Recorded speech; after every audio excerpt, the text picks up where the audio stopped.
Welcome to Day 3 action, One Pocket fans from the Buffalo's Pro Classic, New Orleans, Louisiana. We're at Buffalo's Billiards, the world-famous Buffalo's Billiards, 24 hours a day.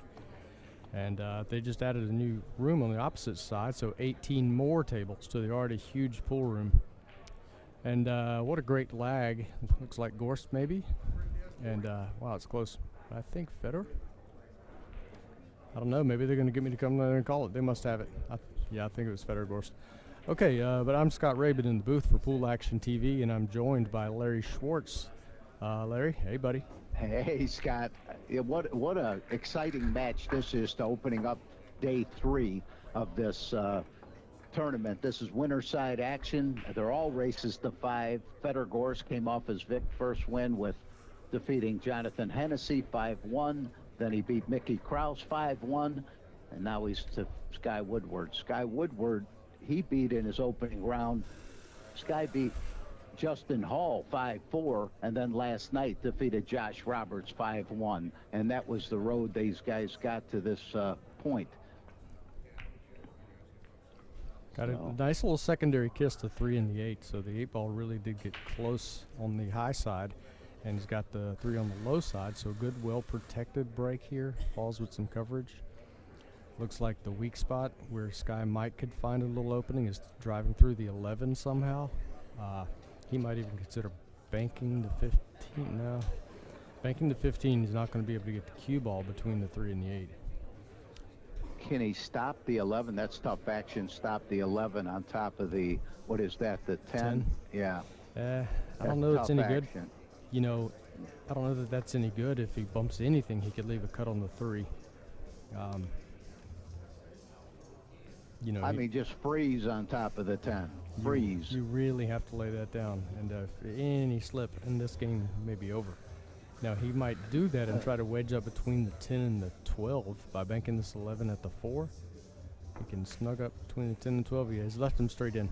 See, that's what I was saying. That is so tough to, if you try to, he's so aware that if he slides over any and bumps the 10 too full, he leaves it. But I think he was trying to get up between the 10 and the 12, but it's just, you know, you're splitting millimeters there to do that. Yeah, not the man you want to leave an opening shot like this with, because both of these players run balls very, very well. And I'll tell you, I know Fedor's a favorite from what he's done in one pocket, but I know Sky Woodward's not that big of a dog, and Fedor didn't get where he wanted to on this shot. Yeah, he got a little thin here. A little surprising. I thought he would get aggressive and elevate a little and put a you know, pretty good smooth draw stroke and get the ball to skip a little bit and then stroke back towards the 7 maybe and have a better angle. Both of these players represented the United States in the Moscone Cup. And Fedor Gorst, of course, via Russia, but he is now a longtime resident here, been here for a good while in the U.S. playing. This is Buffalo, so this is allowed. Yeah, this is a house rule. It's been that way forever. Oh, boy. 2 kisses in the side, so Skylar Woodward gets a break. Man, it looked like Fedor was going to take a huge lead in this first game, and like you said, Scott, he caught a break, and that is a break. Tough action here, getting a second shot off of this, unless... What do you like here, going into the 4? It depends. At first I thought maybe go into the 4, but it depends. If the 10 plays, then he may drag around everything and use the 10 to either open up a stack or bump the 4 off the 12. We'll see. If the 10 doesn't play, then he may choose to hit the 4. Keep in mind, he also has the 8 bank over there. Yeah. Now, did it get too high, or is it still playable? Ooh, it's close. Now, after this, I don't know if he's going to be able to wiggle this 5 loose. Can't tell if he can nudge it. No. So he just has to play over and cut the stripe at the bottom. He actually fell pretty ideal right here. Do you like coming in back into the stack with a lot of left spin, Scott? I mean, at least you give yourself a chance. Yeah, but that makes the shot very missable. I don't think he's going to do that. I think he's going to try to just make this and end up. Okay, he tried to manufacture a little something, maybe pocket the 3 and get the 8 loose for a bank or something. So he's going to give up the 3 here. He's got to be aware of the potential of Fedor maybe even kicking at the 5 over there and going in the stack. No, I don't think so. I think the cue ball would come off of the stack. 5 isn't close enough to the stack. But you always have to anticipate what your opponent may do to you afterwards. And huge. Yeah. Probably, you know, just like chess, you got to think ahead, way ahead. Beautiful. 3-1 in this opening match here, feature match here at Buffalo's, the Buffalo's Pro Classic. And what a good one it's been. Tony Chohan, the high man, unfortunately went 2 and out in this event, going for $45,000 in the players auction. Yeah, this is the largest purse in one pocket ever. So he chose to use the 5 to try to get on the stack. He didn't really get on the backside of the stack, so Skylar can easily thin the 7 and come down this way. Or he might choose to go the other way and open the 2 up on his side and use a lower right spin and come around behind the stack. Wow, he's got to be careful. That ball doesn't look too far off. What is that, the 15 on the... Yeah, he's going to move it here. Well, he made it, but worse. He made it... Look you at got this. that right. Now he might come into the 2. 2 9-15 may be wired. If you look at the 9-15, it's a hair low, right? But if it's struck with the 2 and they're frozen, it's going to throw a hair higher, so it may just be absolutely dead. See, he's pointing where it is. It's a hair low. But if he hits the 2 into the 9, then the 15 can throw uphill a little bit towards the cue ball, and we'll go in. The math behind that is 1 inch for every foot it throws, and the softer you hit it, the more it throws.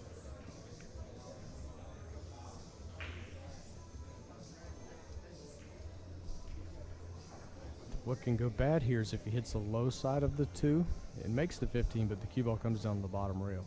He doesn't want to hit the low part of the 2. Oh, he hit it too thin, too high. But you know, look at the good result. I mean, wow. So he's probably a little bit of a roll, huh? Yeah. So Sky probably will have to roll through the 15 to get to the bottom rail. Now, if you're thinking.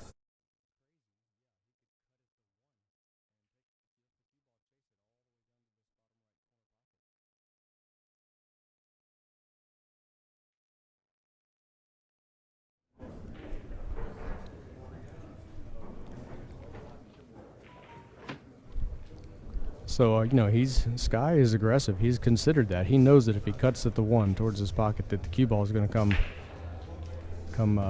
the same direction down here to the lower right. But the thing is, there's no follow-up shot with that if he were to make it.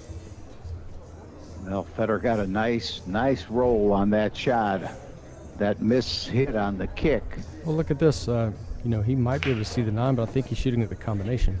No, he's just laying it up and over just to protect the 15, get it on his side. And this one's going to drag out here. I think this is going to be a longer game now. I got to agree with you here. I mean, this opening game, other matches going on the other side. The other winners are playing, everybody playing right now. Corey Deuel playing, Francisco Bustamante, both players playing very well. Jeremy Seaman is playing Roland Garcia. Another great match. And then Roberto Gomez is playing Scott Frost.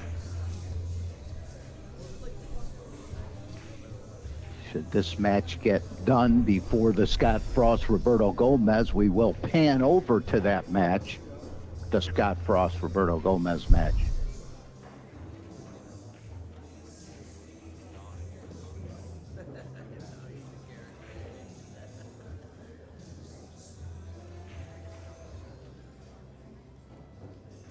All right. Can he see the, wow, I didn't know that he could see that ball, Scott. Yeah, Scott didn't get it protected.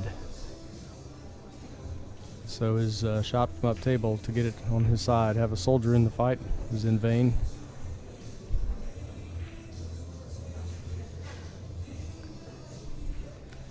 We all knew Skylar years back as a bar table specialist, and then he started getting better and better and better on the regulation table, and then he's become a one pocket player now, Larry. I mean, who would have seen that coming? He's really And excellent. Yeah, he's really developed into a good one pocket player. Now he wins one pocket tournaments. So. Well, and to be chosen as the player captain of this year's Moscone, I think they made a real good choice, Scott. I just think Sky is just a guy that can get that whole team fired up and always have them playing to their highest level.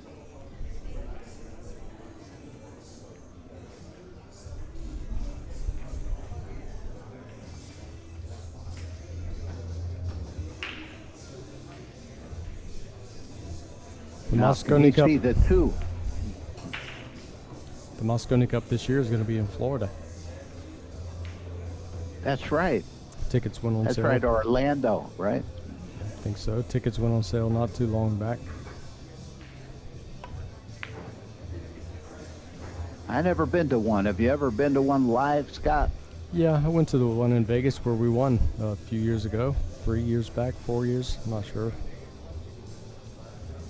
Well, I heard it's the most exciting arena, and with the energy, there's nothing better to watch, except for here on PoolActionTV at Buffalo's, this one pocket event. Yeah, 9-ball, it gets a little predictable. We know the outs and the patterns, and it's the same stuff over and over. At least with one pocket, you're going to see some multi-rail banks with the cue ball going multiple rails and some amazing shots. That's why the young guns, they get really good at 9-ball fast. It's easier to really become high level at. One pocket's an experience game. You have to have seen the looks at the balls and the shots and understand how balls move off of one another and collisions. And I'm going to step away a second, 1 second.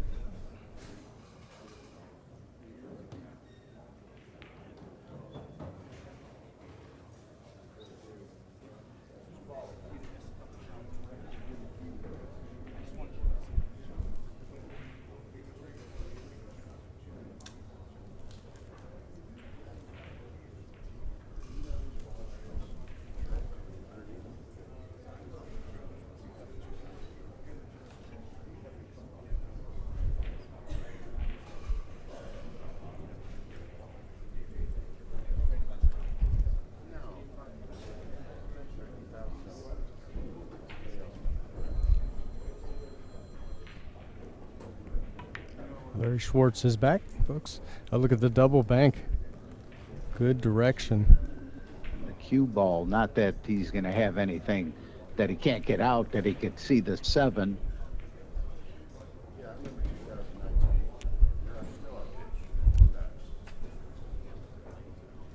Wow.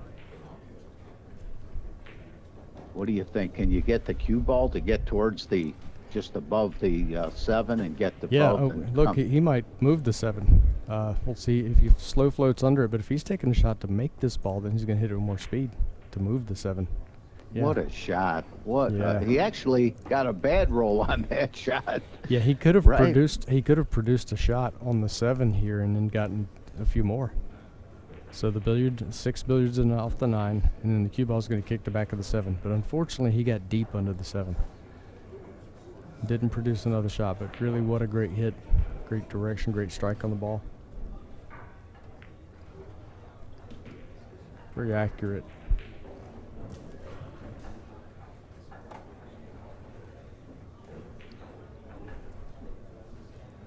Well, it looked like Fedor. This was going to start out here.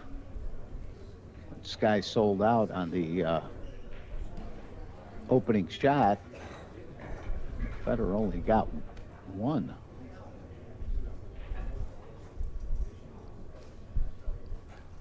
If you look at the score, who would have thought it would be 4-1 Skylar with the lay of the balls the way they've been this game? And especially with Skylar selling out as he did the very first shot. Yeah, you think, like you said, Scott, it was looking like definitely going to be up-table game. Oh, this ball, he wants it to stop short of the 14. No, he went all after it. I like that, yeah. Going for it. Okay, I was thinking the bank was tougher than that. So, now Skylar, I guess it's time to clear some balls here, and let's go up table with a 4-1 lead. So maybe bank this 13 into some balls, see if you can't get a handful of them up there. Eliminate this problem by the side rail. And do you like just sticking it there, or do you like a little bit of height? Okay, he's just going to play it with control, but I agree with you. Those balls will come back to haunt you. Yeah, I think he needs to hit this firm and get some balls away. Yeah, he hit it kind of light, and nothing really moved except the 13. Two-railer on the 13. Ooh, it's tight. Better. Tight to two-rail that. But you're right, he could two-rail it towards the side pocket and hit it with a little speed and see where he's pointing. He might get a kiss off the 9 and have it go or get close. So at this level, you have to shoot at stuff like that and let the game develop. You know, this 13 could find a way. But really it's about pressure and keeping the pressure on and crowding your side. Good accurate hit. Yeah. You know, definitely he was one of the best bankers there is today on the planet. Yeah, he was hesitant to really crank that because, you know, you can lose your accuracy on the hit and you could track straight to the corner pocket up there and scratch. The cue ball could hook with too much top and then run up the rail and scratch. So he's going to clear this around. Yeah, going back to Sky's shot where he could have hit it with more pace and maybe cleared more balls than he did is, you know, might have been the right shot.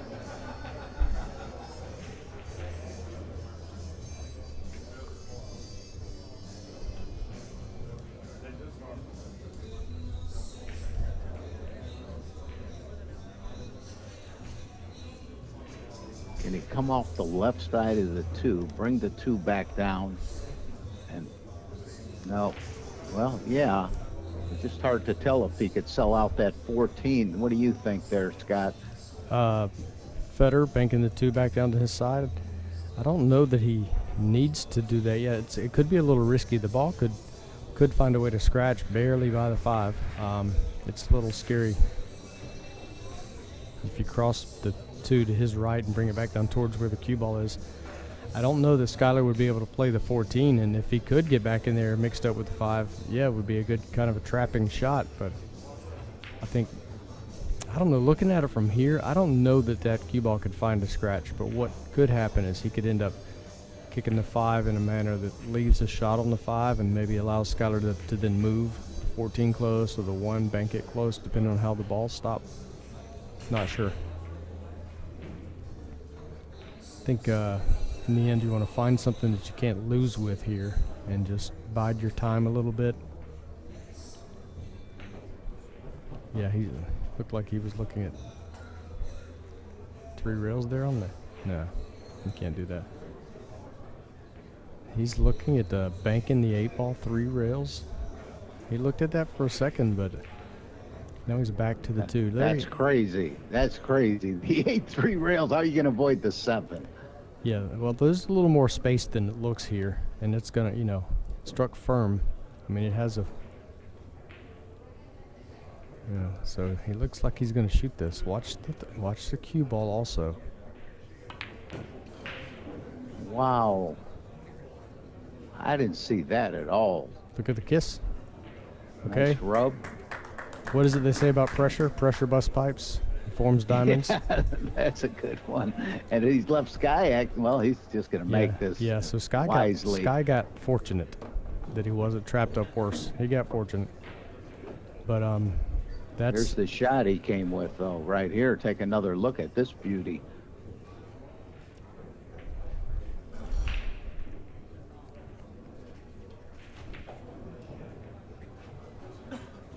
Yeah, that's pretty good. It's just downright disgusting. I just thought the 7 was going to get in the game, and it wasn't even close.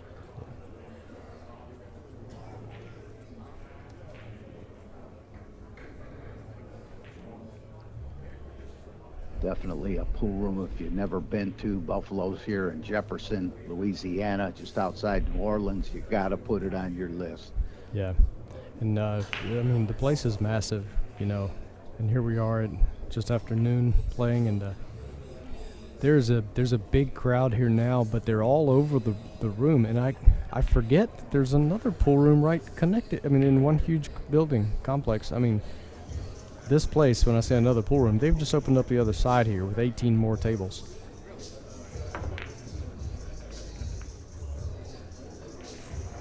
Yeah, and Buffalo's Billiards, the original Buffalo's, which is not too far from here. The old one, I think it's still there, but it's been in some movies.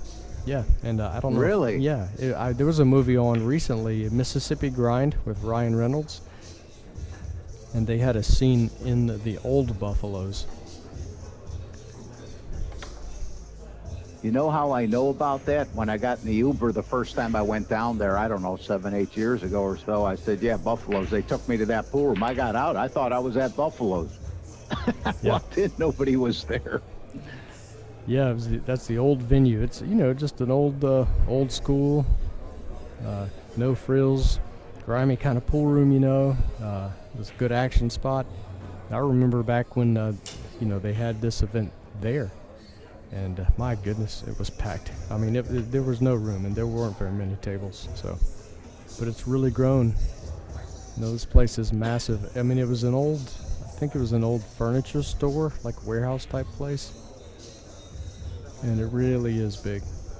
We're gonna have a bar table event here also. I'm not sure when that kicks off, but I think they have a 128 player field, but there are already 50 or 60 people on the waiting list. So they Exactly. Yeah, they had looked into opening it up to 256 players, but I don't think, because they have more tables on the other side, they can do it. But they were saying, yeah, it just might be too much, to open it up to that.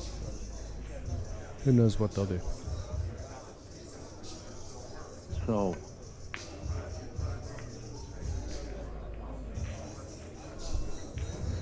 okay, now the 15, if Skylar can see it, then it's bankable.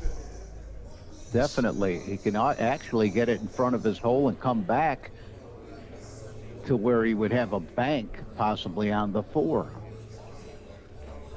If he makes it. Yeah, he'd have to hit that pretty firm to come across. Well, I don't know. He could have a cross bank on the 4. He's got center table. But I think given his score, the lead, he might be content just to play for the 1 ball here. We'll see what he does with the cue ball. He might not help but have a little position on the 4. So, okay, he played to hold for the 7. The angle was such that he could do that. Yeah, it sure appeared that he had a thinner cut. Beautiful shot. Yeah, beautiful. Yeah, had I known it was that straight, that's definitely the shot. Without question. Got it protected. Now look at this. Watch this cue ball end up behind the 15. Okay. Do you think he can do that Larry zigzag twice and then around behind the 15? As long as he can beat the kiss on the 7 down here, if he, and I think so.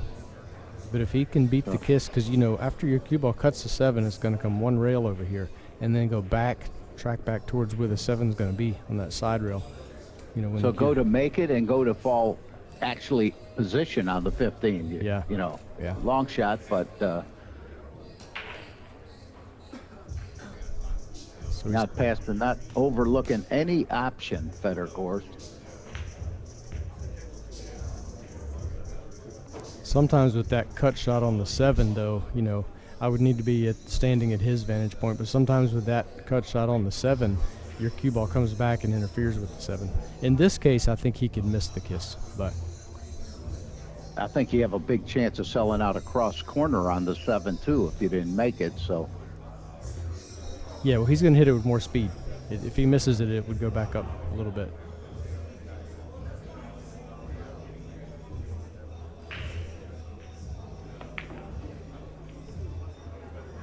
well, Sky Woodward, another opportunity here to grab another ball, a little elevated on the 5 ball, but where do you go from here? I like coming back, taking a shot at getting behind the 7. Even if you go towards the 1 with the cue ball and kind of just bump through it. or just come towards the 5. Yeah, see, he tried to go towards the Did 1. yeah. And didn't miss position by that much, Scott. I mean, he almost had it. He just skinned that ball, that 7 going back. Yeah, and it was a little more difficult to pocket the ball because he was tree-topped over the 7 with the cue ball. So that's maybe why I couldn't quite get enough side spin there to get into the 1 fully.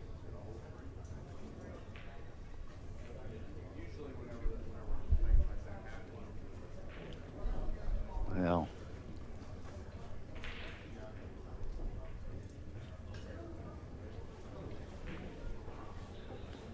I think he gets aggressive. I think you got to do something a little bit passive. You have a 5-2 lead.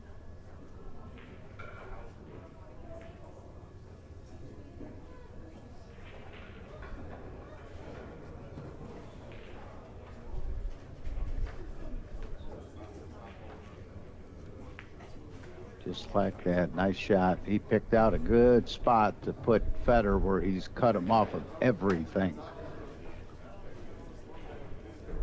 Now Fedor's going to have trouble guarding against leaving Sky a return bank unless he just does something like Sky did and come off the right side of the 14, which he's going to do, and just kind of tickle it.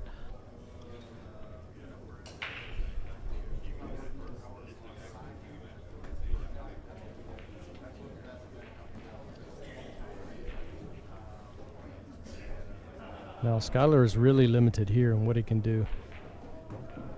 The reason I think that he's looking this way, see, if he thins the 14 this way and comes down table, then there are potential banks for Gorst. You know, the 9 banks, the 7, 5. Beautiful cue ball. I'm wondering here in this case, I mean, can he shoot at the 9 sort of freely and hit just left of square on the 4 and go forward? If he hits it too full, he leaves a cut on the 14, so.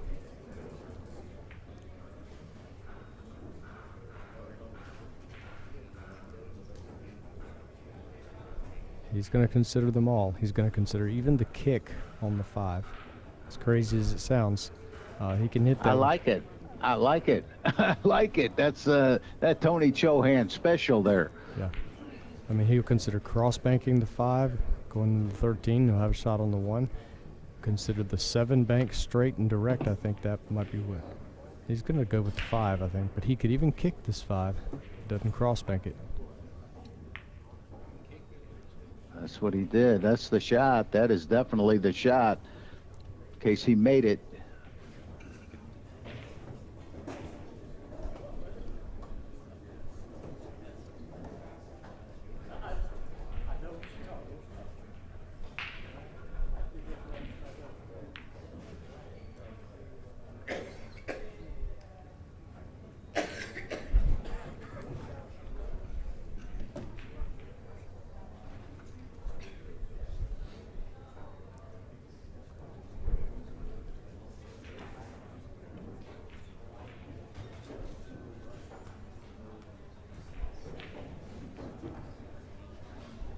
After Skylar made his mistake in this game, I could have not seen this score. You know, I couldn't have seen that Fedor would be down at this point 5-2 in the game.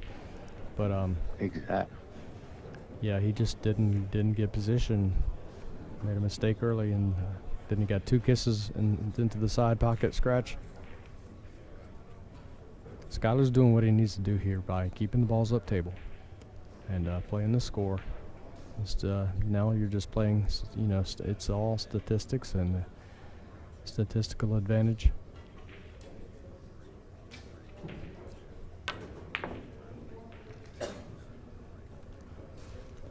See, and this is where Sky, like all cue ball. and this is where Sky plays the role of a counterpuncher. You know, now he gets the 7 bank because he forced Fedor to have to go for something difficult. Fedor's a little desperate; he's behind, and this one's going to be kind of free. The only thing he can give up would be a cross bank back if his speed is not good. Yeah, at that speed, though, it's free. I'm so impressed how Sky's 1 pocket came up so quickly. I mean, he started playing. It wasn't that long ago. Well, he's been at it a little longer than you may realize. I remember when he was, he was young, and playing it, and he was this new guy out there winning everything, and we played a little bit one time at an event, bar table tournament that he won. I think he beat Shane Van Boning 2 sets, raced to 15 on the bar table, and won that event when he was young. And I think it was that very event the next year maybe where, yeah, he kind of impressed me even then. He didn't know a lot about choices and correct shot selection. He's definitely developed in that regard. But I like shooting the one right here. Just get it over to your side and keep the cue ball right about there. I think it totally cuts Fedor off of everything. He's gonna bank this. I don't like this at all. Yes. I don't like That's this at what all. he's Given doing. the score, given the score, I don't know that he needs to. Okay, you know what I saw coming? Scratching under the 4. That's why It I was didn't like there. it. It was possible. He executed the shot so well, though, Scott. I mean, he really felt good on the shot. That's the thing, we can sit up here in the booth and say, oh, I don't know about this shot. But they're at the table, they're cueing the ball. They know where they can get a beat on the ball, and if they can get a good, solid, good square hit where they know they have control. So it's hard to fault them sometimes from here. After the fact, we say, oh, okay, I didn't know he was going to hit it that good. And what's that saying? The right shot for you might not be the right shot for me. Sometimes the young guys tend to err on the side of aggression. If they're faced with a choice, be aggressive or passive, the young guns out there, they want to be more aggressive. Typically, it's just in their nature. It's who we are,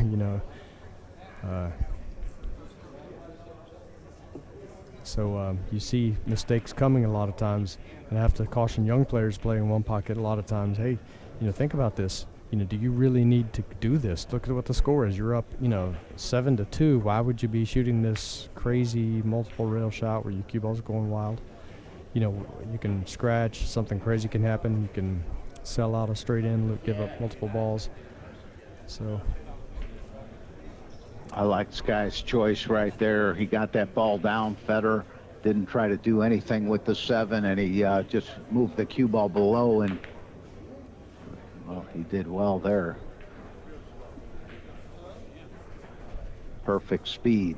Just moving those 2 balls could come back a different way. Now this is a spot where sometimes you gotta pick the right choice, the right shot here, because a lot of times you can give up a return shot when your opponent has the balls up table. They're spread out like this, and you're on the bottom rail down here and forced to shoot somehow, and yeah, that's as long as it doesn't hit the 4. Yeah, that is good. But sometimes you roll down there and just nudge a ball. You can leave a bank or something, or a 2 rail, or with this level of player, they're just so creative. They can find something that sends a ball their way. But that shot, that's a testament to Skyler's Banks ability, Banks game. The way he thinned that ball and went 2 rails down the table, that's a shot you shoot a lot in Banks when you're playing safe. And he cut him off of everything. I mean, he's just going to have to find a nice way to think and where different spots to put the cue ball.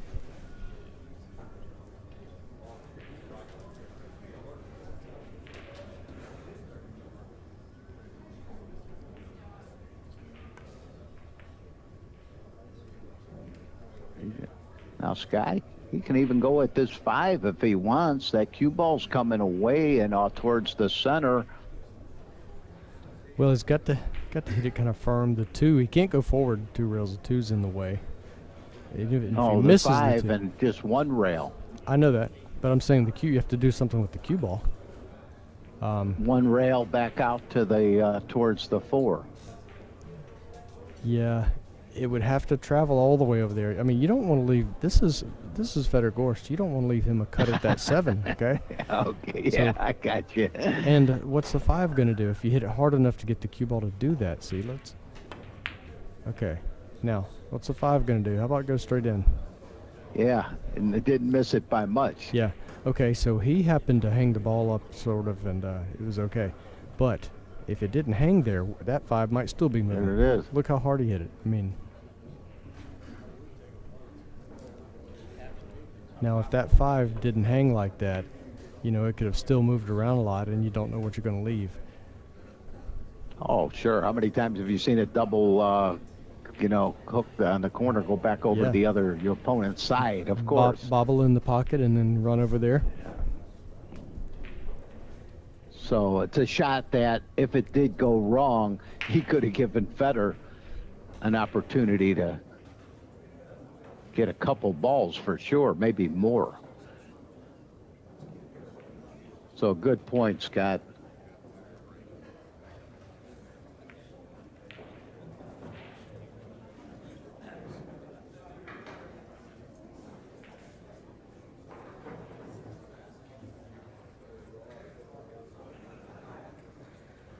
Does that 7 sit on a 2-railer? Can he avoid that 14? Or I don't think coming too deep, huh? Yeah, I think if you 2 rails of 7, it's going to go to the bottom rail.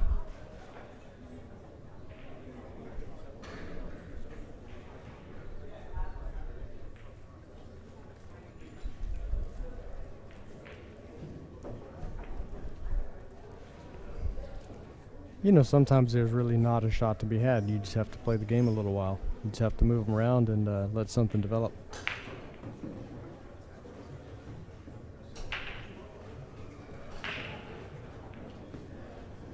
Fedor Gorst won the 1 pocket this year at the Derby City, 1 pocket champion, and he also won it in 22. Johan won last year. Fedor Gorst, 2-time Derby City 1 pocket champ. That's strong. Yeah, now, okay, the 1 ball, luckily for him, it's getting tougher, but this is still bankable. Okay, if it stopped a foot short, it was really bankable, a foot shorter. So that's what I was saying. Sometimes you just have to move him around and play the game for a little while. There, he seemed to force the issue just a little bit, a little aggressive, and he's left a good one here for Sky. And with position, maybe, with this. Well, he left the bank for Fedor on this 14 ball, and you know Fedor's not passing this up. Yeah.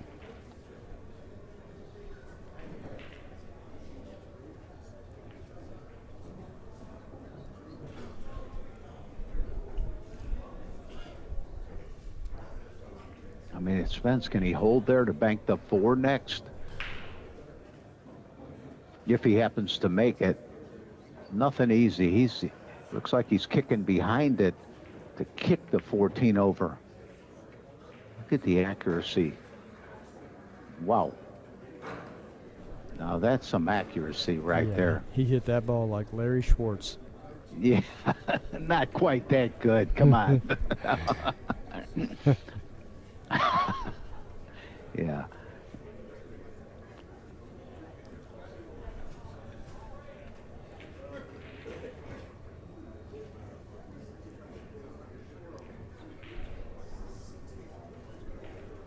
Larry, yeah, whenever we're in the booth, you know, doing a little commentary for these matches, I always like to talk about your budding movie career. You know, Larry Schwartz is a famous actor, folks. Background actor. Yeah, you may have seen me as guy number 228 in the football stadium. That's funny. No, Yeah. Larry was in The Color of Money. Had a couple of scenes, right?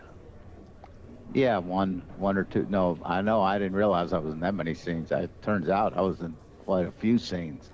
Yeah. So I enjoyed it. They paid me for it. Like I always say, I would have paid them to be in it. It was such a treat and an honor to be part of that. And watch Grady's seasons. They let him do what he wanted to. When he said "you lucky," and they said Scorsese said that's perfect because he just said do whatever comes natural to you, Keith. And then they said that, and they said no, that's perfect. Keith McCready with the role of Grady Seasons in The Color of Money, 1986. Larry, do you know that This was '86, so I was I guess I was in high school yet. I guess so. Starting maybe my freshman in high school, freshman, sophomore, somewhere. I graduated in '90, so whatever that was. I remember that on the VHS. I had that movie recorded or something, or I had I don't know if I rented it and just kept it. I don't know what the deal was, but I had that movie on VHS, just playing on a loop. It would be in the background. I'd be doing homework. That movie was just playing nonstop. I did that with The Hustler. Yeah. I really did. I had it on a cassette in the car. I'd drive cross country listening to that. I had the lines down for a while, but I didn't. I don't choose them. That's where I was going with this. I could recite. I had a college bet later on that I could recite the entire movie, every That's pretty scene, funny. starting from the beginning. You want me to do it? 9 balls rotation pool. I mean, do you have an hour or two? Look at this. Look at this Yeah. shot. Fedor Gorst. He's just deadly accurate, isn't he? Okay, so here I'm thinking that maybe Sky should play the kick and stick here. Kick bottom rail with right spin. Now he's going to shoot directly at it. He's going to just cross it up. Yeah, keep it tied up. Yeah, you got to sweat this two-railer on the 4. Well, he's got to lose the cue ball a little bit to do that in a very accurate hit. I was thinking that Skyler would kick and stick that 1 and play it over near the 4, so he has a couple balls in his banking lanes. But he was content just to lay it down here. So often simple is the way to go. Yeah, see how I'd have to cut the 4 and it might hit that point coming out, or to really take a shot at making it, it's too hard. Yeah, that was a way smarter play. Now, this guy's just going to have to now block him on a two-railer on the 4, or just send the 4 over to Fedor's side and get the cue ball down here. I like that shot. Yeah, that would be forming the wedge. They always talk about the wedge, and we always, of course, mention Nick Varner when we say the wedge, because that's what the way he would play it. But and Nick doesn't like to get associated with that at all. Right. Trust me. Yeah. But you know, it was just a careful way of playing when you're playing the score. If you have a numerical advantage, if you're up, 6-2 or something, and the balls get up table, and if they get jammed up in a pile right up in where the 13 is in that corner, then you can just take one ball out at a time and bump it around till somebody makes it. But the guy doesn't run out on you, If you're up, say you're up 7-2, 7-3, then he can only get one at a time. If you're up 7-3, then he's got to beat you individually 5 times to your 1 to beat you. So it's a smart way of playing when you have a good lead. Now that could have gone funny had the 13 fallen. Oh, yeah. No question about having easy bank. So now he's got to do the same thing he just did and clip off the right side of this 2 ball and come back down. Make sure he doesn't make anything. Yeah, he could do that. And, there are a couple plays here, but that's probably the simplest. Just make sure nothing's going to go in.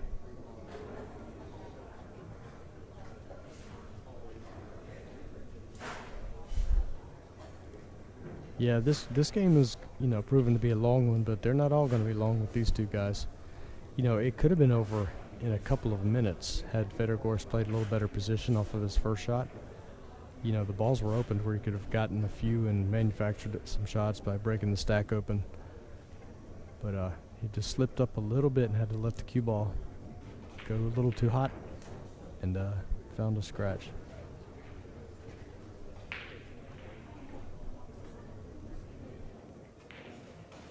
Pretty sweet prize fund here. We got 84,000 purse in the tournament, 32,000 for first, paying 8 places, 17,000 second, and so on. Auction raised $314,800 and that's 120,000 for first. Yeah, isn't that amazing, Larry? I mean, yeah. You win the tournament and you're all excited about the auction money. Oh yeah, I forgot I get a little bit of tournament money too, 30,000. Well, I'll tell you what. They're paying 8 places in this match, in the tournament and the auction.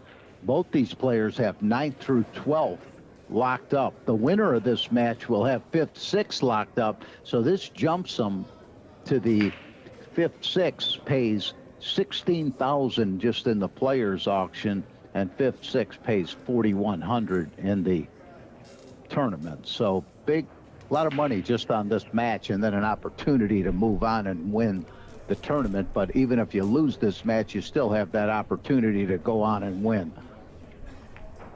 Yeah, this is winner side action. That's right. Other matches going on right now that we mentioned. You have we have Bustamante leading 1-0 over Corey Deuel. Not too many matches that far ahead of this match. You have Jeremy Seaman 1-0 over Roland Garcia, and then you have Roberto Gomez leading Scott Frost 2-0, all winner side.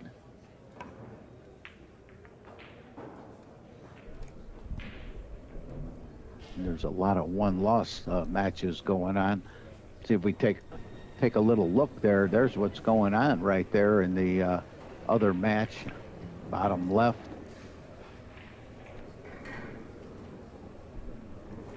That's Scott Frost, Roberto Gomez. We'll go back to this match afterward. That was Scott Frost.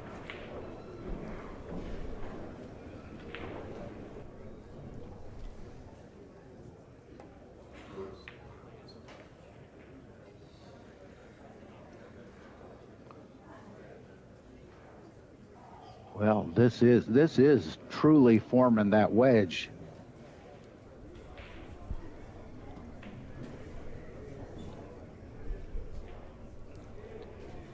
You could see all these matches and watch how the tournament unfolds right on digitalpool.com. Just go to the Buffalo's Pro Classic one pocket event. So now Sky just has to come off the right side of the one and come back down. Only shot he has. Anything else is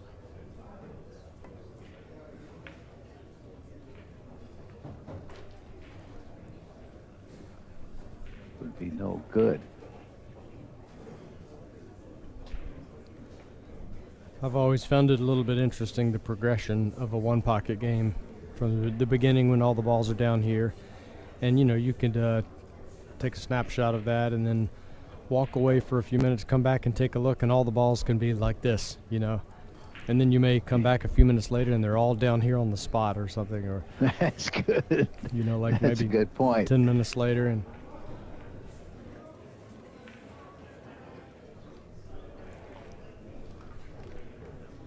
now we talked about this. That wedge forms up there by Fedor's side. That's an advantage for Sky Woodward. That's something that people have different opinions on. I'm not as convinced that. Excuse me. You mean statistically, numerically, according to the score. You can't make a ball. You can't ship a ball off. It would go on the spot, leading to a shot for Sky. Yeah, we have I misunderstood what you meant. There's some players, the best players in the world, kind of disagree a little bit on if you have a wedge building, like the ball's getting clumped up in a corner like this, which side of the table would you prefer it to be on? Like right now they're up table on the left, so this is Fedor's pocket at the bottom left. So do you want the wedge up table to the left if you're Sky, or would you like them all tied up table to the right, like where the cue ball is in that corner if you're Sky? And some people look at it differently. Some people think that if it's on your side, you'll have straight bat banks, one rail banks to your side, or three railers. And then if they're on the other side, then that leads to more shots from different positions. This ball had a chance. He played it like that, just right with the speed, and knew it was going to come back. You don't want to make a ball here. He can't. Does he chip off that one ball softly and just bring the cue ball back? But I would do it very lightly, just to get it into the 9, so you don't leave a 3 railer if you come short. I mean, there's a lot of things you could. He can hit it softer than that too, as long as he doesn't stay there with the cue ball and leave a 2 railer on the 4. But you know, these guys always like to look a little deeper. There's the 2 reel and the 4 I was talking about. Exactly, exactly. That's why I like moving the cue ball out. Well, he But just hit he it was too. He hit it too thick. If he'd hit the one a little thinner or a little more speed, he would have come up on top of the 4. You know, to the right of it maybe. See if we could see what kind of angle he has on this. Well, we're not going to be able to see it, but can he get on the 7 ball? No. Well, luckily for Sky, he's... Oh, well, How did he hit it? How did the man hit it? Take another look right here at this shot. Yeah, and that's just a... that's an unforced error by Sky.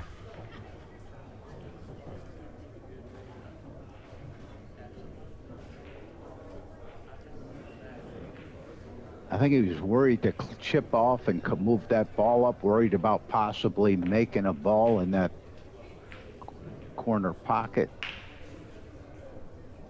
So now Fedor's right in it, right back in it. Now, if some balls were to get pocketed here and over a little time and spotted up on the spot, they could get disturbed again. Look at this. Another unforced error. Now, this shot potentially carries some position. And I think we're going to see Gorst go for the 2 ball here after, you know, with the cue ball. He's going to play the 7. See where he's pointing? Play the 7, take your cue ball twice across the table, and try to bump the 2 and have a shot on the 1. Well, Sky knows the last 2 shots he shot were the worst, the poorest shots of this match so far, aside from trying to get out of the break.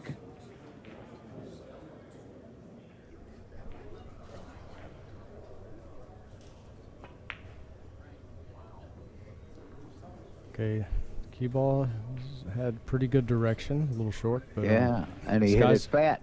Yeah, Sky's a little fortunate here. The 7 didn't hang. It got up on the side, the bottom rail where he can at least clear it now. So he still does enjoy a 1 ball lead. So he dodged one there. I'm sure Fedor would have banked that 1, 2 rails too. Should have he made it. Oh no, he got the double kiss, and that cue ball could have scratched over here. So, you know, when you lose control on a shot like that, it can go bad fast. So imagine if he had scratched.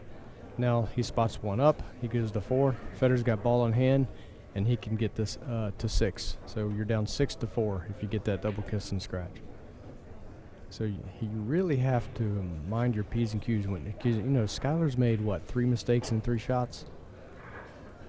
Yes, exactly. So you really have got to bear down and focus. Now, did Fedor make a mistake here? And if the 7 gets bankable, that 7 gets bankable, that's 2 for Sky. Okay?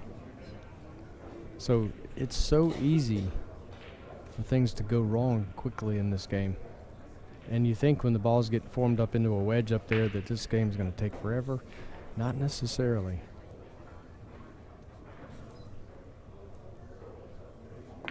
But what it does is, now Fedor's got a shot here. Oh, he has a good shot. We're going to have a new leader in this game. Well, these are 4 1/8 inch pockets, 4 1/8. And they're getting tighter by the day as they get more play. Cloth's getting grippy, getting worn, getting a little bit gritty. And that's what causes, you know, that takes the slide away that you see on brand new cloth.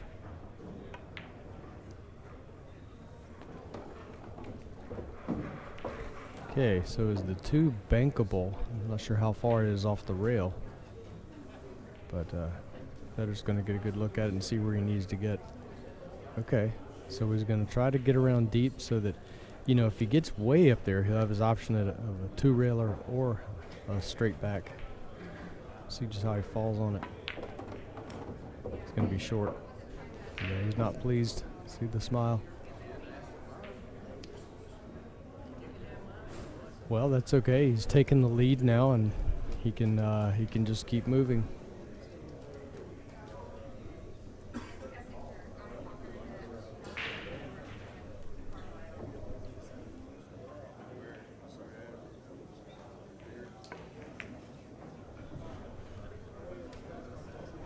Wow. Just caught it. Now Sky has a shot here. Sky does have a crossed corner. Yeah, it's very thin, so he's going to have to really drag this. He'll take the cue ball up into the balls up there. Bottom left, really put a good stroke to that. Hit it hair thick. But he's okay making a ball. Yeah, well, yeah, he knew that's why he went at him too. You have to do that to make the two, but also go at those and you can get another one up. And they favor Sky right now. These guys, two very good friends. Right now, maybe they're both out for blood.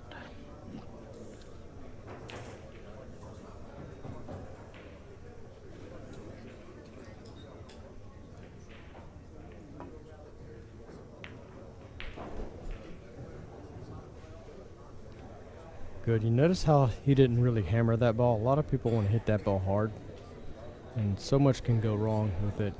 Just play it just a medium speed, light to medium speed, had a touch of left English, and got a good square hit on it. And it got really, good ways out of the way, no danger. That's a great point, Scott. There's a lot to learn from what you just said.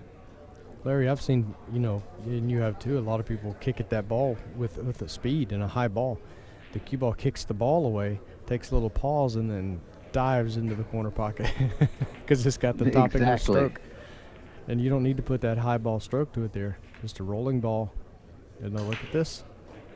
Okay, he's all right, but can't take chances. I mean, he did very well there. I mean, really, what does Fedor have? He doesn't want to make a ball up there. This is where those balls work in Sky's favor. This is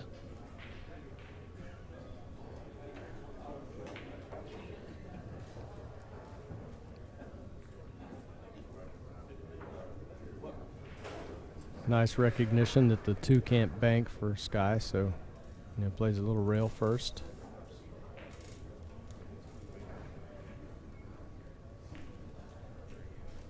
Oh, well. Can't it? I think it does. And I think Sky's going to bank it. Looking at it now, it's maybe a little better than I realized. I thought it was right on the point, sort of. Let's see. Yeah. Not only can it bank, it did bank. And he left the bank. This one's tight to beat the kiss, okay? If it was off the rail a hair more, he could kick it. I'm not at the table, can't quite tell, but he may be, but if he beats the kiss on the, I'm looking at the kick if it's me. Okay. Ever since Tony Chohan started kicking those from everywhere, it seems like a lot of players are following suit with that. Oh, man. Not that he wouldn't have kicked there, but Tony kicks them from spots where he's like, you know what I mean, yeah. Scott Reed. Mm-hmm. I remember Tony kicking those on me. What was it? I don't know, almost 20 years ago. Maybe it was 20. Did Cliff Joyner shoot those kicks? Yeah. Wow. Yeah, yeah, no doubt. Cliff's in the house. No, I don't like that because that ball didn't have a shot to go. It's going to lengthen too long. I'm surprised he shot at that. And he's giving up a free one here for Sky. Yeah, that angle for the three-reeler, long way, the long way three-reeler, that's a good shot to know, but it didn't apply in that situation. It just wasn't there.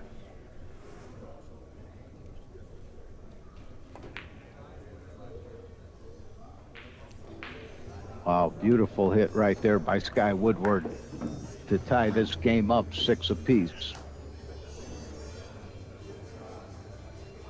We're an hour into this first game.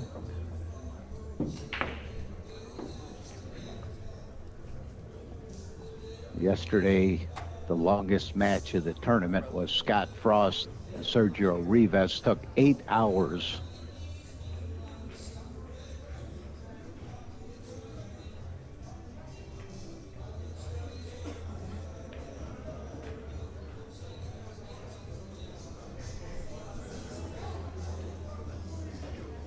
He has come up way short. Yes, he did. He left a nice, not a nice bank, but a pretty makeable bank here for Sky Woodward. Well, as well as Sky Banks, I mean, he thinks this is a nice one. I think. You know, I'd have to say these two guys right here. Maybe, who would you say, is there anyone in the world better? And I mean, are these the first number 1 and 2 best bank pool players in the world, or 1 and 3? Well, Billy Thorpe is in there. Don't count him out. Well, that's what I'm saying. So does that make these guys 1 and 3, 1 and 2? I mean, it's interchangeable, really, day to day. But I mean, look at what Fedor Gorst has done to Derby City Banks. So. Very true. Very true. Yeah, in the Derby City that I could remember, Fedor Gorst has won 2 years. He won the 2023 last year, and he won the 2022 Banks. And that's when he could like almost first get in the tournament. Yeah. You know, I remember years back doing some of Fedor's matches on the 10-footer there at the Derby. And when he had, you know, the Bigfoot when he was like 16. And who was the other Russian, the tall? Ruslan Chinahov. Yeah, what a great player. Yeah, I loved watching him play his whole style. So Fedor was 16 then. And then the casino changed hands. It went from, now it's a, what was it? It was a Harrah's property, and now it's a Caesars property. So Caesars bought it. But when Caesars bought it, and Fedor was underage, he couldn't come back in to the casino until he was 21. So he had to sit out from the Derby for a couple of years. You know, this was like, you know, a few years there. Until he was 21, he could come back in and play. And now he's been winning some of the events. Since a lot of them. Yeah. A lot of them. He won in 2022. He won the Master of the Table. He won the One Pocket. He won the Bank Pool. And strong. Francisco Sanchez Ruiz won the 9-ball. Last year, Fedor won the 9-ball, and he won the Bank Pool. I mean, it's off the charts. Tony Chohan won the One Pocket. And this year, Fedor won the Bank Pool. Uh-oh. Oh, I thought the collision was going to happen. He's not going to like the result of this, Fedor. Well, I don't know, with the side pocket there. It rolled further than I thought it would. Yeah. No, Fedor was shooting a shot from here earlier before the match to this pocket. Similar. It can be played here, but it's a 5-railer. Yeah, he was practicing with that 2-ball close to Sky's pocket, right? Yeah. He had it way down there. But okay, he's looking like he feels that he can double bank it. But watch the cue ball here. Okay, pretty good. Good speed to allow the ball to open up. We need to save this as a replay. That's a highlight for sure. Take another look. The way this ball, perfect speed. The speed was such a key here, and he hit it right perfectly, and it wound up just like this.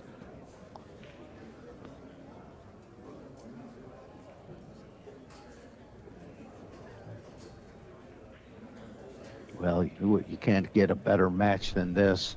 Two of the greatest players in the world fighting at it, and really fighting. 6-6. First game of this race to 5 winner side action here at this Buffalo's Pro Classic. I'm Larry Schwartz with Scott Rabin, PoolActionTV. Be crowning a champion on Sunday of this event.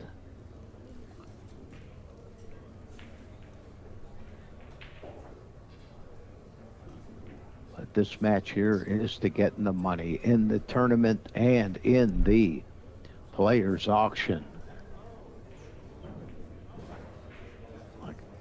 I said, pretty decent fund here. 5th, 6th, 16,000 players auction, 4,100. So this match between players auction tournament worth over 20,000.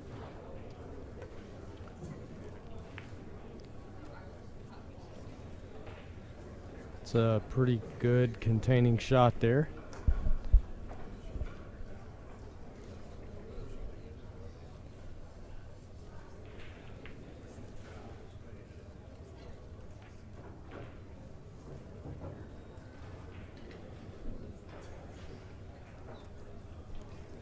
The other matches going on right now. Bustamante with a 1-0 lead over Corey Deuel. Winner side action. Roland Garcia, Jeremy Seaman tied up at 1. Roberto Gomez 3-0 lead over Scott Frost.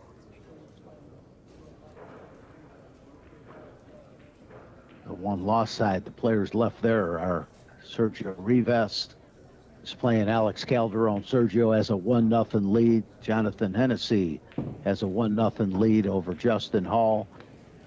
Josh O'Neill has a 2-0 lead over Mickey Krause. Another name, Mickey Krause, playing really well. And then Evan Lunda, our defending champ, is trailing 3-0 to Jeffrey DeLuna, so he's on the brink of elimination.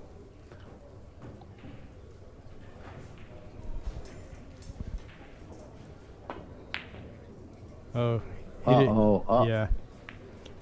He got a roll there, but he didn't get the best hit on that. He hit it way thick. Now, technically, there's a 3-railer here, but I don't think that it's and definitely 3-rail the cue ball, right? 3-rail the cue. Well, it's not easy to shoot here. He's going to shoot it.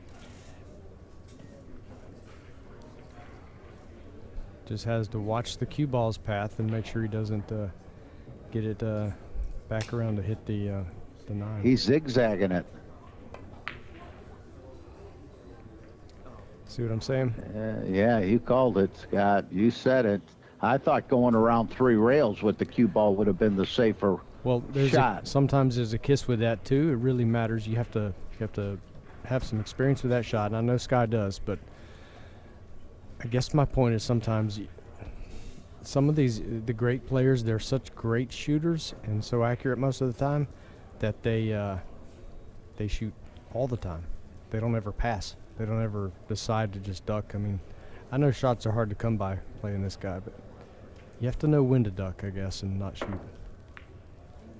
Uh-oh, no easy shot from the second floor.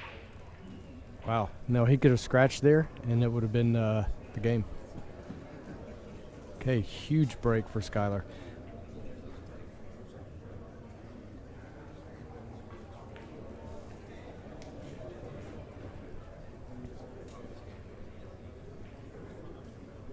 Yeah, being jacked up is no bargain. Yeah, Fedor shooting that ball, rolling ball, jacked up from that distance. Excuse me, folks. I have a little voice issue the past couple of days and can't shake. But yeah, you shoot downward on that ball, and he's trying to roll his ball forward 2 rails, and it causes a little masse effect, which is why he cut the ball so thinly. What do you like here, Scott? This is a funny little spot. See, you put another ball down here. Fedor's got to be happy with this. Yeah. Look how easily he could have left him straight in down the rail on this 5, though. You know, he did very well to do what he did, but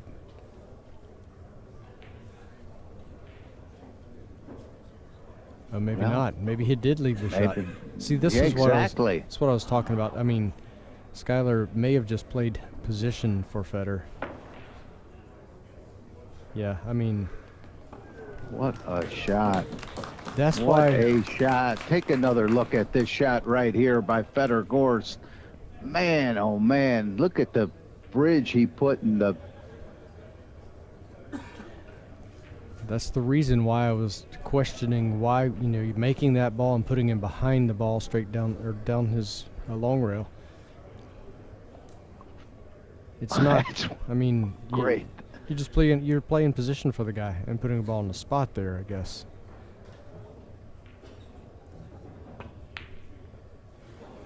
Ooh, not over yet. Not over yet. Now this first game. This ball will come out, but can he get it to trickle over his direction? What are you doing here, Scott? Are you coming in with that right English to the short rail, trying to make it in your pocket, or Well, are you trying to follow it? No. You get this one out. This one goes over. He can take it over his direction, but I don't know about trying to make it him up. Okay. He's telling people he's going off the table. This ball's in there deeper than I thought. Okay. I thought he could get this one out, but.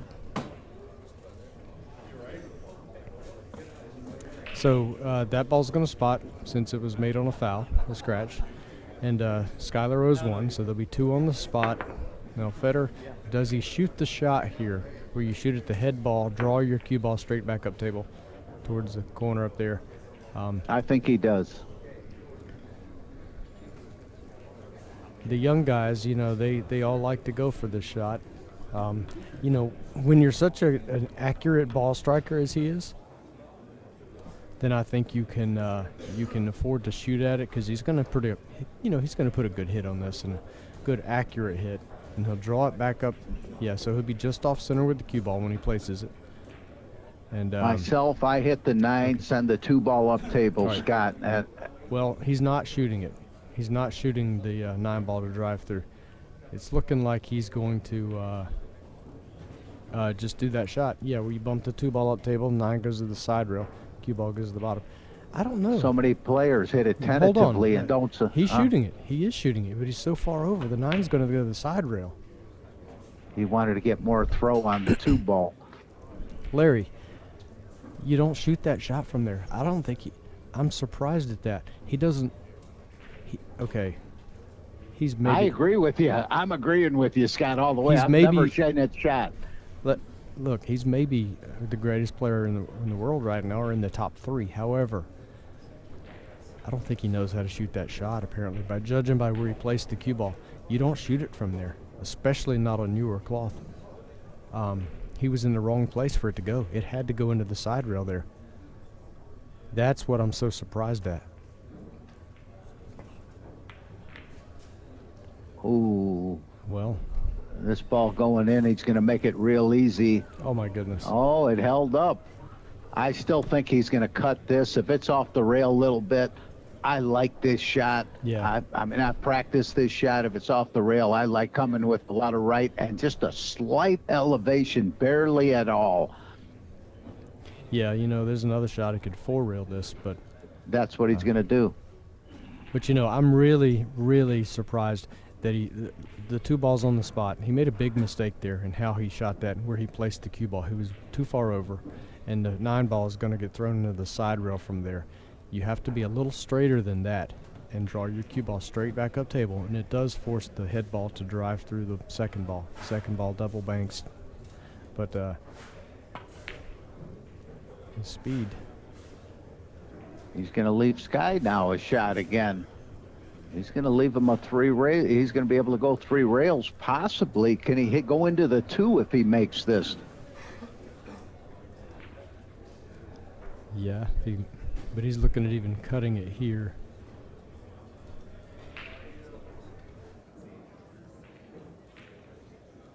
How about corner hook him on make the 2 and corner hook him? What's wrong with that? Well, you're just supposing that he is 100% going to corner hook him. I mean, that's not just guaranteed. I got you. That's not automatic. Yeah.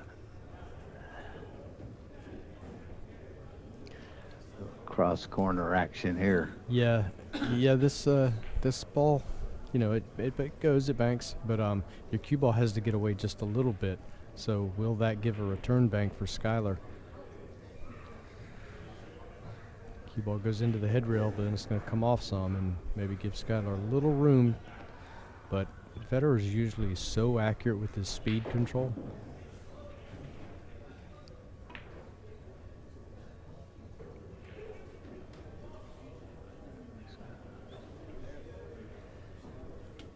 But going back to that shot where I said he could corner hook him, even if he doesn't corner hook him, he's not going to lose the game on that shot, Scott. He could have lost the game on his shot with cutting that ball, which wasn't an easy shot at all.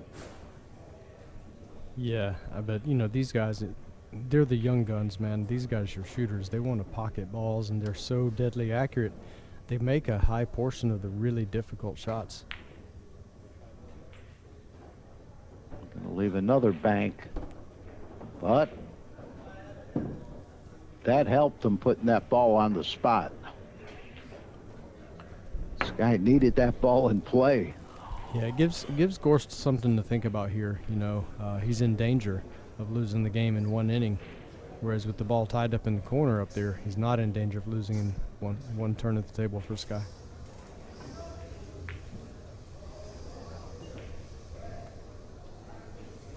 Real smart shot right there by Fedor. I mean, this is the tough spot for Sky to guard against leaving Fedor a return shot. Yeah, given where that 9-ball is, it has become a little tough.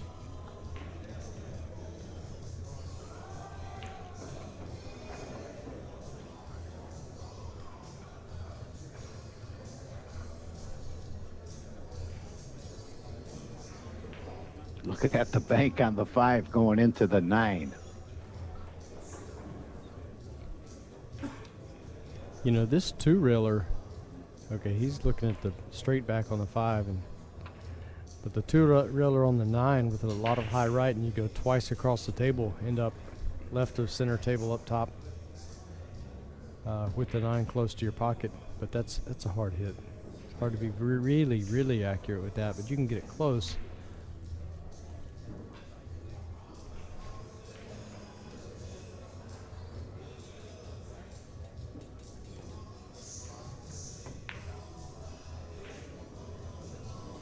Well, yeah, you know, I understand youth and aggression, but man, I don't believe he's not shooting the 9. I really don't believe he don't shoot the 9. He'd rather bank the 5. What do you think on that, Scott? What's your thought? Well, given this Fedor Gorst, I mean, I would expect him to play the 9 also, but I guess he just doesn't want 2 of them over there. Look at the kiss he almost got. I mean, he missed it by what, a 1/4 inch, an 1/8 of an inch.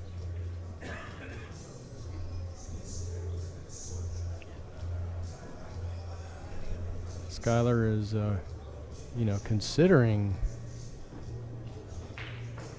can I drill this 9-ball? The angle has my cue ball tracking to the bottom rail, or I can bank the 5.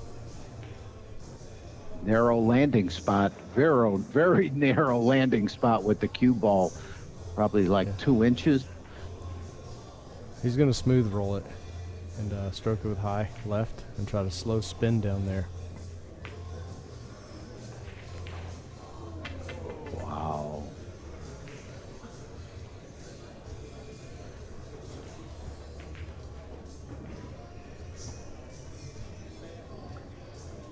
All right. If the 5 was a drop closer to the rail, you just kick it in. Go up table and kick it in, but it's a little too far away from the rail to do that. I don't know about that. That's a big ball. You're the favorite to make it if you kick it. You know, even where it is now, yeah, right? So it's not a bad shot. Larry, it's harder if it's on the rail or close to the rail. You have a window here, space that gives you a big ball. Do you shoot it? Nah. No, I don't want to trust the table when I know I can move this, you know.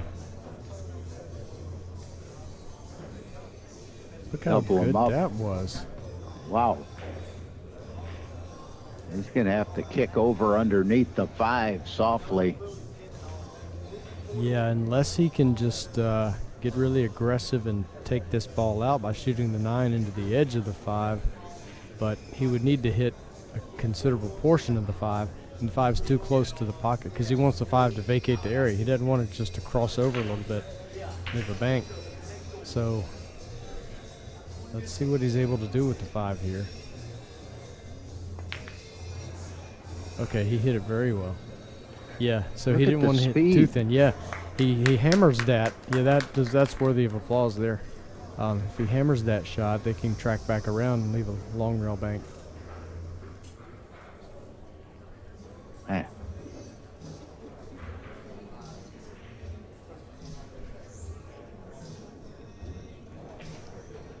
but I mean, And that goes back to like you talked about earlier, Scott. Those shots, some shots you got to hit soft, and they work in your favor by not hitting them too hard.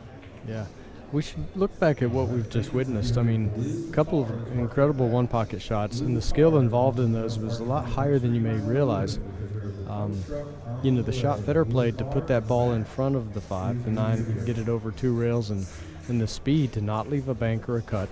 The knowledge of where that ball would end up, you know, and the guts to shoot that, that's not simple to do.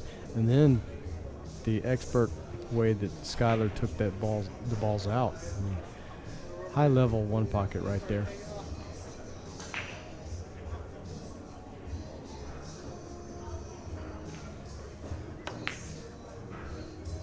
No, that ball again. I'm really surprised at just the decision to shoot some of these.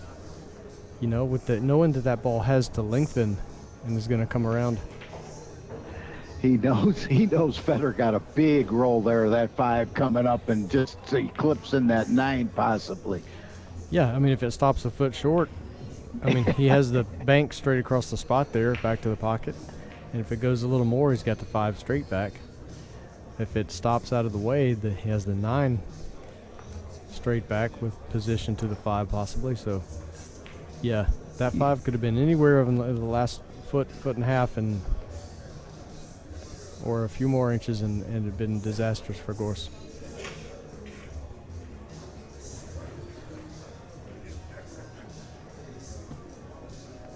Well, getting tricked here by the camera a little bit. It definitely looks like he's hooked, but he's possibly as hard as Sky's looking, and you got to like the way he's looking at the other side.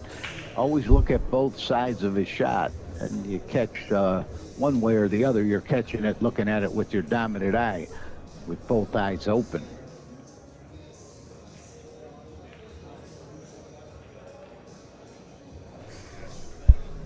Larry, I just close all my eyes when I shoot. I mean. Sometimes it's not bad. He did a little swerve there, a little swerve masse to get around the ball. He couldn't see it 100% directly, so I put a little drag left spin to it to curve the cue ball a hair. Well, that's not bad. But all kidding aside, I do tell students sometimes having trouble with the shot. I think they're sharking themselves. I tell them shut their eyes after they get it all lined up and it really works. Not a habit you want to keep. It's a habit that you could see that you are like kind of doing something funny on your stroke because you're looking at the shot.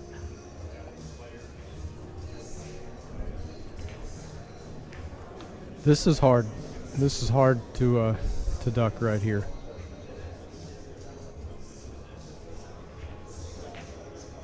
Because there's nothing guaranteed. You know, with 2 balls to defend, you have to defend, you know, 2 railers, 3 railers, straight back banks, leaving someone straight in.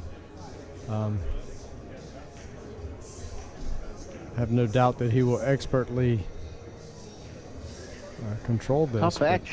Tough action. No, he left the bank on the 9, and as you're going to block the lane with the 5, he's going to leave a 3 railer on the 5. So tough. He doesn't have to be back at the table this game, Scott.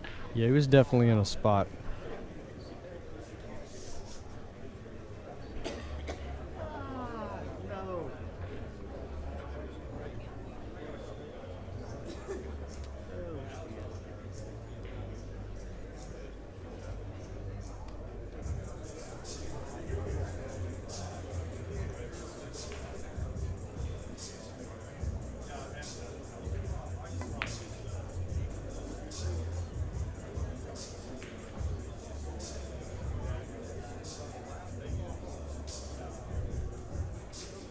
Ooh, I mean, the 5 ball got tricky there. How about the pressure these guys have to be feeling? This is unbelievable. You know, what do you think? Just spin that 9 over to your side and bring the cue ball up to the upper right corner? What do you do here? He can't see as we look at it, the left side of the 5 to, you know, kind of 2 rail it out of there, but he wouldn't want to do that anyway. The 9 there, you could leave shots and you could leave a bank back on the 5. I mean, this is a spot. You can hit the other side of the 5, you scratch. You don't shoot in the face of the 5 and get the double kiss. So maybe you have to deal with. Spin the 9 over to your hole. Just play all cue ball to come up to the upper right corner. Sky can't shoot the 5.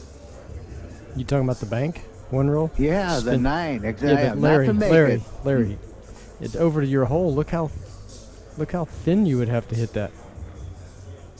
I mean, and the cue ball's going to be flying to hit it that thin to get it over to your hole. How about just not over to the maybe hole? to Not yeah, right. Yeah. Bottom rail. That's what I meant. Bottom rail. I know you can't make it. Now Federer did pretty well with this because it's on a double kiss to bank it straight back apparently, and the 3-railer isn't quite there. So literally he fell in a spot a matter of a couple of inches to where he takes away both ways Skylar could play this ball. I mean, is that skill? Is that luck? Really, if the 5 ball is moved 2 inches to the left or 2 inches to the right, there's a shot. Yeah, it's a kiss. Dead kiss line.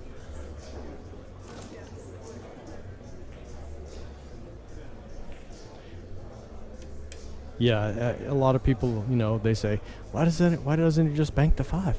Well, because he knows where the cue ball is going to be when 5 comes back, and there's a kiss there. So that's why.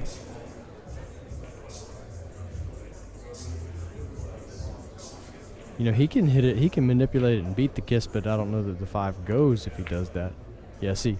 Ooh, I jumped in my chair, feeling that kiss coming. Yeah. Yeah, he manipulated it to beat the kiss, but he didn't want to. But he couldn't make the 5 with that shot that way. He just wanted to place it. But he had to hit it that way. Now, still not easy here.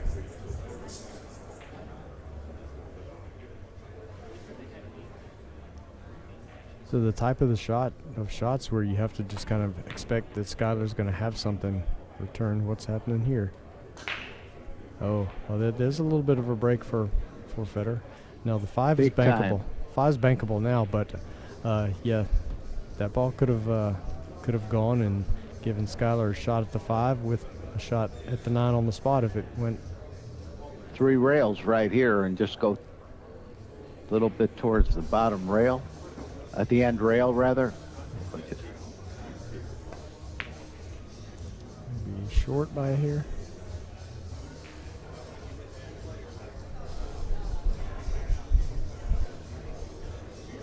We're an hour and a half into this first game, and what a battle.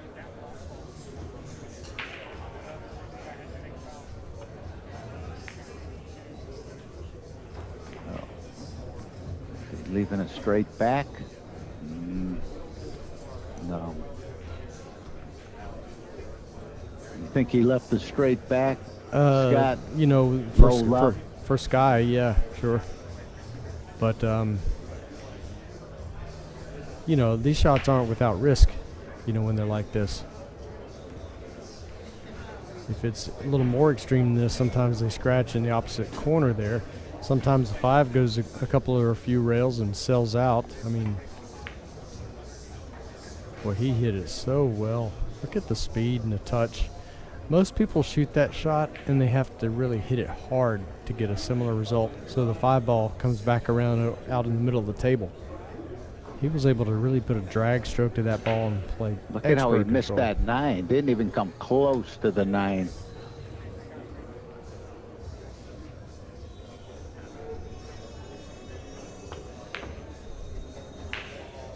Well, that's money. That's money. So, wow.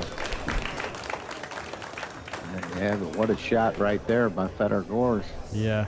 Okay. And an appreciative crowd with the applause there. They know what they've witnessed this game. This was a wild, wild game.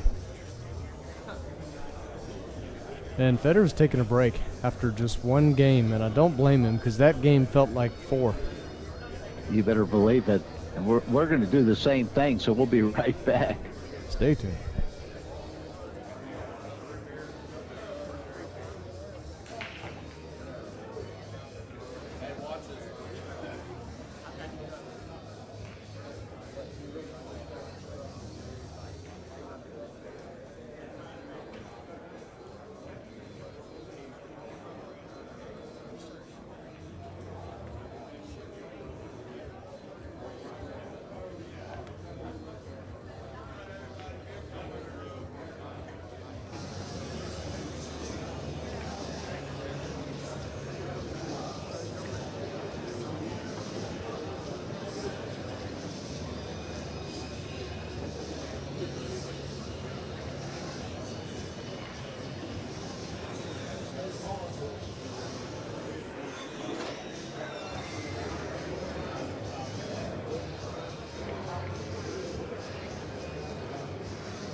watching the Scott Frost Roberto Gomez match. The score there is Roberto Gomez 4.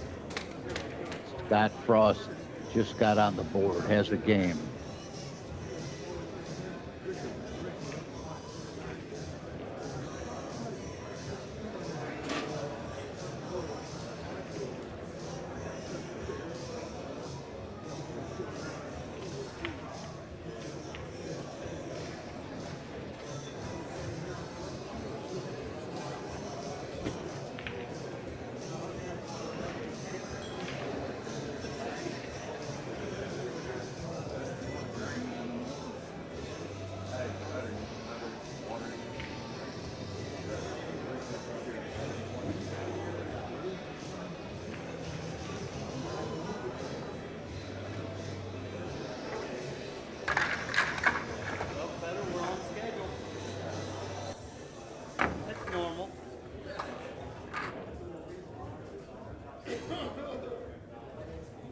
Take a lunch break.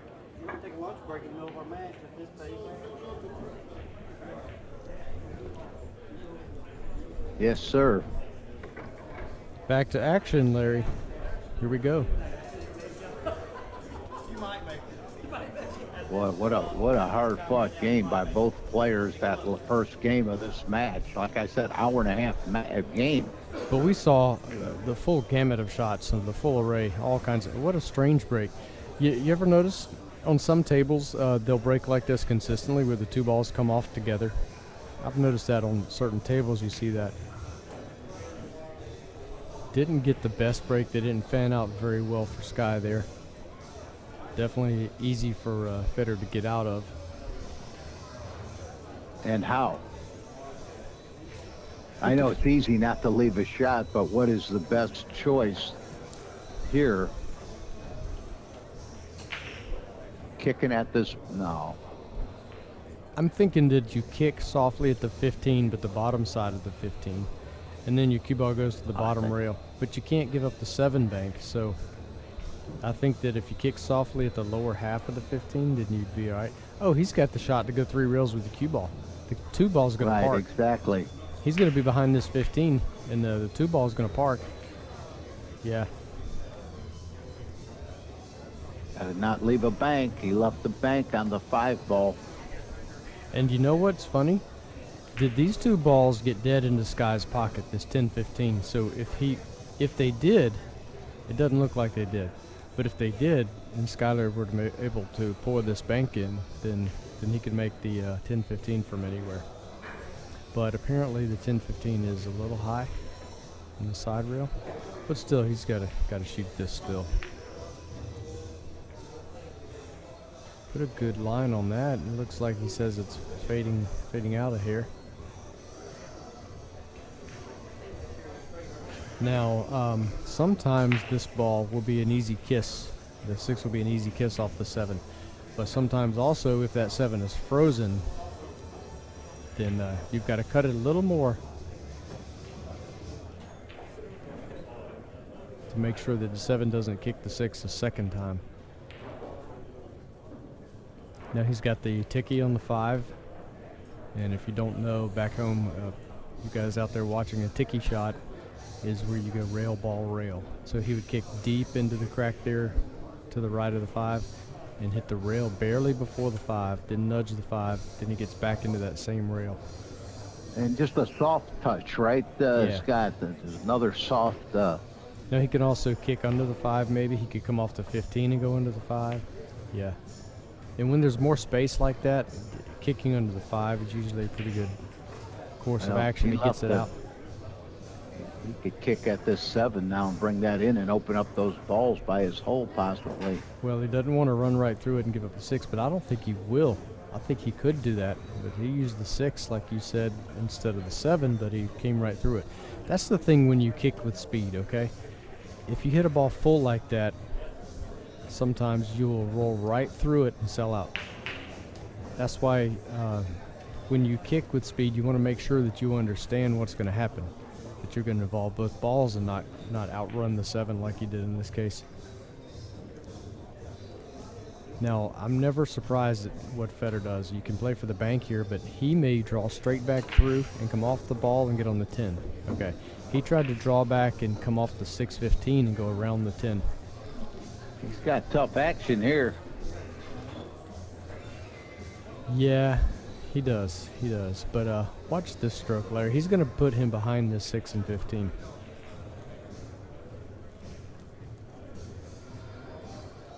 This guy here is one of the purest ball strikers in the whole world, and nothing to that for him.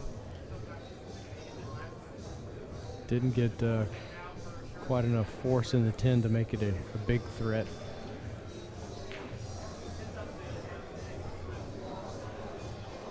Tough action here for Sky. Is a pretty good threat. Sky to guard against leaving a shot here. Gonna kick at the 5. What's he doing? Well, he wants to get. Oh,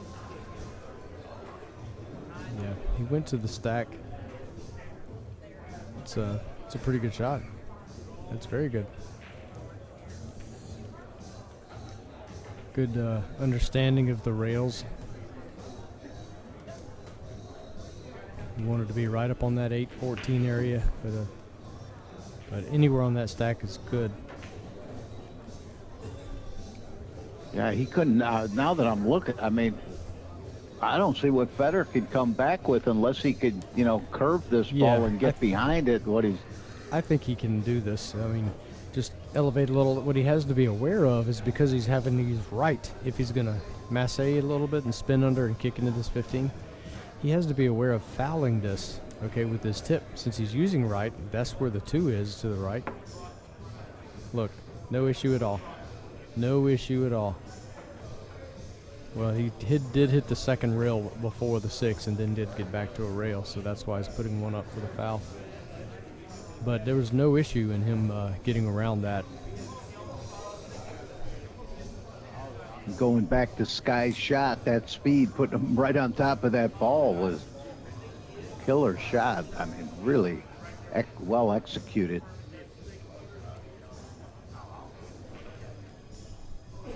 Looks like he's going back to the stack, come off the 12 here and go right back in the stack. Oh, look at that. Look at that. Hit the 7 and got tucked in even deeper. That cue ball's got a seatbelt on. I like it. Got a seat belt. Man, that is secure.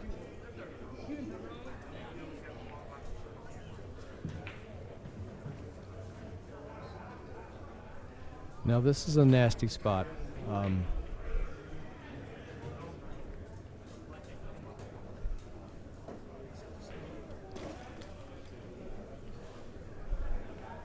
Well, let's get into it. It looks like if he goes up to the 5, he doubles him up on the 15. That looks like, Yeah. I mean, just something simple to just get away from this. He's looking at it, going up to the 5.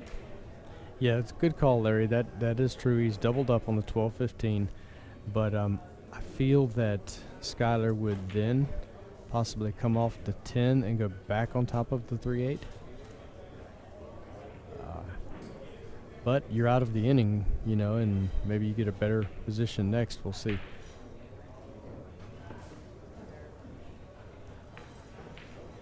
No, Skyler might even just bank the 5 down in here to crowd the area, but he could come off the 10 and bank the 10 up a little bit and then kind of stick to the back of the 3. But I like your shot. Just how about bank the 5? How about touch the 5 and get the cover on the 5 of both balls, the 10 and the 15? It's a good call. Yeah, it's possible. He's got several options here, and I think he's probably just going to crowd his side and let Fedor come out of it.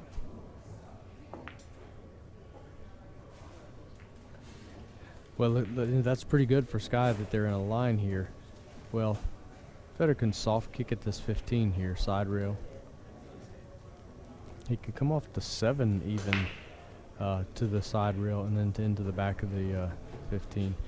What you don't want to do is come off the 7 and go to the side rail and come off into the 12 and that expose the 15, obviously. But if your speed is good, but the thing is, no table is perfect. It's very rare. I'm in that business. I know a lot about that. And there can be chalk dust on the grain of the cloth. Anything can happen. Sometimes cheaper pool balls, which these are not. These are the best of the best. But sometimes people have cheaper pool balls, and the balls aren't weighted correctly. They're not honed to, they're not perfect roundness, and anything can happen when you're rolling a ball over 9 feet. Perfect. Yeah, very good. Really nicely done. And my point with all that is if he slow rolled at the 7, he could get a little wave to the left or right, just a hair, and mishit the thickness by a hair going behind the 12 and 15. So. And Scott mentioned they're playing with, I believe, the Airman tournament ball. I'm not sure. Maybe. Yeah. Good hit. Good shot. Good shot. Wow. Yeah, that's what he shot at, and very good hit. Did he hook himself from the 10? Yeah, he shot at this, expecting to maybe be behind the stack, and or maybe end up with a little better shot. Unfortunately, he didn't, but that's okay. Now that ball coming back up.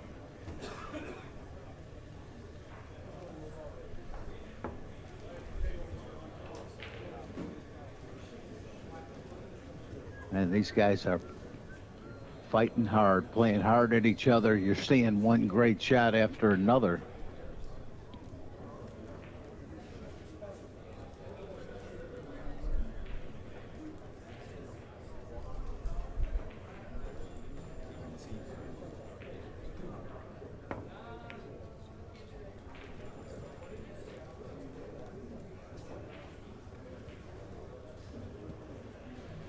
Well, you always know the guy that makes the least amount of mistakes usually comes out on top. And yeah, Larry, back to what I was talking about there a minute ago with the ball. How a ball can move just a hair. And it can happen on any table. And I've played on the TV table at the U.S. Open, seen it, and the main event table at the Derby. Just all these venues. Sometimes there will be some anomaly. The ball rolls off a hair, and even these table mechanics with all the with all the best levels, the machinist levels, and you can drive yourself crazy splitting hairs trying to get something perfect. That just you shoot enough balls around, you can find something that moves just a shade. It doesn't stay dead perfect. The point behind that is, it's usually a lesser player that's not a great player that says, "Oh, this table rolled off." Rarely is it someone like Efren. Efren seems to understand that, yeah, that can happen sometimes. So therefore, you choose your shots accordingly. You have to understand if you're going to slow roll one from one corner pocket diagonally to the other corner pocket and try to hit a third of a ball, just to barely touch a rail or something, it could fade a hair thicker onto the ball or a hair away, and you might even miss a ball sometimes. The point is that happens, so you choose your shots accordingly. You have to choose a shot that, if the ball fades a hair, this could go bad. So why don't I just choose to go over and shoot this ball? Therefore, that won't get me, No, that's great. Very good points you touched on there. I have a place with 16 tables, and you also hit it right on the nail. The weaker the player, probably the one that's going to blame it when they miss on the table. I've had to go out and drive and, put my stair at level, and I know how to work the shims. These tables have a shim system. Mechanical wedges in these diamonds, yeah. Yeah, but the most common ones are the balls roll away from the long rails, okay? Right. So I need to go up into the leg doors underneath and take a 7/16, open up the leg doors, and I need to tighten up those shims because, especially on 9-foot, the weight of the slate will sag and make the ball roll away from the rail, and it could roll away the same way. So a level won't even show you that. Well, yeah, you raise the center levelers up the center channel of the diamond table. Great shot. Exactly. Great shot. Great knowledge. Shoot a ball into a half ball hit there and carry, and they move all around. He didn't get anything close to his pocket, but definitely turned the tide a little bit with that shot. Yeah, so if you understand that, you just realize when you have to be really delicate on a shot. Sometimes if you can't afford to have anything turn just a hair, then maybe choose a shot that's not an issue. You know, you have to think that through. And that's not saying that we don't want all the tables to be right. You do. We want to get them as good as we can possibly get them, but sometimes something can still happen, even at the professional level. How about a ball being unround by just, I don't know what the right terminology for just the most minute. Right. Well, we found that with some of the cheaper pool balls, that even the cue ball sometimes, and with the old bar table cue balls, you had a weighted ball and where they've injected the metal into the ball. And if I had a friend who cut a cue ball up in half, and one of those old that had the metal pieces in it, and you could see all that, and that's not always perfect, and so the weight can be off a hair. We all know the funky 8-ball and the funky cue ball that you can buy as a joke. Then they roll around all funny and curve and wobbly. But yeah, that's kind of like that in real life. The cheaper set of balls, you can have that happen. And I'll tell you I use it in my exhibitions, that 8-ball. Go ahead. Yeah, there's I remember years back, I was setting up a pool table for some people and leveling everything out with the machinist levels, and I've got multiple machinist levels all over the table, and we spent a long time really tweaking everything. And so we go down and we're rolling some balls afterwards, and rolling the balls kind of down the long rails, about 6 inches off the rail, and they're all fading into the rail on both sides. They're fading away from the center of the table, going down the long rails into the rails. We could not figure out what is going on here, and then after a little while I look up, and there are 2 ceiling fans that are on. That's good. I've seen that. They're blowing down on the table and away. Yep. And the balls are curving. Even a vent, even an air conditioning vent or something like that, heating vent. So, but let's see what Sky has here with this shot. If he can get this ball to just come back and hold the cue ball. Nice cue ball right there. No. Going back to the Crazy 8 and all that, a player, non-player, bought a $15,000 table, Larry, and we leveled it. Just a second, buddy. The escape here is off the 2, right? You shoot the 2 rails your way and just tuck over. And if he hits this stiff with a touch, you don't want to leave a bank on the 4. The 2's going to get up near his pocket, though.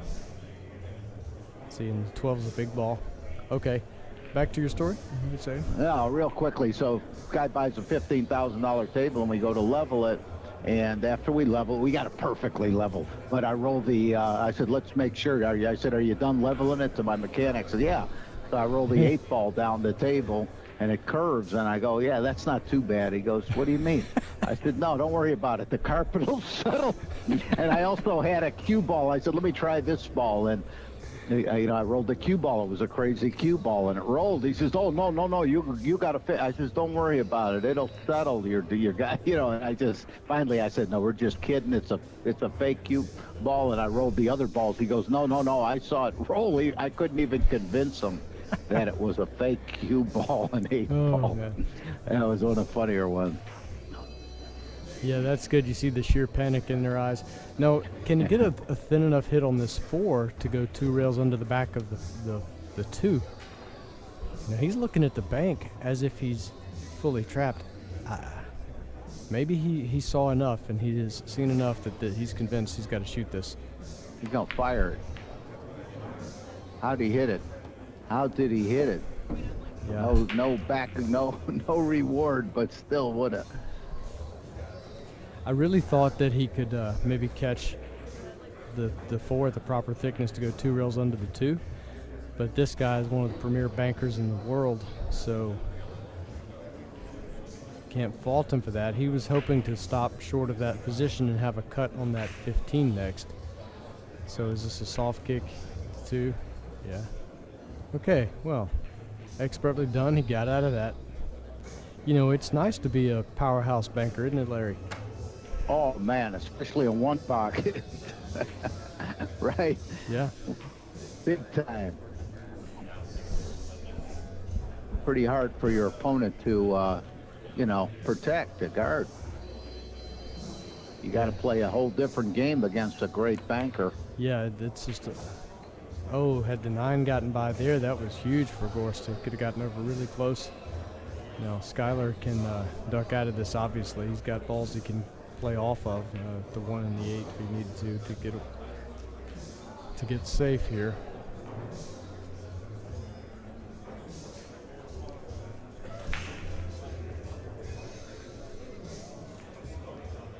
You know, the 10 ball is in the way of well, I don't know if the 2-railer on the 1 would be lined up anyway. Doesn't look like it on this camera angle, but from straight on I can tell that the 1 is on a good 2-rail line, but not with the 10 in the way there. So that tells you that he could definitely use that to get out of this trap. Or the 8. He could almost, you know, if he was off the rail a little bit, he could almost bank the 8 1 rail. But his cue ball's going to be moving too hot, have too much speed. Okay, he found something simple that seems to work. You know, he knows that Gorst can easily duck this, obviously, but what he's looking to do is just limit the offense that Fedor could implement here. Wow, look at what's going on towards Guy's hole. The 5-13, the 8-14, all makeable.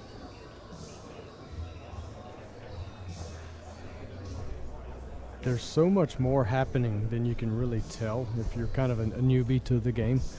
There's so much more at play here than you realize. These guys are guarding against shots that are beyond what the normal player would see. Okay, they know things. I mean, you can just watch. It's like we're reading. We can see their minds working. We know what they're guarding against. And it looks like just some simple stuff, but they're really thinking about many. Now he was trying to get the double kiss off the 2 there, 9 to his hole. You know, that happens, and that's a shot that happens accidentally. You know, with a lot of you see a lot of beginners do things like that. He's playing this ball in his pocket. Watch this. Now he got the kiss a little too thick, but if that kiss were a little thinner, the 9 can go straight in your pocket there. It's a high pool IQ. Man, I seen that on the bar table. I remember we used to do a lot of shots like that with a big cue ball, with the oversized cue ball. There was a legit shot to double kiss. There's a shot where I hang the cue ball in the corner pocket when I'm just showing, you know, a lot of times at these tournaments I'll get up there and just show a bunch of crazy, wild, one-pocket shots, 1 in a million type shots. That anyway, and you get a big group of people around, like at the Derby and the action room areas and stuff, and it's fun sometimes. We just get up there and spitballing, you know, and Alex Pagulayan has some of those that are good. Anyway, and Alex was showing a shot, actually, and Roberto got up there and tried it and actually got lucky and made it like his second try, and it was an amazing shot.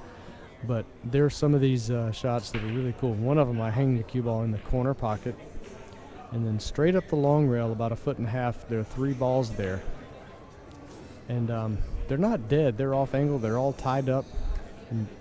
But I have a shot where I shoot straight at them, and then the ball comes straight back into the pocket where my cue ball was just hanging. I really want to see it. Can you tell these guys to take a little break? I'd like to. Yeah. I'd like to see. No, really, you got my. Yeah, that's a good cool shot. No, I've seen you show a lot of shots, and you have a lot of them, Scott. You know, it's funny because a lot of these shots, people say, "Oh, well, that shot would never come up." Yes, they do. They do come up. Especially shots like where you bank a ball 3 rails, you know, from down here out of the corner, and you take the cue ball 3 rails behind balls and play position, stuff like that. Those are routine shots, and we shoot those pretty regularly playing the game. So, but just because they're somewhat tricky or little quirky little shots doesn't mean they don't come up. You shoot these shots a lot in play. Okay, yeah, better go. Oh, he drained it. Went. Look at this. He sure did. This man, like you said, the banking champion. Now, can he smooth this back and dig into that 15 and get a shot on the 2? He doesn't want to hit the 2 and tie it up with the 11. Just get the 15 out of the way. Yeah. He didn't really get the cue ball back far enough to make this easy, but he's going to cut at this. You know, this too right, good. Especially with that 5-13 combination, the 12, the 14. He's got a whole smorgasbord there to come up and down for if he can avoid the 15. You know, this guy, I mean, a left-handed player, this is pretty routine to dice this 2 over and go up and down. You could get back on the 11, back on the 14, maybe just stay up center table. But I guess he's not. Sky plays right-handed, doesn't he? Yeah, I guess so. But this too, yeah. Why not get on the table? Well, behind the back, or he might not be as comfortable with it that way, but me as a left-handed player, yeah, this too looks pretty reasonable, and it carries it. You can get out. But I agree. He didn't get where he wanted, so I can't fault him for this. You don't want to have to try to shoot that behind the back or with the bridge,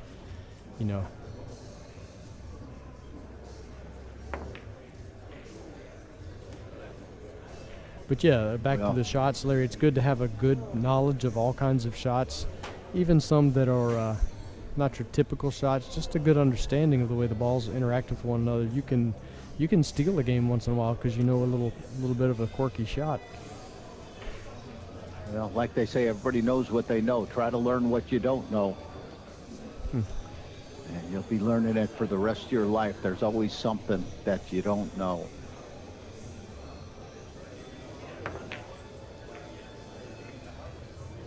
This is the shot that Sky did make, though, to get this bank. Go back and take one look at this bank. That was beautiful.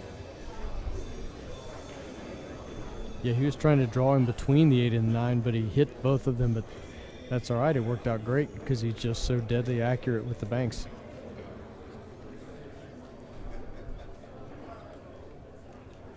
Yeah, with these banks players, I mean, you can't play them like you would a lot of other players. Even on tight equipment, they'll go for banks that you just think, well, you can't shoot at this. I've got balls over near my pocket. Oh yeah? Watch this. Whack.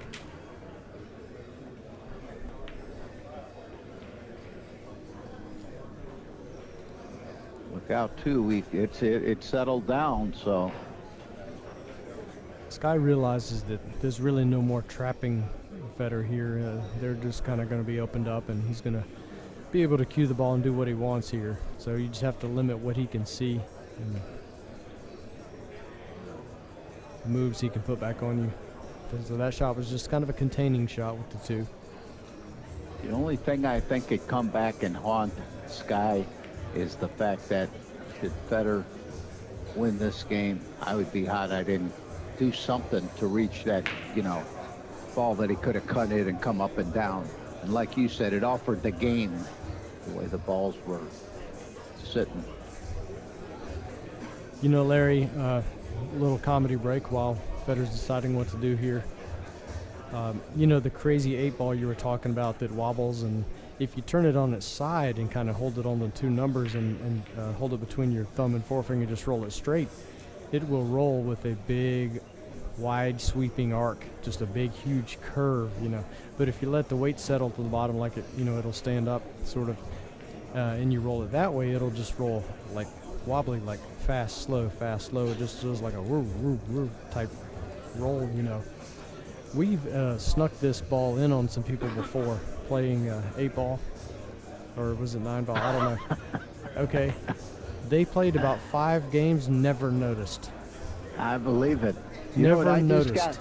The ball's jerking all around the table all sporadically. They were oblivious to it. Of course, these were non-pool players just having fun, but they never noticed. I put the ball on the first diamond away from the corner pocket on the long rail, and I bet I make it in the side pocket. Froze. I know, it's not that hard. Yeah, you shoot it, it arcs out and goes, that's funny. Yeah.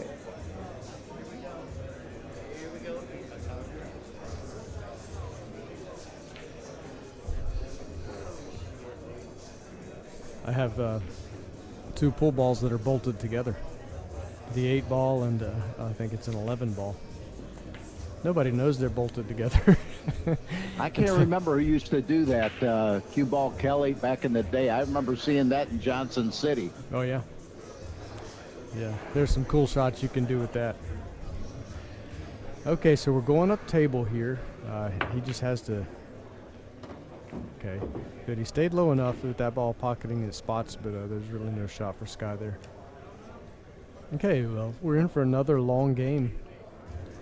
It's just 3 balls to none. With these two, this level of player, oftentimes these guys, their games go quick. I mean, because somebody is getting behind the balls, getting aggressive, making a good bank, and running out from absolutely nowhere, you know. But we would think that with some of the offense in the first game that they had, like Fedor starting out with that nice easy shot, that game would have gone that way. But it turned into a really long game. We may be in for another here.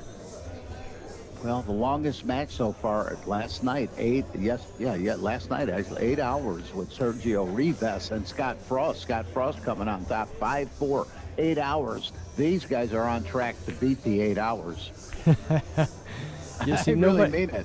Nobody wants to relinquish a shot here because, I mean, and they've been a little carefree sometimes. We're letting the balls roll, letting the cue ball go, and but it just hasn't hurt them, I guess. But yeah, that doesn't mean that some of the games won't go really fast here shortly. There's just no way to know. It's just the way the games pan out sometimes. But with this kind of money, you have to play ultra careful. Exactly. Just this match is worth over $20,000 between the auction and the tournament. Yeah. Moves them into the money. Yeah, and this is not even in the final few, and it's that kind of money. So. You might make it. It's gonna be close. Just joining us, I'm Larry Schwartz with Scott Rabin, Pool Action TV. You're watching Buffalo's Pro Classic One Pocket event.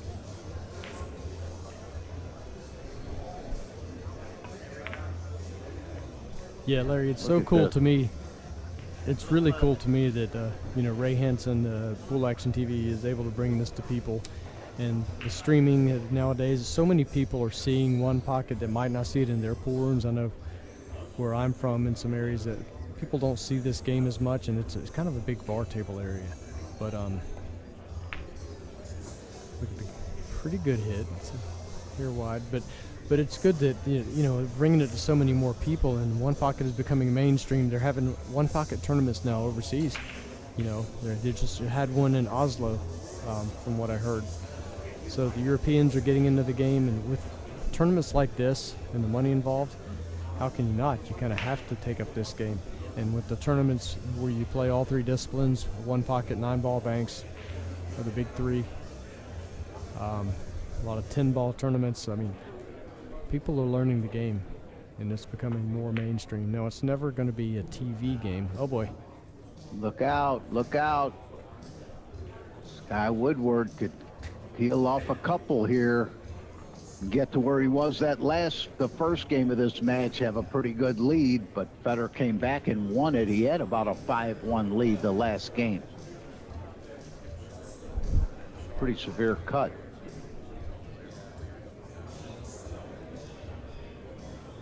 Putting inside English. Look at that. Very good. Look at how the cue ball cooperated and just killed. What a shot. Look at the way the cue ball just died off that second rail. Yeah, it's straightened up. He could have also played it without the inside and hit the 11 and 12, but I like the way he hit that. That was nice. Now, I think he's going to just take a chance. Is he going to scramble these and get in under the balls and see what he gets? Or is he going to just play for a bank? Yeah, he tried to get up in there and see what he gets. What about on the 2-bank? The 4-10 combination.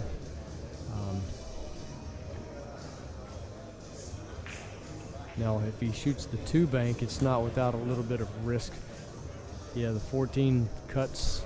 So that's probably his best shot.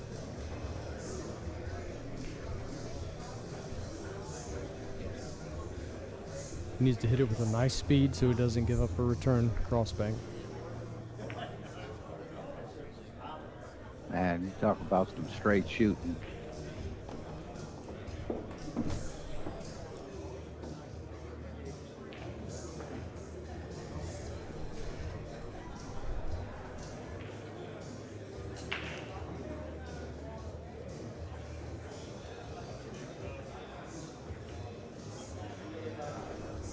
Right, Sky with a 6-0 lead, balls up table.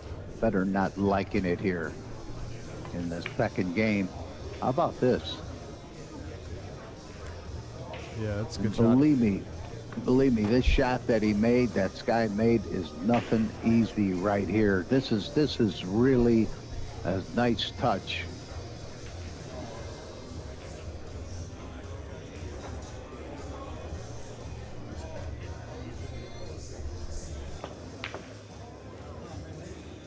I think it helped him. It looked like he got a little kiss there. He did. That's what they're laughing about. He got a rub. And almost made it.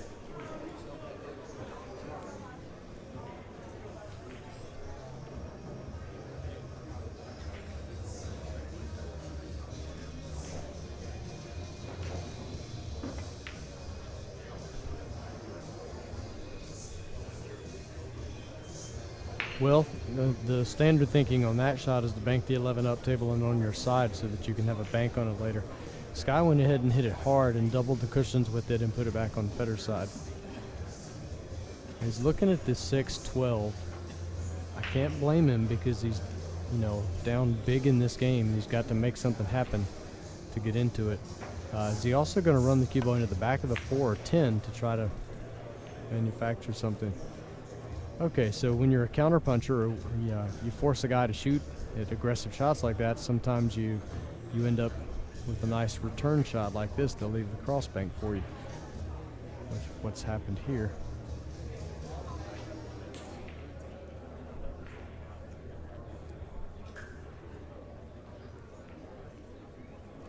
Of all things here, believe it or not, he's aware of giving up the 10 or the 5. What a shot. What a shot. With position. Chance to win this game 2. Should have no problem here. Just pocket this ball, and we're going to be all tied at 1. Race to 5. I'm Larry Schwartz with Scott Rabin, Pool Action TV, watching 2 of the greatest pool players and one-pocket players in the world. Yeah, both members of the Moscone Cup U.S. team. Although Fedor is from Russia, he's been here a long time, and so now he's eligible to play for the U.S. Yeah, if you haven't, you know, I talked to a lot of people at different places about some of the big events, and this being one of them. And so many people always say to me, "Yeah, I'm going to go to that one year." Well, those people typically never go to it. They say it, you know, "Oh yeah, I'm going to go to that." But go ahead and plan now. We'd love to have you here, folks. We'd love to have you here next year, or at any of the big events upcoming. Plan a trip. Go ahead and just stick to it. Put away a little money here and there if you need to do that for the trip. Go ahead and, if you need to get a little time off, it's not easy. We have lives and we have responsibilities, but it's a joy. If you're a big pool fan, it really is a lot of fun to be in it. Elbows deep, rubbing elbows with the best players on earth, and watching all the late night. And it's 24/7 here too. You know, we have to go back and get our sleep. But, you know, there are people that come in that don't even see much of the tournament, just come in the wee hours. The late night action that goes on till the next day. So, but it really is just a cool, exciting event. Plan your no trip. question about it. No question about it. Go ahead and book a room. It's always fun to come down to New Orleans and see some of the sights and the history, and the food is excellent. But, you know, every city and every place we go to, like, there are things to do. And but plan a trip to one of the great tournaments, and go ahead and try to adhere to that, and just say, well, this is happening, we're going to do this. And Roberto Gomez, I don't know about this. He went a little deeper than he wanted. He wanted to get the touch on the 4, but it's a good result. Left the return on that 1 ball for Fedor. Yeah, definitely did that. But at least he's out of the inning. Did cost him 1. Roberto Gomez defeated Scott Frost. That's our first out of these 4 matches going on the winner's side. That's our first final. Scott's not going. He's just going to the scenic route. Scott waiting for Josh O'Neill or Mickey Krause to play. So he's still 1 away from the money, Scott Frost.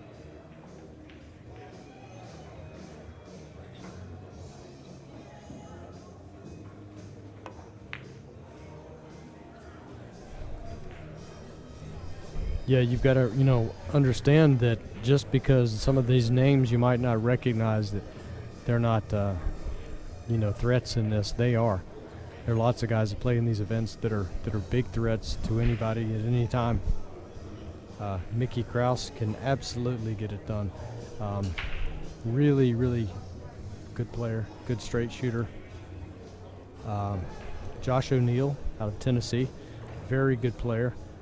Came down to the very last ball with, did he defeat Josh Roberts or lose to Josh? I know he played Josh Roberts and it came down to the last ball. I think that he won, Josh O'Neill.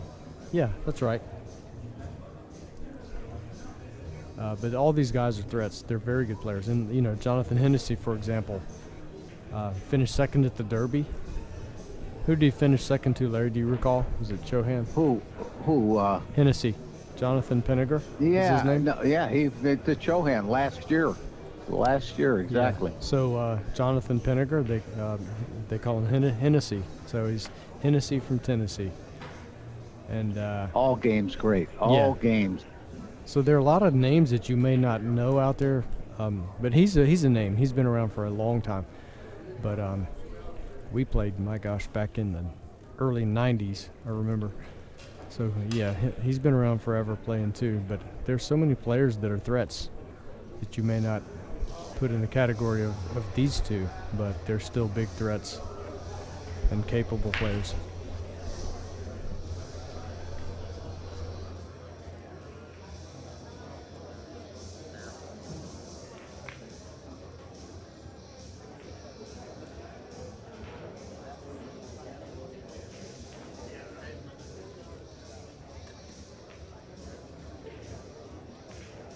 Another one in this tournament getting beat right now.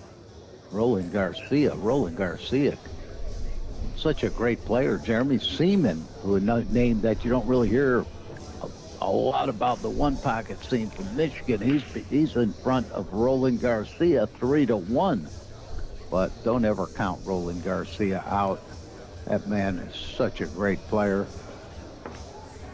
Oh, Skylar got a little soft on the stroke there, kind of a little timid with it. And they're laughing like I say. These guys are very close friends. Play on the same team. Skylar's the player captain this year, so Fedor Gorst better respect his captain.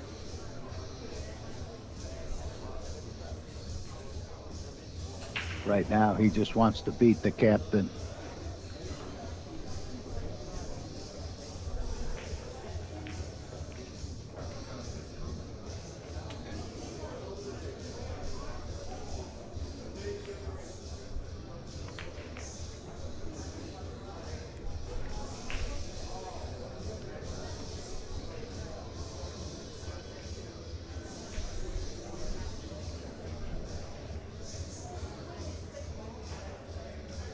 Sure what he's looking to flat out play this combination. The only thing I don't like about it has really no reward to it, and it goes just in, if he misses it. I know he's favored to make it, but if he misses it, things are looking way better for Fedor than they are Sky. The way these balls are sitting.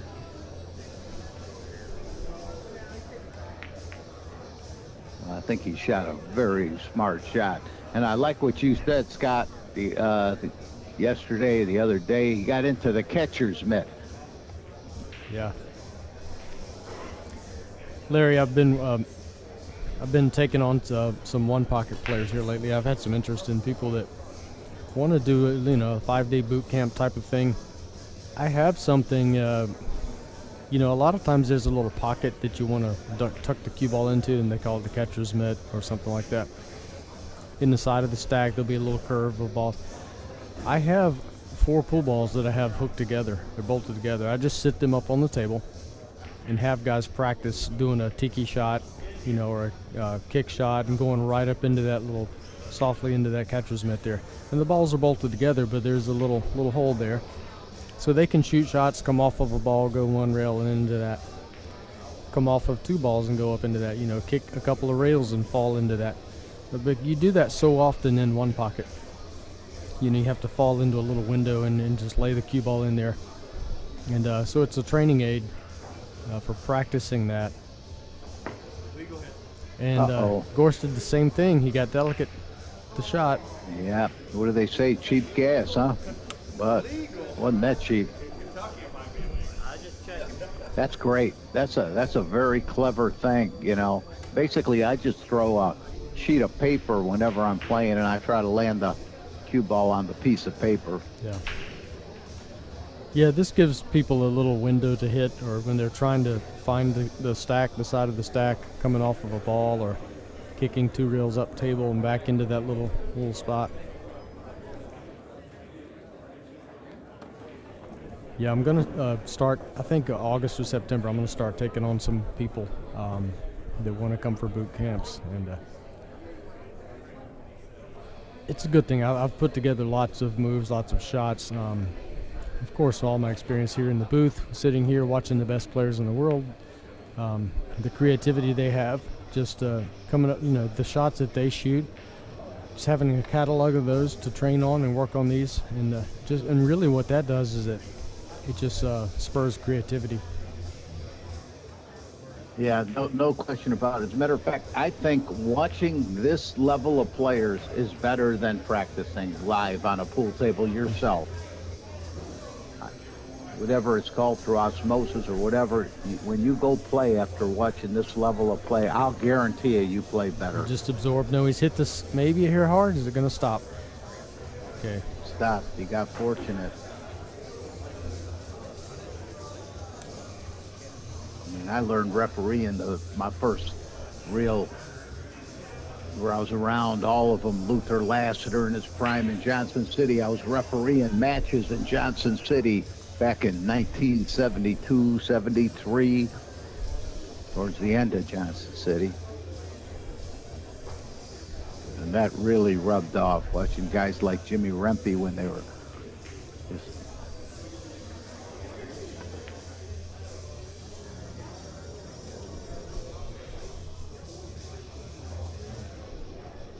basically Derby City. Just yeah, that's like what Johnson Derby City was modeled after, right? Yes. They didn't have bank pool in Johnson City, but they had 9-ball, 1 pocket. They had straight pool instead of bank pool. No, they had straight pool at Derby City, and now they discontinued that. A different version of straight pool, just seeing how many, the high runs, setting up so many break shots. They had the straight pool challenge. You set up your own break shot and start off. You shoot the ball in, hit the stack, and you're off and running, and see how many you can run. Yeah.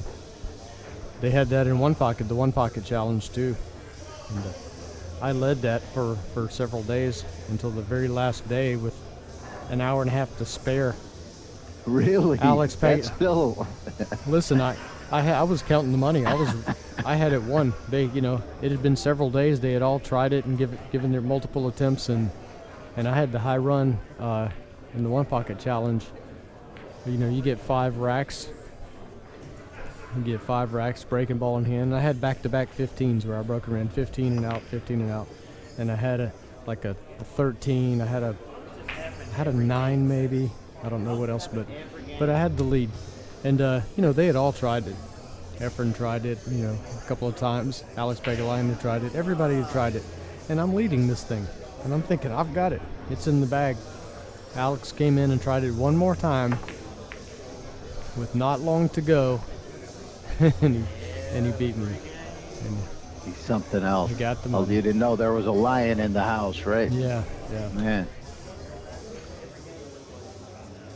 Very impressive. But still, your 15-15 is very impressive. The best I knew back in the day was Alan Hopkins. He would bet that he would take 5 racks on a tight table at his pool room, you know, in Pennsylvania, and he would take 5 racks to run a 15, and he would win all the money.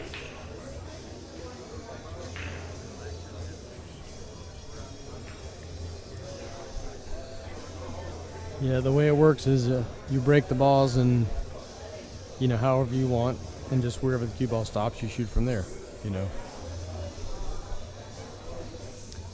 Well, we are up table once again, 1-1.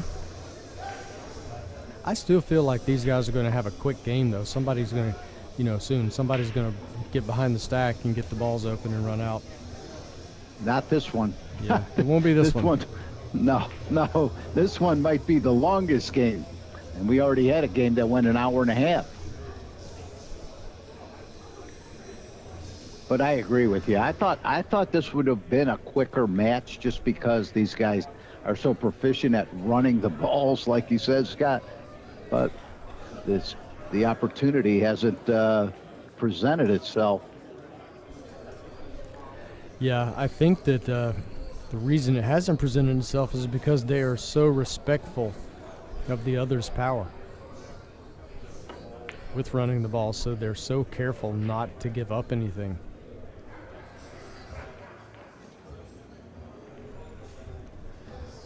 But at this level, it's crazy because when you play one pocket with this type of player, they'll create something out of thin air, and then they're off and running. It's hard to keep them off of the shots.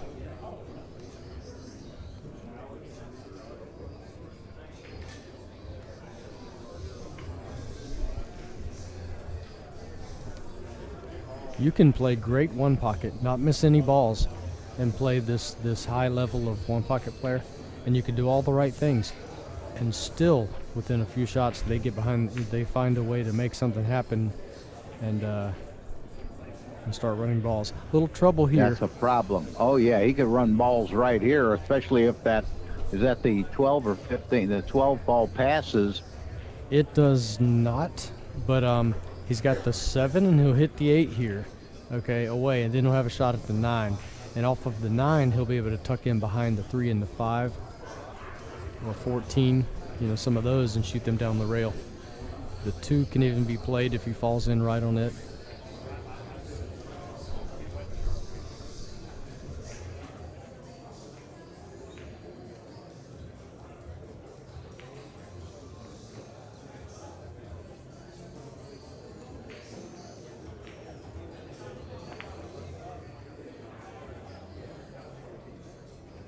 Two, 1. Okay. There, we got the score. Scorekeeper got the score updated. 1 to -1. Fedor Gorst, 1-1 in the game count, and the ball did fall. Little hesitation. Well, I don't think he got that angle, Scott. I think he has to get on the 2 ball now. Well, he's looking at it. No, he's got the angle. He can get there. He just has to hit it firm. Yeah, see, he's looking at it like where he'd like to get.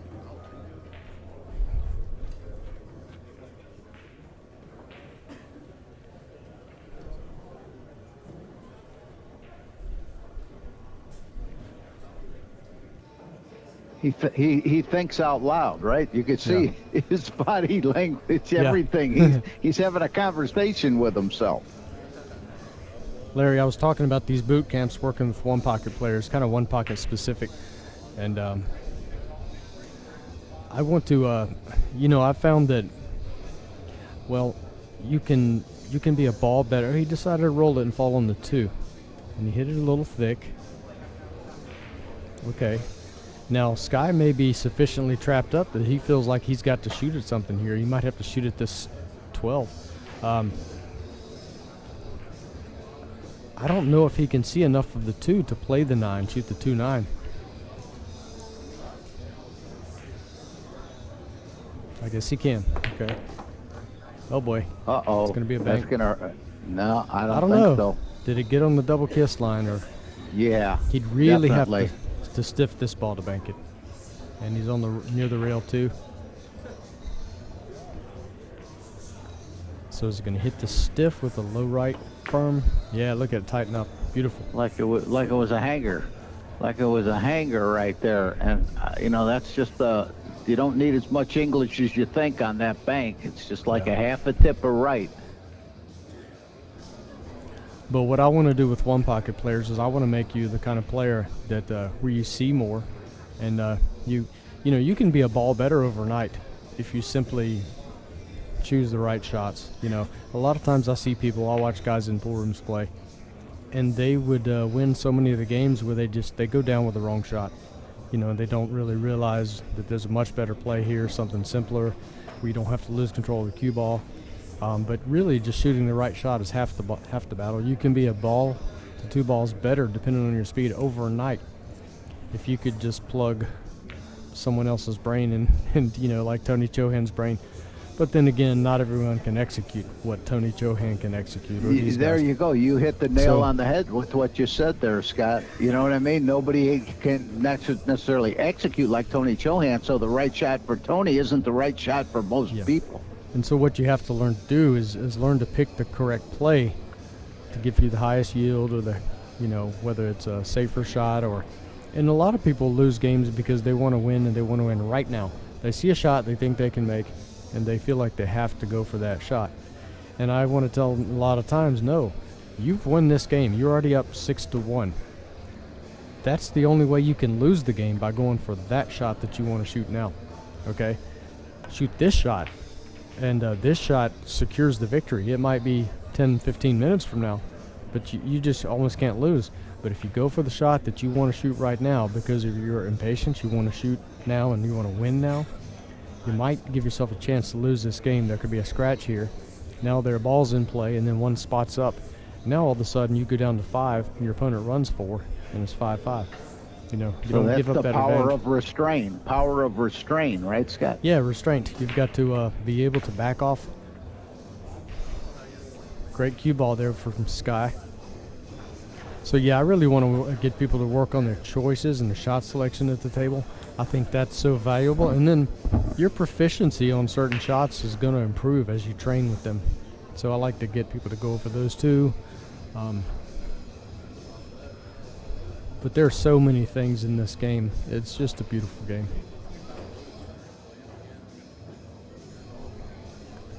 Well, Eddie Kelly, the late Eddie Kelly, one of my very close friends, always told me, what stops you from dogging it is knowledge and concentration. Yeah. And knowledge, just like you're saying, Scott, you will start playing better the more knowledge you have. Yeah, you've got to acquire that knowledge, but you've also got to just have to be able to see more shots, and the world opens up to you. The shots open up after a while. Get this, gonna slip in low, nice. So of course we all see that he can play the 11 and go 2 rails Yeah, behind but he's got to everything. be aware. Right, but he's got to be aware the ball comes up on the spot. Yeah. Like I said, we can play this 11 and go behind everything, as long as he can. If he looks at everything and realizes that if nothing goes to Fedor's pocket, like the 4 doesn't go, the 3 doesn't, the 5 goes is the issue. But the 14 and 12 don't go, so he could play this ball and go back there. But how dumb do you feel when you shoot at this, miss it, and go back there, and then he makes the 5, picks off the, bumps the 4 loose from the 3, and then he runs 4, 5, 6 from there. And he'll always be able to fall on this 13 also. Weak. Okay, now it comes up what we were just talking about. Fedor's got the 5 ball. Now, can he shoot the 5 and maybe get back on the 6? Or does he shoot it and try to pick off the 4 and open up the 3? Because that's risky too, because you do that and miss the 5, and then Skylar's got the 11.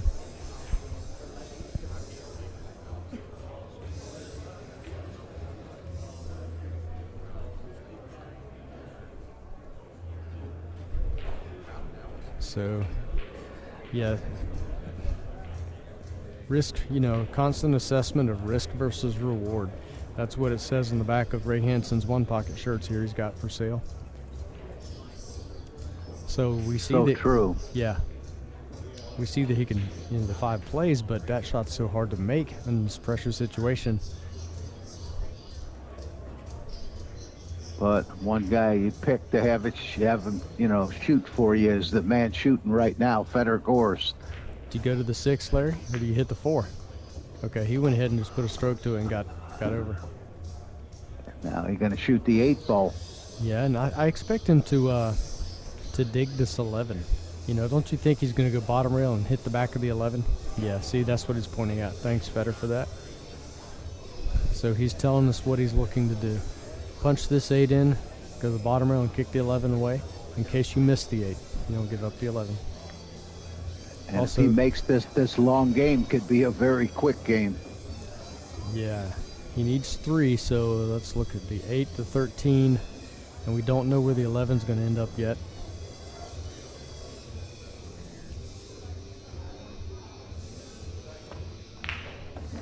Oh, he's just so pure.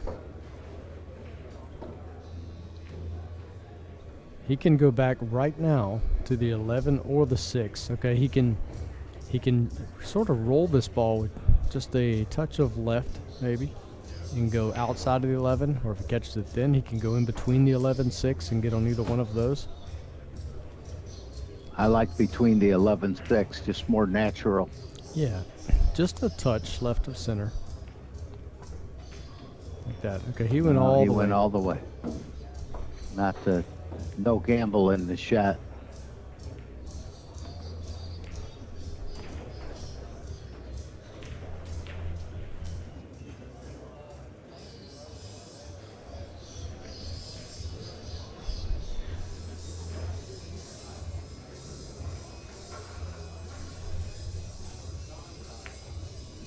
Nope.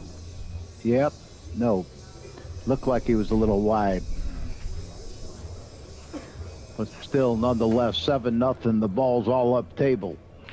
But look at how the line of balls there. If Sky made something happen and got on any of those balls, they're all facing Sky's hole. But he's going to leave a 2-railer here, and he's not going to pass it up. No, you can't shoot that. Just going to bank it over to his side and come back down. Yeah, exactly. You don't have to do that. That's what I was talking about a minute ago with shot selection. You know, you have a 7-0 lead. Trying that 2-railer, you could get a kiss on it, and you know something, or it could hit the point. You know, coming out. There's no need to press the issue. You've got this game won. You could hardly ever lose this game unless you tried. If you tried to go after something crazy and then give it up, it's the only way you could lose this game. But you're rarely ever going to lose this game if you just play the right moves and bide your time, get the balls sufficiently tied up, and then bat them around and play one at a time with them.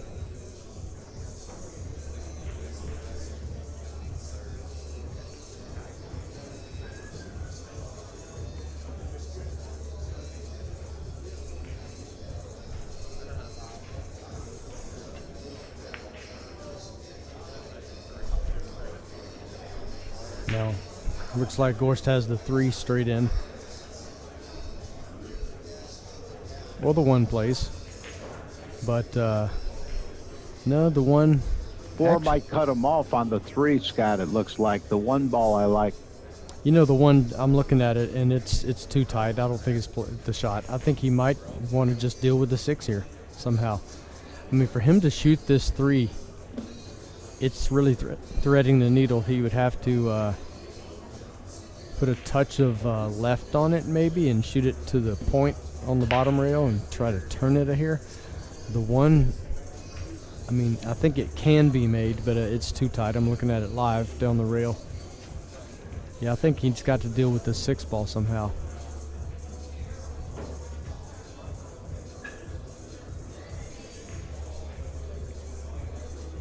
No, he can't afford to get under the 6. Okay, that's a great shot. Great shot. And he also had the good fortune of recognizing that no matter what he does with the 6, if he bats it up table, I mean, you know, it's pretty good to make it, but even if he knocks it around somewhere, he's not going to give up much, most likely. Maybe just the 6, and Skyler would still be hard-pressed to fall on those balls back there and run any. But amazing how he did that rail first, as far away from the pocket that ball was. Yeah. Okay, now you can take a breath here if you're better, and just play the game for a little bit, bump the balls around. I've come thinly off the right side of the 11. That's all he's going to do.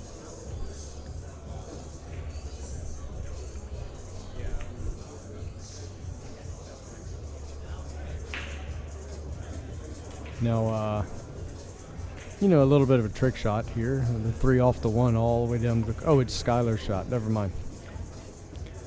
Never mind. No, but even with that, I wouldn't suggest he tried it. If it were Fedor's shot, don't shoot that, but just recognize that. Because there are situations where you're going to need to be able to pick shots out of the blue. Yeah, this score dictates don't take any chance, right? Yeah, but I was speaking as if it were Fedor's shot. If, you know, and he still wouldn't shoot it because he doesn't need to. But the 3 off the 1 a minute ago before it got moved could have played that direction. And this is what happens. See, your opponent needs all the balls, so or a bunch of them, so you have to be a little bit of a counterpuncher. Sometimes he'll shoot at 1. He's going to be aggressive. But you get rewarded with a return like this, and then you can get 1 down and move on 2-1.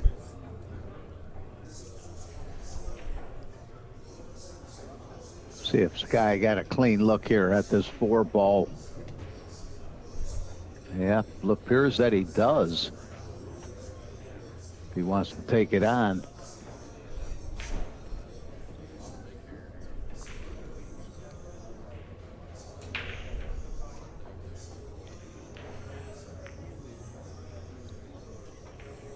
Pretty good if he took out, yeah.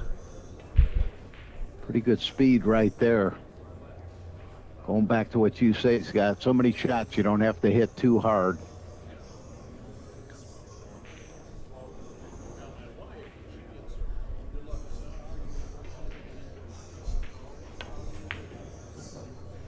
Wow. What a That is shot. so. Let me tell you what. Okay, that's impressive, and here's why. If it hits the 14, the 4, any of that, it all comes. I mean, the 11 comes this way. Those balls move a little bit. He turned it. You know, that's a bank that where he hit it. Technically, it doesn't bank. It would bank straight back and miss the pocket by 5 inches. But he turned it. Okay, he hit it straighter and with a touch of right and stiff, allowed that object ball to twist, catch that rail with a touch of left, and straighten up to the pocket. That's a beautiful shot. So many people try to thread the needle on the bank like that and cut it, and it hits those balls and comes over the wrong way. That's a skill. You got to really work on that too as a 1 pocket player. Turning banks, you know, banks that don't go or don't go naturally. You can bank them wide and have them turn back to the pocket. The one, I know you know this one, Larry, the old twisty bank that Grady Matthews used to talk about. With the object straight up the long rail where it's almost frozen on the rail, and your cue ball is behind it, and, you know, an inch or 2 off the rail. You shoot it up table just out of the pocket of here, and it straightens up back down the rail, and English is back. Exactly. Are the players taking a short break? Yeah, let's do the same. Okay, we'll do the same thing. We'll be right back. Stand up and stretch. We're going to be here. It's going to be a long match. 7th All inning right. stretch. You got it.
All right, players are back. We're back. I'm Larry Schwartz, Pool Action TV with Scott Rabin, and we have 2-1. Fedor Gorst. 2 hours 40 minutes into this match.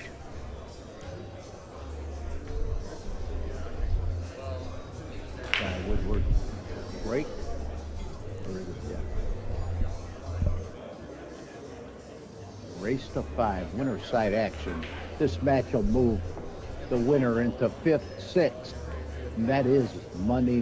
That's over 20,000 between the players' auction and the tournament. You know, the balls, Larry, they're still breaking a little funny there. Those two balls, the 4 and the 15, came off together. And, they did get in a great spot. This is an effective break. He can easily duck this break by coming off the 10 and splitting the 4 and 14, or soft kicking it to 4 is probably smarter. But, yeah, so automatically Fedor's going to be out of the break. There's no more trap here. The balls just didn't fan open very well. I keep thinking with these two, we're going to see a fast game here momentarily, but it doesn't appear that way right now. When the balls really fan open, and there's a lot of opportunity to be creative. Sometimes somebody gets a ball to wiggle in or bank 2 rails off a ball or something, and then they just run out. The game's over in 5 minutes. Now, is he going to just lay on the stack or re-break them and go up table? Yeah, he's going to re-break the balls. That's a great shot. As long as you know how the balls and how the cue ball's going to react and how the balls are going to come off the right ball, it's very effective, just like it proved to be right there. Yeah, it's a great shot for the old school way of thinking of crowd your side, leave them up table long. But here you are letting Fedor see the balls that are opened up on your side. So he's, these guys today, they're so talented and there's so much knowledge of one pocket nowadays. They can find ways to get out of this, but it's not bad. They can find ways out of it, but you have a lot more balls open and a lot more chance now to be creative and for something good to happen. Now I'm looking at the 6, 5, 8 off the 14. And that's what he's looking at. Is he looking at the 13, 6, 5, or just 6, 5? So right, he's playing the cue ball safe. See, the good thing here is the cue ball can get safe too. Now this game has a chance to be a fast one. If the balls stay down here, we've seen this before. Yeah. If somebody can get creative and really trap the other guy up, or bank something into some balls and get one to wiggle in. Or someone just makes a little error in trying to duck and leaves an easy bank or an easy move.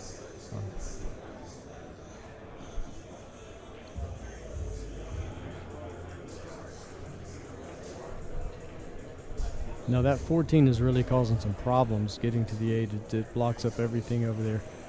And is he going to bank the 14 into the 8 and bank the 8 over towards the 12?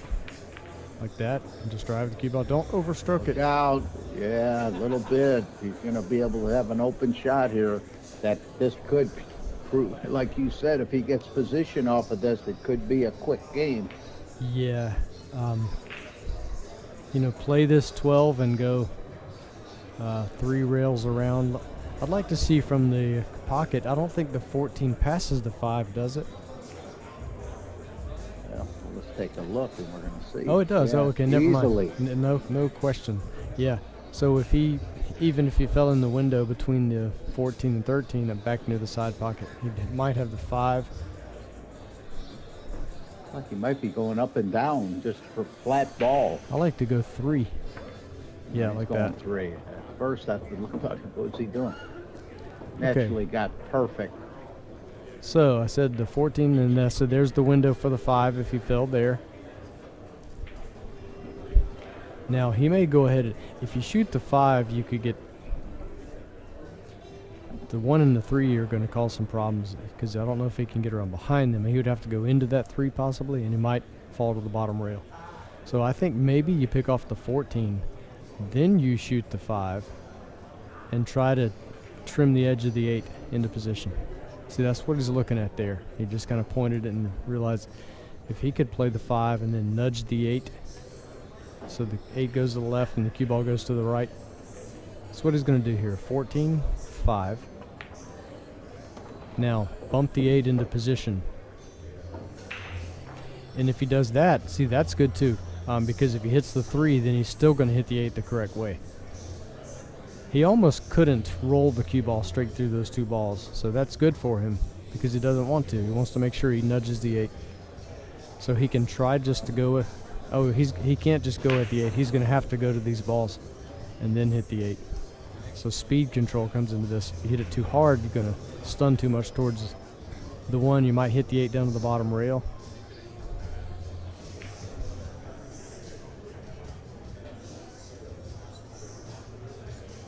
So this is manufacturing a shot, really.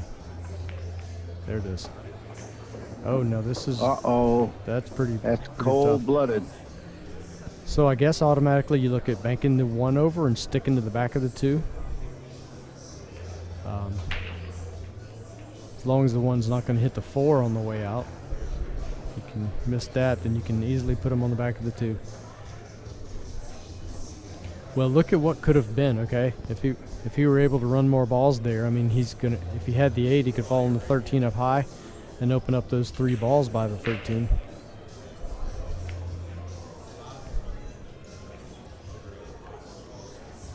Good stuff. Very effective shot, yeah. Something simple like that, keeping him against the 2 ball. What do you know? But this is the same kind of same shades of what we've seen in the first couple games, where it looked like the balls were down, somebody had a chance to run, and then a little something like that happened where Fedor didn't get another shot, and now all of a sudden it changes the whole complexion, the balls. But I want to see what Sky does to get out of this. Yeah, he's going to have to,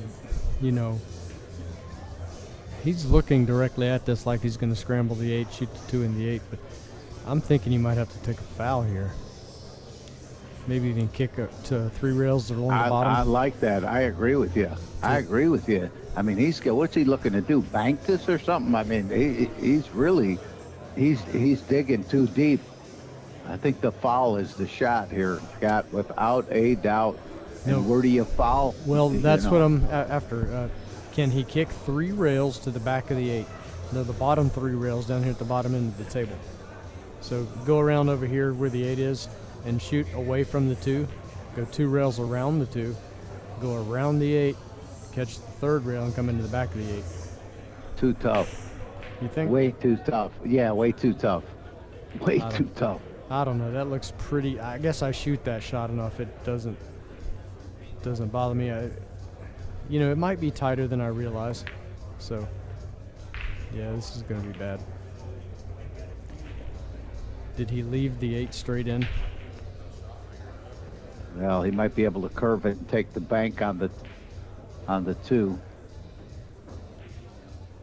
I mean, if he can almost make it, then I wouldn't. If he's only eclipsed by, say, a 10% of the 3, he can shoot it straight in, Larry. Look at this. Okay, even if he couldn't, he can always jack up and skip the edge of the 3 and draw his ball up for the 1. Okay, that's not hard. I mean, when you're right there by a ball and you only have to get over it like a millimeter of the edge, you can just jack up and just draw your ball and just give it a little pop and you'll draw right back out. He could end up with a shot on the 1 or the 10. The fact that he's shooting this with a level cue tells me that, oh no, he hit the 3. That's your shocking. shot would have been better. Jump over. To jump over, like you said, it's almost, you don't even have to elevate too high, and you're jumping. I don't know if I even call it a jump. That makes it sound like it's a scary shot, like you're going over a ball. Sometimes when you just elevate from up table and stop your ball, you're jumping the cue ball. If you're up table near a rail and you're trying to shoot a ball down here and stop the ball, your cue ball is jumping, and that's all he had to do to get over the edge. What a quick turnaround this is going to be here in this game, where it looked like Sky wasn't going to get back to the table. Now there's a chance Fedor doesn't get back to the table this game. The key shot here, I think, is going to be the 15 ball and opening up the balls. All right, unless he, I wouldn't do it now. Go into the 7. I wouldn't do that. You could hit it full and be in trouble. I'd come back around for the 13-6. Okay. But at some point, he's going to have to.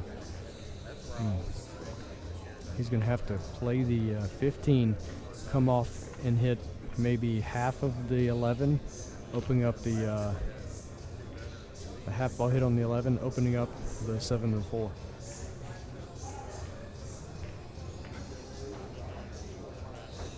Okay, looks like he's decided to do it now. So he'll hit a third to a half of the 11 and get these balls open. 11 should pick off the 7. The 4 should stay there.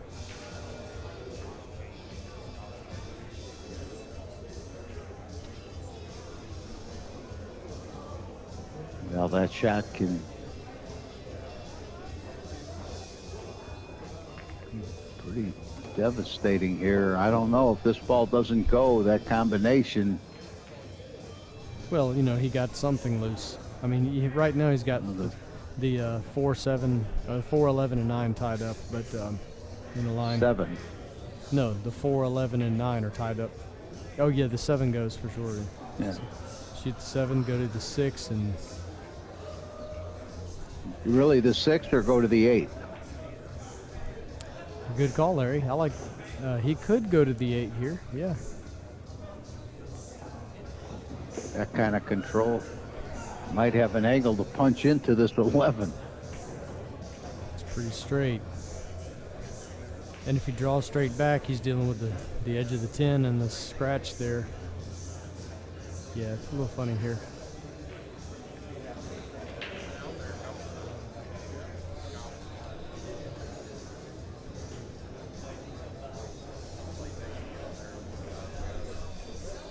Is there any going forward and coming up?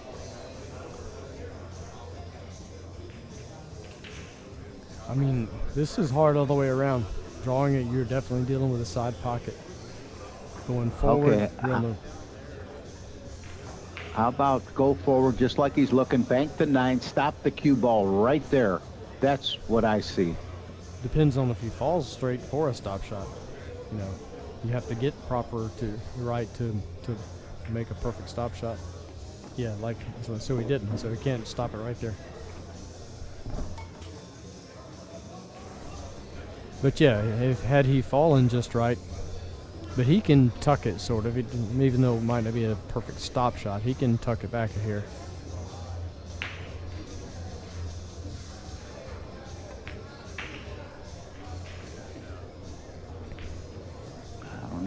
Now he could just be. Now it's better. Better has to kick at this. You just kick it to give it to Sky, right? But you put Sky on 7. No, you don't give it to him. It's not in the center of the pocket. It's Wait. out. He's looking long rail. I was considering coming to the side rail and kicking at the 9. But if the 9 is off the rail, a ball width or more, then it's a big scratch if you kick into the back of the ball.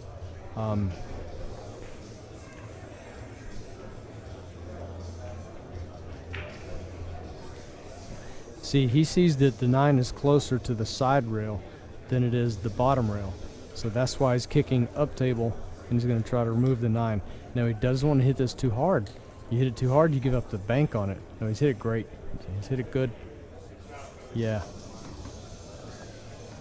Okay. Yeah, he hit it pretty thick, too. If he hit it kind of the cue ball, half ball hit on the 9, they'll kind of come off the back rail equidistant and maybe give a bank. But all right, I like skinning off the right side of the 4. You double them up on that 8, and what ball is that? The 10. yeah. And that's Yeah. I like that a lot. Just get them on the end rail, double them up on the 8 and 10. You might even get cover on the 9 with the 11. All right, so Skyler is going another direction. He's decided just to play his numerical advantage here, 6-3.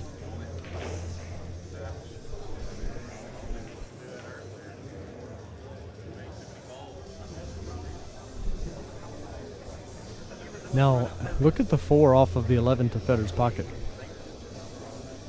Now that's got a little risk to it, but I just always like, yeah, it's going to be too low. You'd really have to cut it for it to have a chance. But I always like But to point I out like shots. shooting it. I like shooting it though, Well, because you bring the cue ball up to the end rail. Yeah, but you'd have to cut it too much, Larry, and your cue ball would probably come around and sell out. My point is though, I don't like shooting it there. I just like to point it out. Okay, a lot of times I'm in the booth with Jeremy or others, and they'll say, "Oh no, who won't shoot that?" I'm not suggesting he'll shoot it. I'm just showing it for people out there learning the game. But I want them to see how to learn how to look at shots and what the potential is in a shot. I'm not saying that in that case it was exactly right. Sometimes it'll be moved a hair and it'll be even better, and then you do shoot it. But it's just always good to know things like that. It helps you learn. I was thinking to shoot it, not to make it, so you don't have to be cutting it or anything. Just get it on your side, play all cue ball up table. Yeah, that's a shot in that case that I don't know that I would want to shoot if I wasn't going to make it or trying to make it, because you don't figure to trap him with it.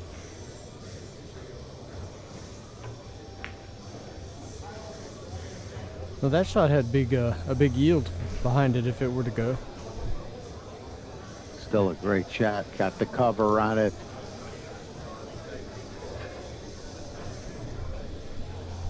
Well, you know, you say it's a great shot.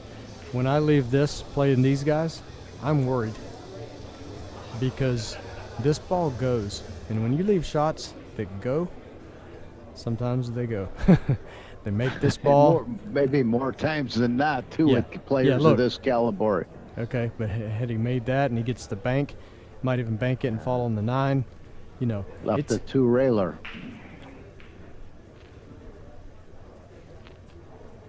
To go up table. Yeah, lots of people get 3 or 4 balls off of the power of what some people say was a good shot. Oh, that's a good shot. Yeah, well, watch this. And then the guy dices that 4 in, banks the 11, gets the 9. He only needs 2. Yeah, you're right. He would have gotten out should he made it. They're a big favorite. It's like Fedor's going to be a favorite if he makes this.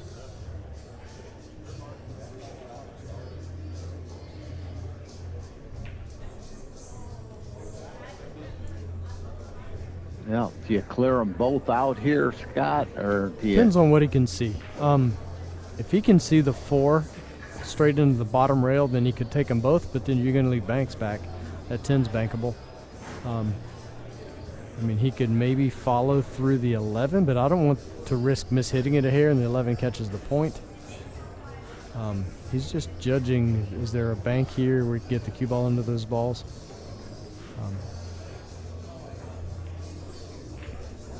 So it looks like he's going to take him out.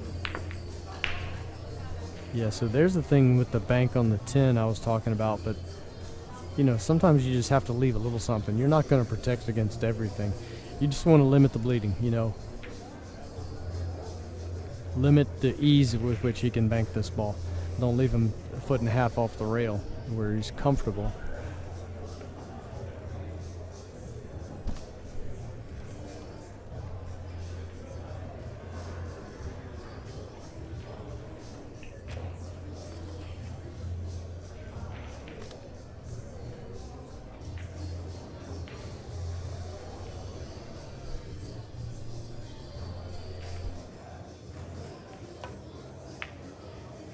Wow, what a hit. What a strike that is from there. From that distance and the cue ball, what a strike. Take another look at this shot right here by Fedor Gorst.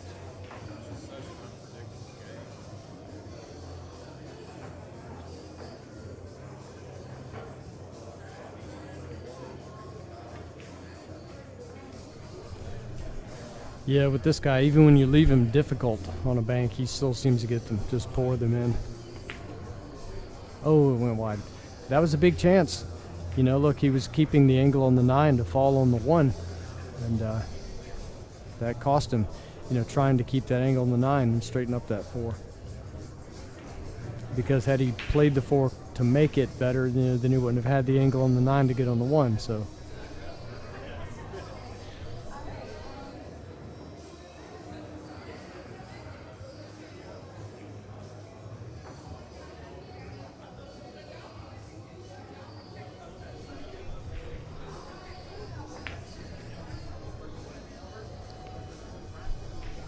Well, that'll work. That'll work. But he's banking that 11 back at you. He's going to put another threat, possibly make it. I know it looks pretty tight because of the 4. I'm thinking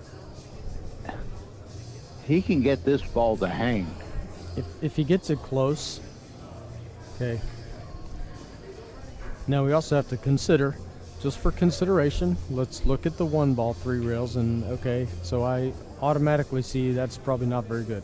So we go back to the 11, and yeah, if he can get it past the 4 and in close, even though the cue ball is going to come around a little bit, I think it would be okay with that threat there to leave the 4 and let the cue ball move a little.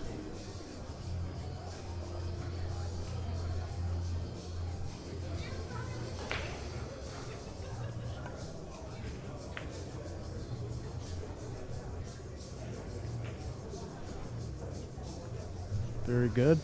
Okay, so man, not an easy spot to get out of here, right? yeah, I mean, well, you got he can easily duck this, but there's potential for Fedor back at him, so he has to be careful. You know, you can soft kick to the side rail at the 11. You can soft kick under the 11. That could give up the 4 bank. about the 9. Oh, and that can also give up the 9 bank. Is that what you're saying? Yeah, Yeah, big right. time. Yeah.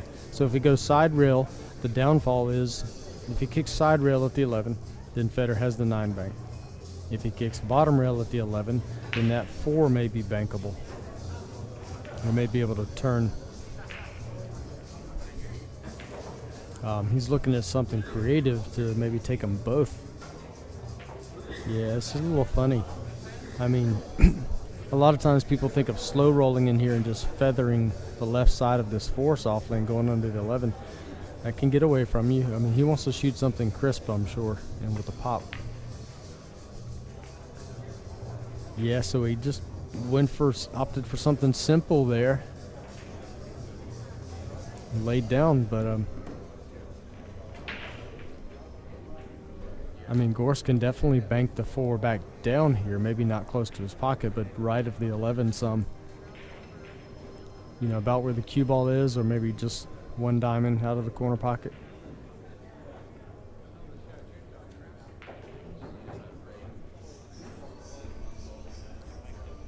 Yeah, so he can easily beat the kiss on this ball coming back. He just wants placement. Just get it down here. And he hit it. He played all cue ball to just sit on that end rail. Yeah, and he did well too that it got doubled up. See, but that does leave the easy kick to the 11. Just don't want to leave a bank on this 9 ball. But still, what he's doing is good because this is how wins are developed. You know, you keep that pressure on. You just keep pouring the balls down in here, and eventually something's gonna change. You know, who's gonna have a nice easy bank that he can make, or Skylar's gonna falter and trying to duck, you know, and sell out.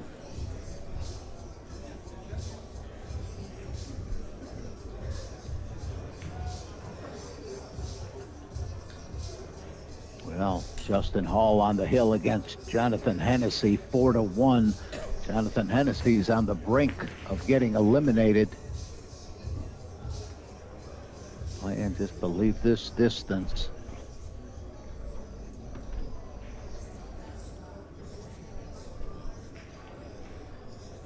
Mickey Krause ahead of Josh O'Neill, 4-3. The winner of that'll play Scott Frost.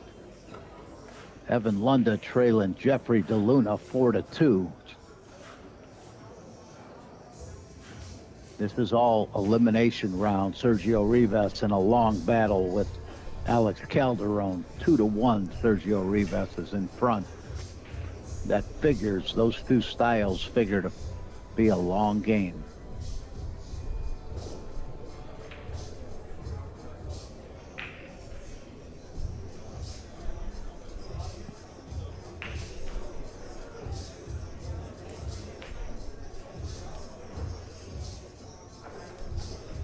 Softly.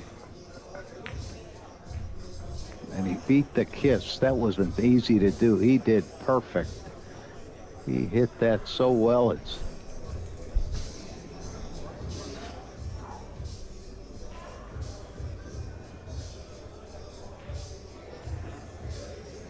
man, Great shot to avoid that kiss.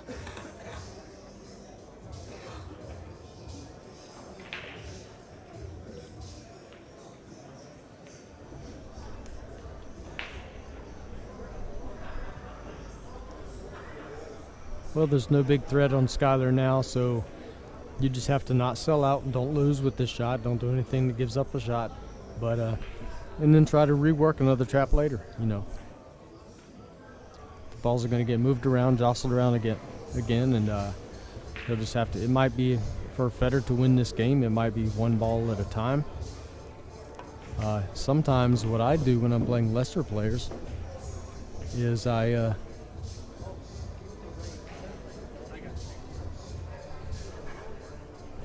okay, I'm sorry. Something going on back here in the booth. But anyway, sometimes when I'm playing a lesser player and I know that they're a little loose with the cue ball, I'll just let the innings develop, you know, and let the game take a while, okay? And put them in tricky situations, do the best I can just to lengthen it out, let a lot of innings pass. They're going to give me chances, or eventually they're going to scratch or something like that. Not at this level. Okay, these guys aren't going to just lose control and scratch. But at a lesser level, those guys will make a mistake. They'll fold. They might not get a rail at some point, or you just keep them uncomfortable, and eventually something's going to happen. They're going to take one off of their score and spot it up, and then you have ball in him behind the line and steal three. And, you know. What the heck did he do there? What the heck? Well, did he do there? He just played off the one and went around the horn. You know, watch this. So see, all he's doing is playing all cue ball there. You see it? Hey, all he's doing is executing a tough shot really well, right? Yeah, played a third of the one ball with a low right, and he just knows that that goes 3 rails to the 4th rail, the bottom rail here.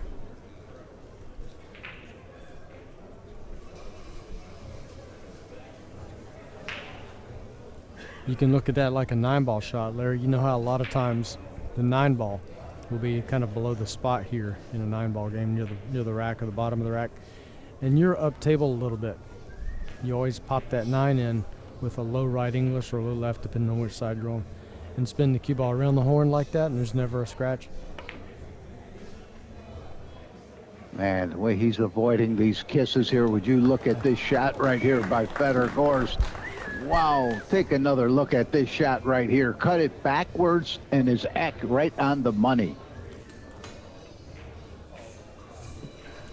Stop it. Come on, Fedor. Stop it.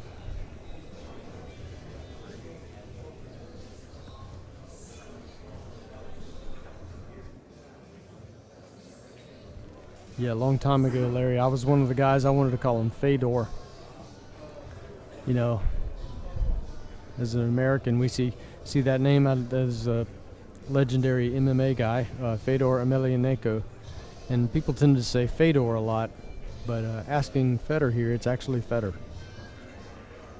When I first saw Fedor and Ruslan Chinahoff at the Big Dogs over there in Des Moines, Iowa, tournament we have coming up on PoolActionTV pretty soon here, but it was a lot easier for me to pronounce Ruslan Chinahoff than Fedor Gorst. I said, because of the reason you said. I didn't know if I was saying it right. Fedor, yeah. But Ruslan Chinahoff, what a great player he is. 2 rails, what's he, cutting it clean? Forget about it. What a shot. Got the cover, got fortunate. The 9 kicked off the point. Okay, so Skylar still has a 1-ball advantage here, and this is a huge game for him. He needs to win this, tie it up, instead of going down 3-1 is really bad. Now here's a case where if he shoots at this and makes it, like he made one similarly earlier, he falls on the 9 bank, but he's also at the risk of this 4 being bankable next for Fedor. Cue balls are going to track with the 4 down here. Oh, he hit it hard. Might get a timing shot like that. Oh man, oh man. Trick Look shots. at that shot. Yeah, trick shots, trick shots. Here's the trick right here. Yeah, he shot this ball hard so it would go away. And he was going to scratch, you know, if the 4 hadn't been sitting there. Bugs would say, I'm going to have some coffee with that roll.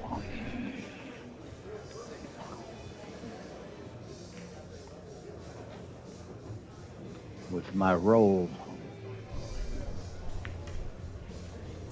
Wow, wow. Oh, Well, not over yet. Now, what is this guy going to shoot the shot, that Fedor shot, but the right way? Yeah, I'm curious to see if Sky shoots this. And, you know, I think that he will. I think it's just his style. Okay, now, 2 balls are going to spot up here. When Fedor shot this shot, he was a full diamond over, maybe more. Sky will be straighter on this ball, I feel, or he should be. You just want to put it where you could draw it right to the diamond. Sky is standing by the middle. Oh, just the first diamond off to the left of the middle, between the corner, upper left corner, and that's my thing. Yeah, it's really about where you place the cue ball. And then if you place it correctly, you draw it straight back. Now look at this. He is also... That's further over, too. He's too far out. He's not playing it. He's not playing it. Okay. But see, he should have hit that with a lot more speed, in my opinion, and killed the cue ball down here. And get that 11 totally out of play. I like where the 11 is. It's not, you know, there's no 2-railer on it. But he did let the cue ball get too far to the left. I would want my cue ball more just left of the center diamond here on the bottom rail. Make this bank tougher. See, and that bank was very reasonable. Yeah. Based on... you see why he's the bank champion at Derby City the last 2 out of 3 years. That's for shots like this. And how about the cue ball directly into the 11? Yeah, that's big too in one pocket. Being able to read the line of the cue ball and take that ball out of contention, run into it. That way you know you don't sell it out. He kick banking this 2 rails? What is he doing? Yep. Ooh. Okay. I have a love-hate relationship with spot shots. This is not a spot shot. This is a lot more difficult. Yeah. This. Because, you know, make it your hero, miss it, and it comes back the wrong way.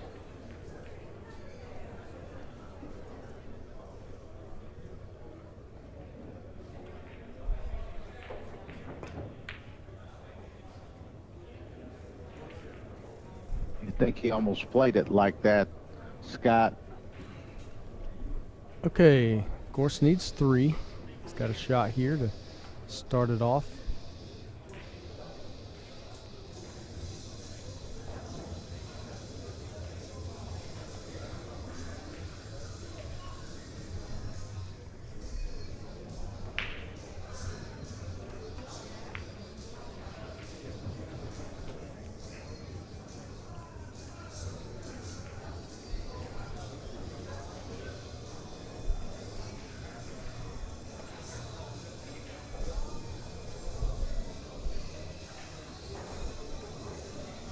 Yeah, very big comfort zone for Sky, knowing those 2 balls are hanging up in that upper left corner.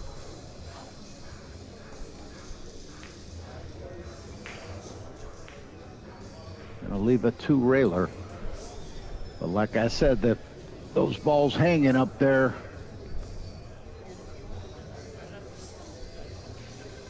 No threat of losing the game. Sky don't have to sweat that on this shot.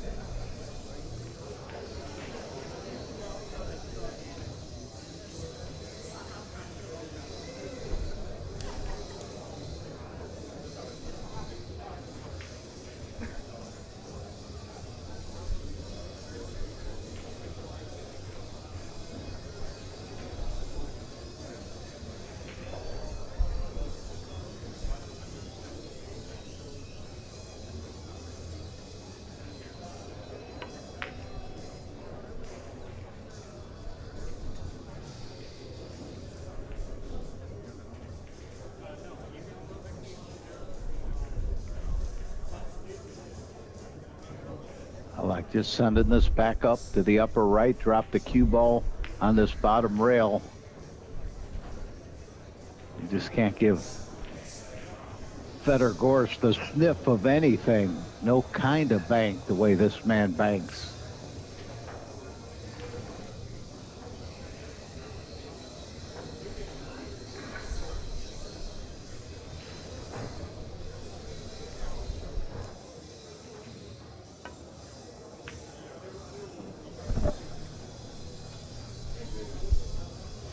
Great effort.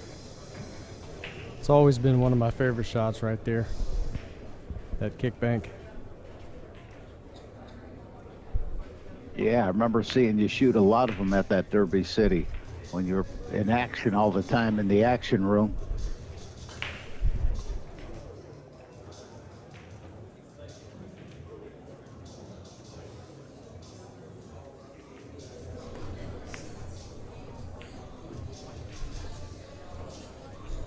You know, that'll work.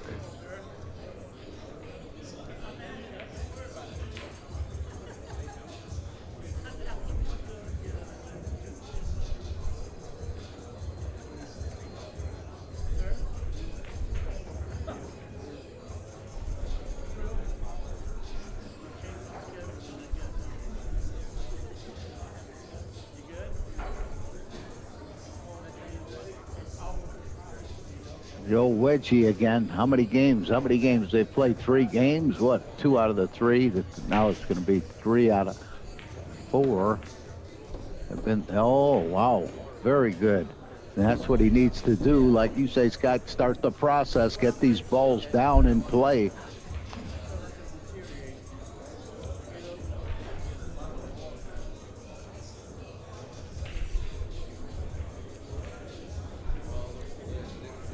Well, it looks like he's got to do the same as before. Just roll this and let the 8 bump up a little ways. The 1's going to go over the side. Just stay straighter. Yeah. Look at the 8 turn. Okay, see that? It's good. He didn't go as far out to the left here with the cue ball, so Federer has that bank on the 1 like earlier. This is much tougher here, so he wouldn't be able to shoot it. But a little bit later, the 1 went over more to the side rail.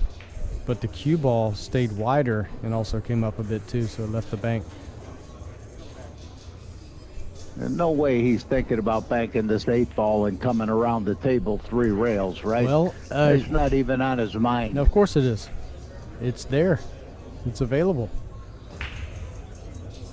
And look at the score line. See the score? Well, he didn't hit it very well at all, but you're going to leave a cross corner for Sky, an easy. That's true. But you know, the score dictates your shot. The score determines your shot.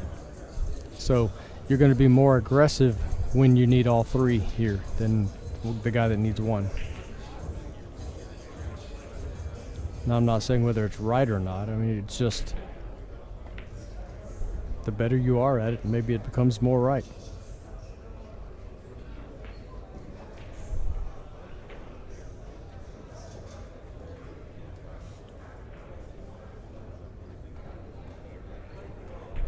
Really, it's so important to close the deal on a player, especially like Fedor Gorst. Either one of these guys, you got to close the deal. Fedor showed last game,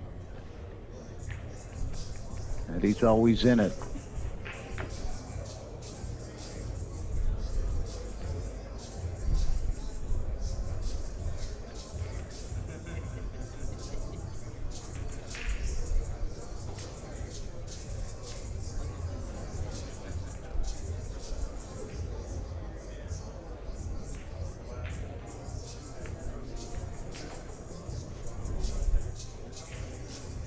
Great cue ball there by Sky.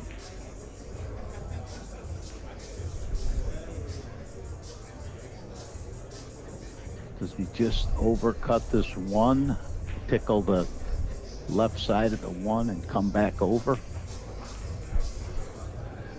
That would be okay. If he'd like to consider it being tied up with the 8 for, 2 rails for Sky.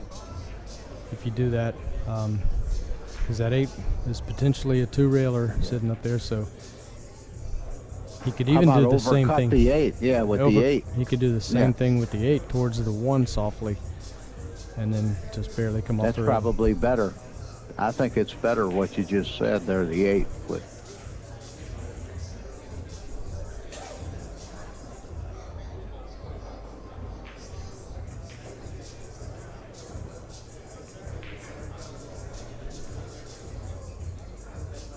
Yeah, so everything's sufficiently knotted up here. So there'll be no offense to be had, and we might end up with the balls in the wedge here and something gets spotted up sooner or later.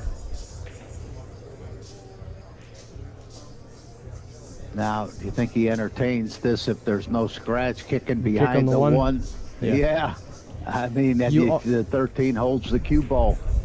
Well, you always look, you know, you always look. That doesn't mean you shoot it, but you always look and have to be aware of it, because it's better to be aware of it and don't shoot it than to have not seen it and then you missed an opportunity when it is laying right. Look at this. Going for the bank. Wow, that was dangerous.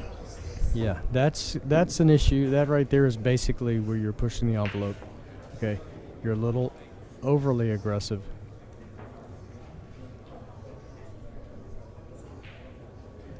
Yeah, I think that shot that we mentioned there, kicking behind that ball, you know, you come in with a little bit of speed, you compress the rail to get, you know, further behind it.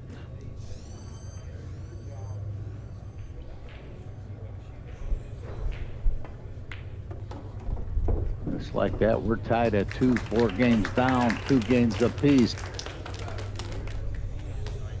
Fans really enjoying their one pocket here at Buffalo's here at Jefferson, Louisiana. I'm Larry Schwartz with Scott Raven, Pool Action TV. Watching winter side action, race to 5 at this Buffalo's Pro Classic. And what a classic it is.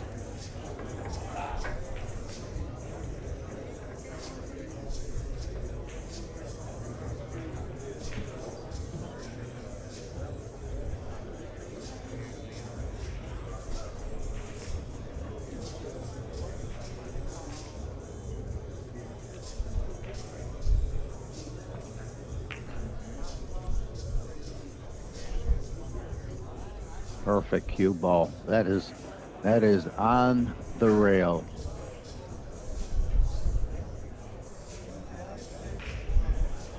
Always makes life difficult freezing that cue ball for your opponent.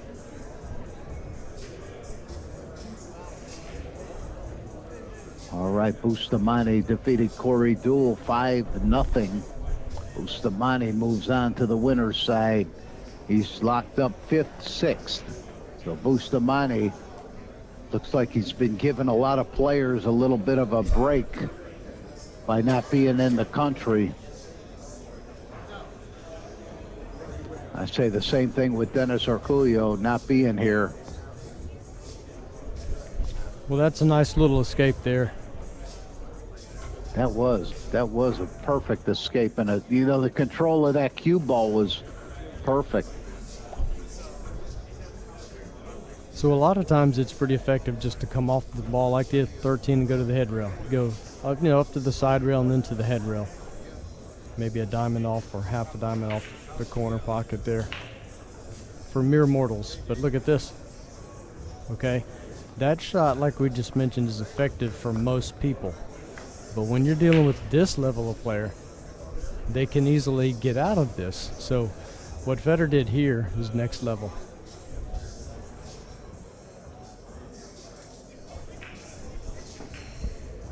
Oh boy, he straightened it up. Cue ball. No, he's fine. But he's going to leave Fedor the 9 ball unless that 7 ball is wired or something. No, it's not. But look at what almost happened, okay? Skyler almost scratched because of the pressure of Fedor's great shot. The presence of mind, not just to come off the ball and go up table, but to come off the ball 2 rails back to the stack.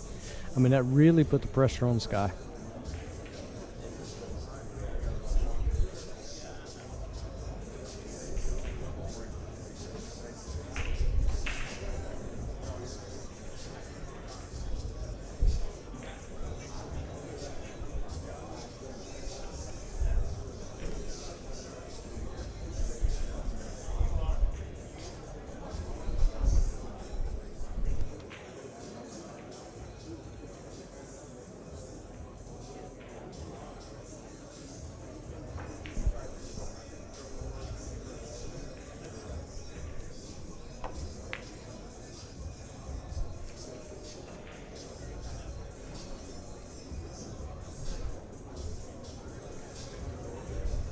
Larry, I'm stepping away for just a minute. I'll be right back, buddy.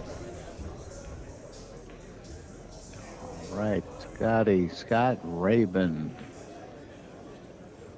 shared his expertise.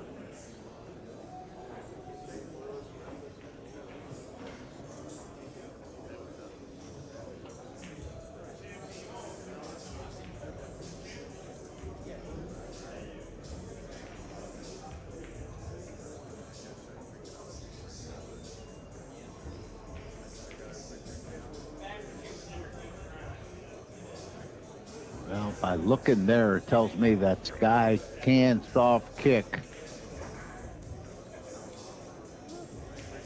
And you can see it from here. He can soft kick, but what does that get him? It get him in a lot of trouble.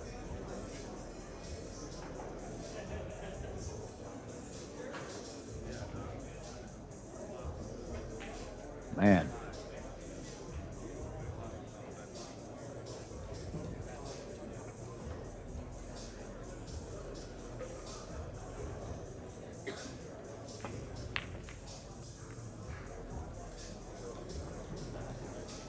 All right, gonna leave a little bit of a two-railer here to go forward and send that cue ball to the end rail and bring another ball down towards his hole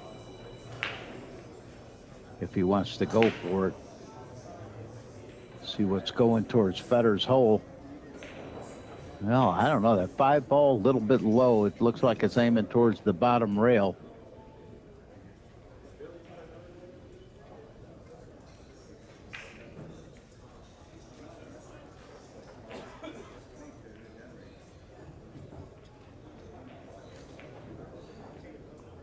Right at this two-railer, put another ball for another threat down by his hole. Look out, Scratch. Look out, Scratch. Don't forget to come back here. Wow. Pick up your raffle tickets for the $4,000 Steve Lomax cube back here. It's on display as well if you'd like to check it out. Tickets are $20 a piece, so we got the special 2 for $40. Also, for you super VIPs, you can get our super VIP special 5 for $100. That's your best odds. Come on back and get the super special right back here behind the booth.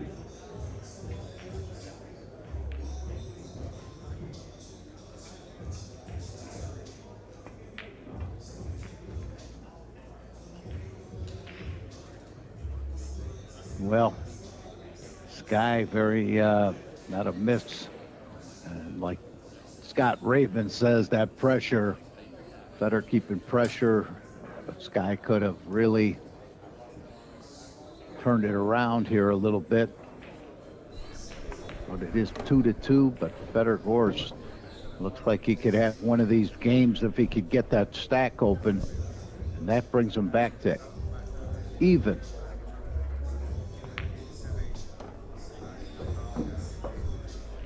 Larry, that just goes to show you everybody misses some balls sometimes.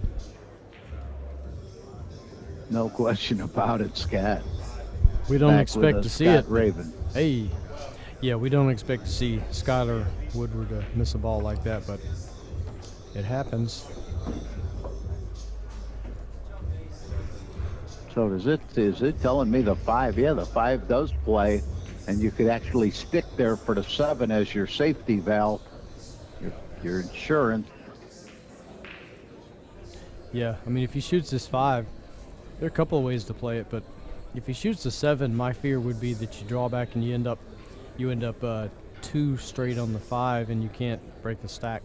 I think I shoot the 5 now, but I shoot it maybe, the 11's all, so the 15's going to come this way and then back towards the stack, but the 11's going to disrupt all those balls in there. So I would shoot this and draw my ball back for get on the 7, but really open the stack up. Yeah, so we have the 15-3. Okay, the 15 might have blocked the 3, but the 15 does go.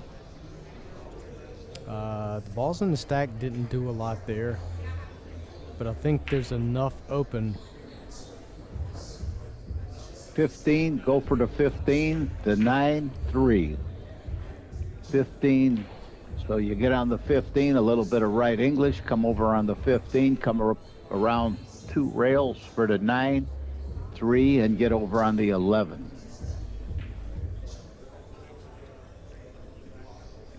Now he could even touch the 14 here on the way out, but I don't think it's worth the risk. How about that? Just forget my shot with his accuracy. Play for 4. One of these quick games, I think.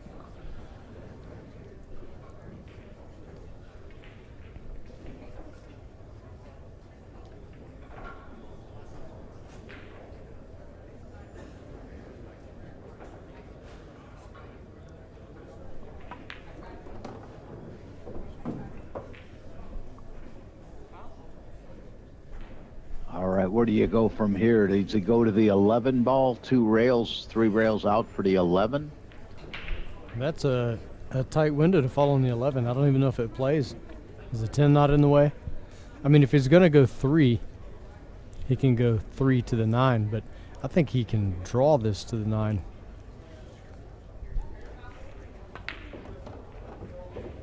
Yeah, so he played for the 9.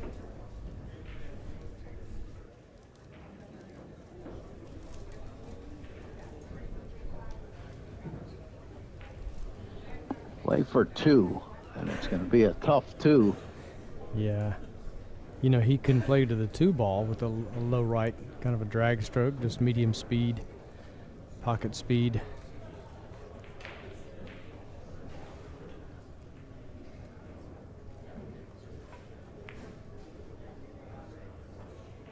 Wow. How great did he hit that shot? Well, I mean, just between the cue ball, the accuracy.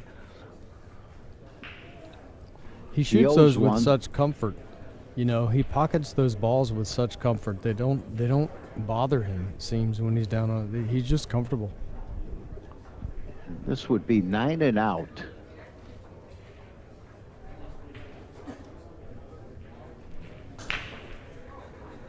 Yeah, I think that's exactly right, Scott. He looks at everything like a hanger. Man.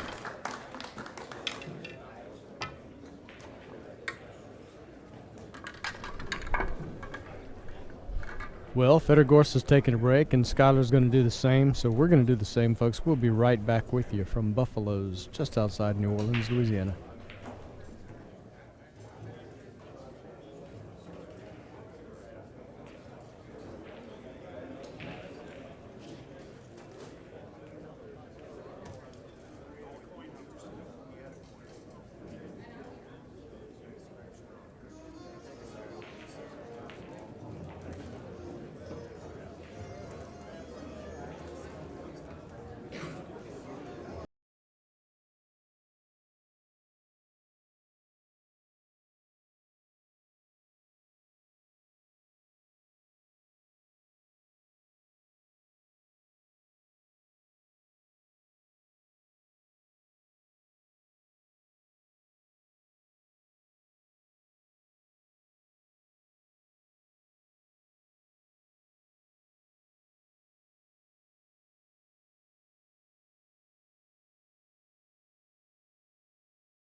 Skylar Woodward racking the balls up. His break, Fedor Gorst has a slight lead, 3-2, but with Sky breaking, that makes him the favorite.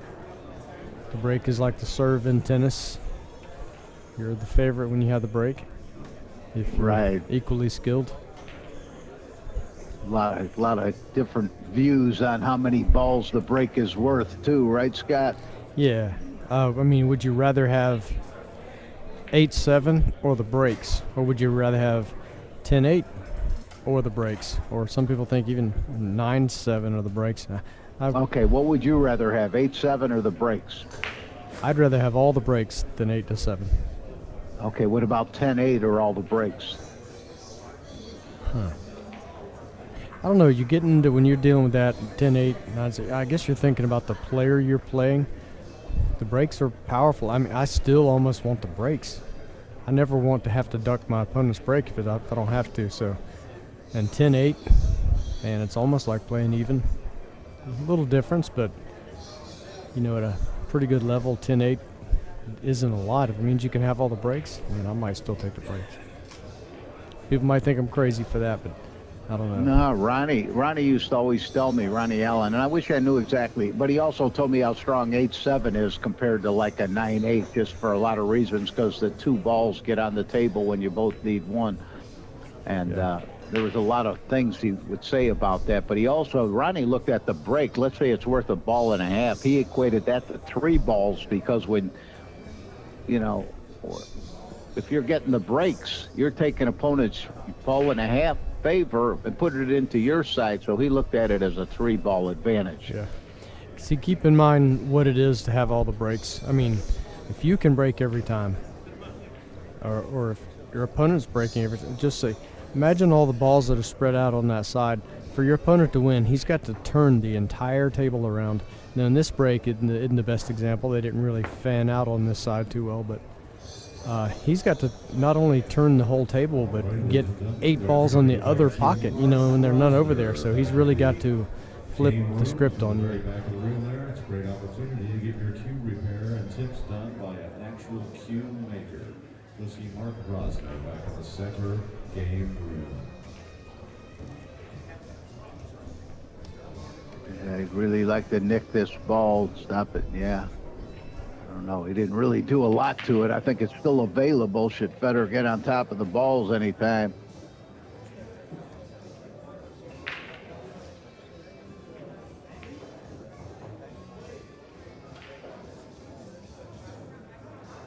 Looking to kick 2 rails at this 8-ball. Really a shot you got to be very proficient at to be a great one-pocket player. Just like this. Let's see the speed. That's a foul.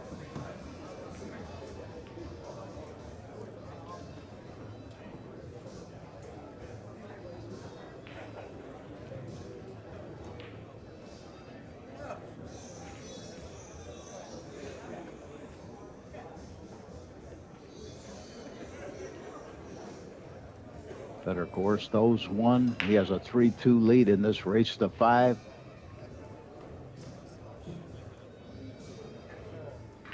Now Sky owes 1 too.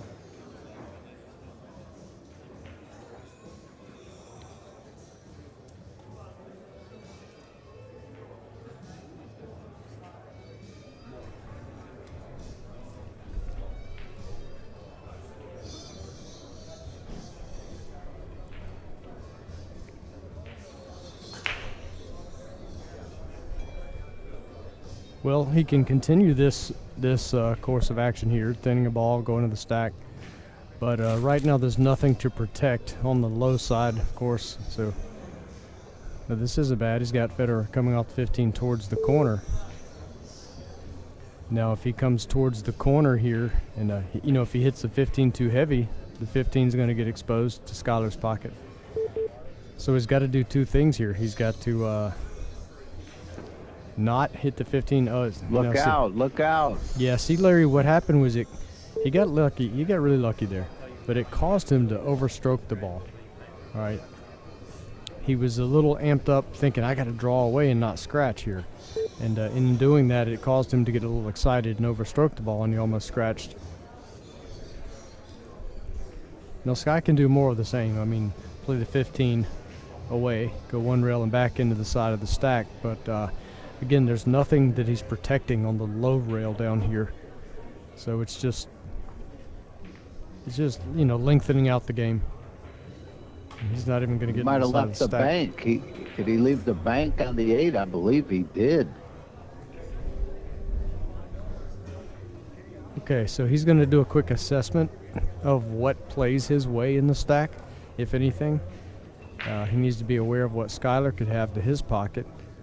So that'll tell him if he needs to stay behind the stack or up towards the 9, or if he can go ahead and float up towards Get the 3 position. ball. On the 3 ball.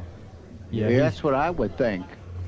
Well, he wanted the placement on the 8, and think he figured he could move in the stack.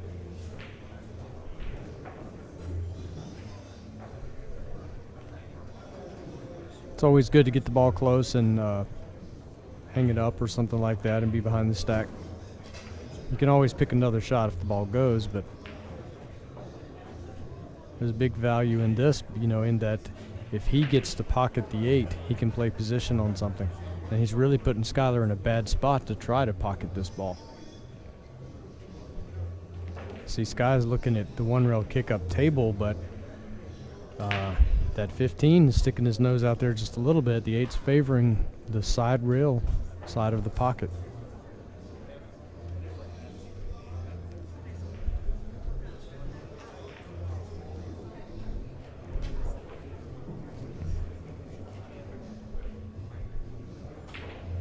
Now, so the shot probably to him now is becoming shoot the 3. Yeah, okay, well if the 15's not in play for him, if he can spin it a little bit, then you kick it this way. But something else, he could shoot the 3 and drag off of it and try to make the 8. Yeah, see, that's because of the 15 ball. The presence of that 15 had him nervous. That's why I was thinking that someone like Skylar might elevate, jack up, and shoot the 3 and drag down into the 8. It was a bigger ball that direction. The young guys makes a lot of sense. Yeah, the young guys like Sky, they're very adept at a shot like that, at you know, jacking up, being accurate, stunning off of that ball and running over down the rail. Well, where does he go for? Does he come back up for the 3 towards the 15? Well, that looks like it could be pretty tight against this rail here. Like it's just you know, inside you the point. I think it's just inside the point. So I think he can cut it in easily and get center table for the 3.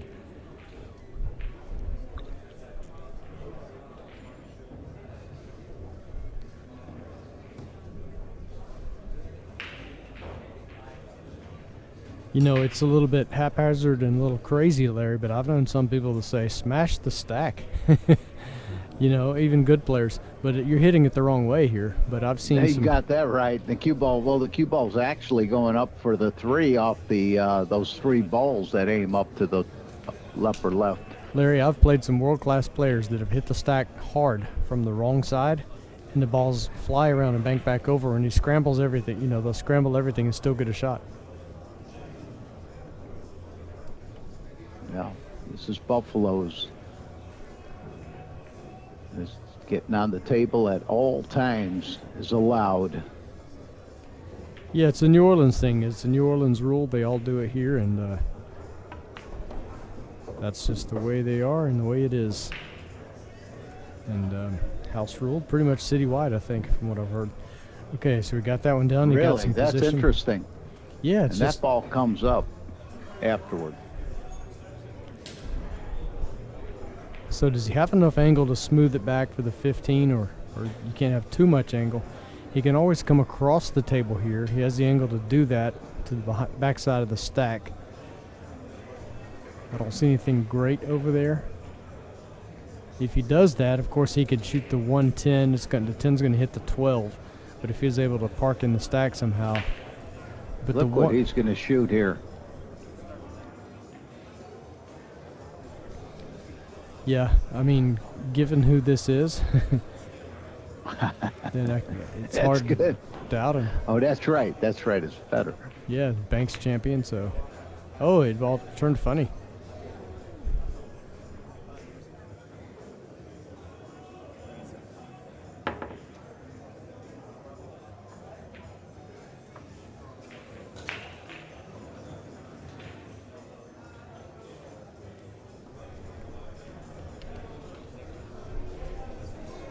Wow, that 10 ball. How's that 10 ball look to you?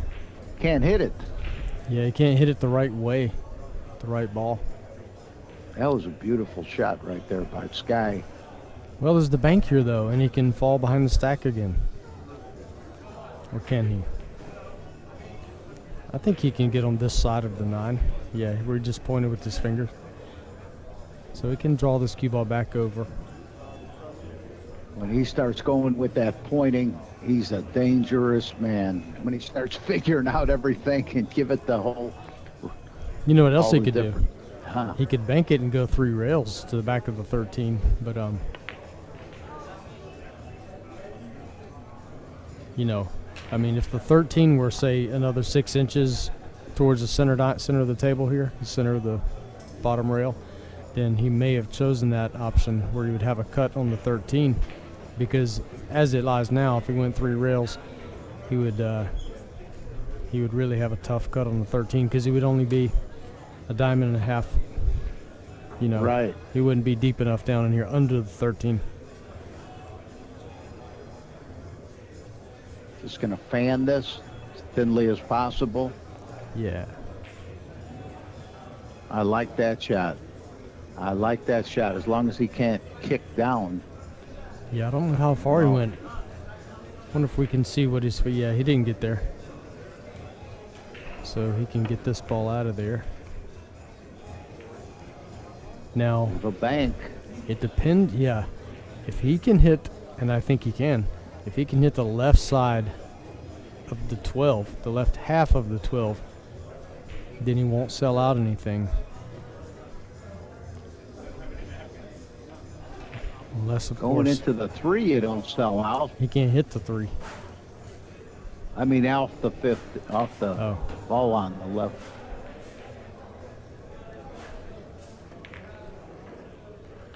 Now if he hits it hard. Wow. Yeah. See, look at the 13 still rolling, okay? Tells you he hit it hard. That's why the cue ball got up high enough to get on the 3. Had he hit that pocket speed, then he doesn't outrun the 3.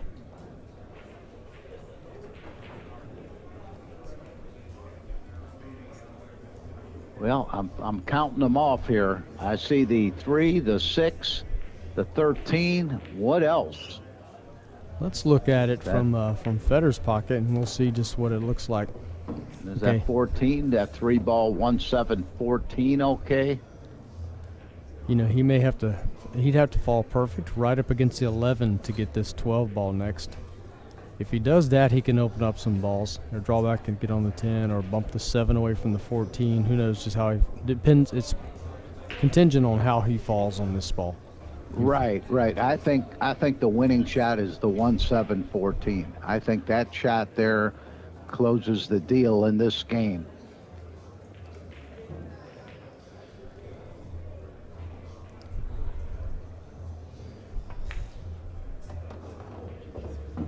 All right, so I think he's in that window. Let's see what we can see.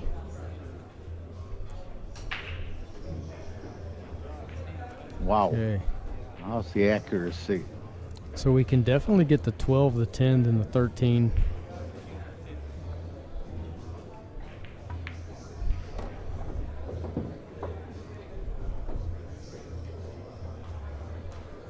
Should he get out here, that would be 2 games that Sky has not gotten a ball to the good. 2 games in a row.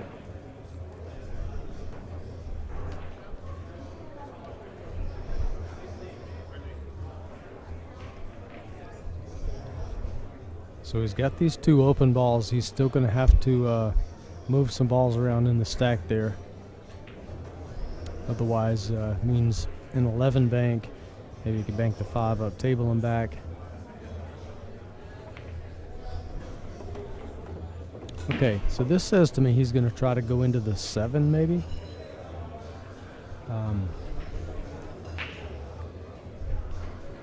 You know, he was indicating like he could shoot the 7-14 from up there, or maybe that's just him pointing at the 7, like he's saying, I'm going to bump the 7 away. Now, if he hits the right side of the 7 as we look at it, 7 might even go into the 4 and open up the 4-8. But really, you don't necessarily plan for that. You just want to make sure you hit the 7 and fall on your 14. You might get proper on the 14 to draw away and nudge open the 4-8. How about go for the 1 and then hit the 1 and you got the 7-14 combination? Yeah, that's doable. Yeah. He got the hook. He got a little hook there. And the cue ball bent forward. You have to know to put a touch of left on that because you're going to get that forward stroke. Now I'm wondering if he's got the double bank on the 14 here and stick to the 8. Stick right there. 2-railer on the 7. Can you 2-rail the 7 and fall right under the 1? Draw back so you don't give up the 11.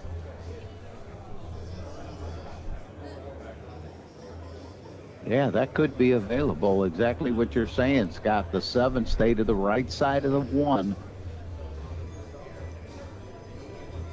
What's easier? The 2-railer on the 14, the 2-railer on the 7.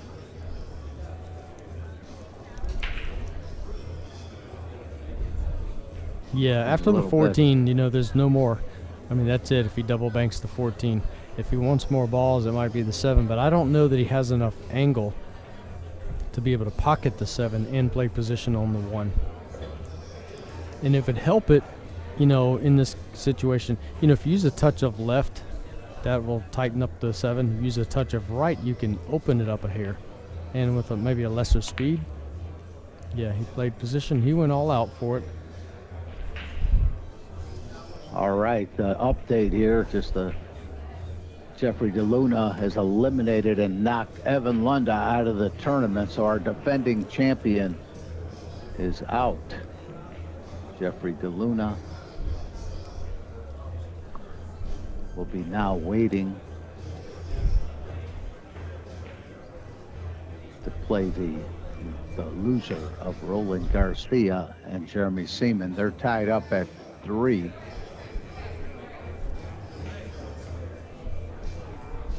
Well, that's going to be good enough to be put in the pocket because he's not going to mess with this bank on the 14, that's for sure. So that's going to come back up on the spot now.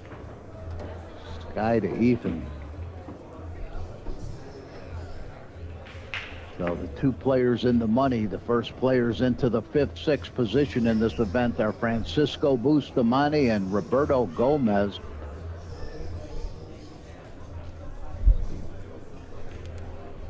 Larry, I'm going to step away just a moment. Be right back.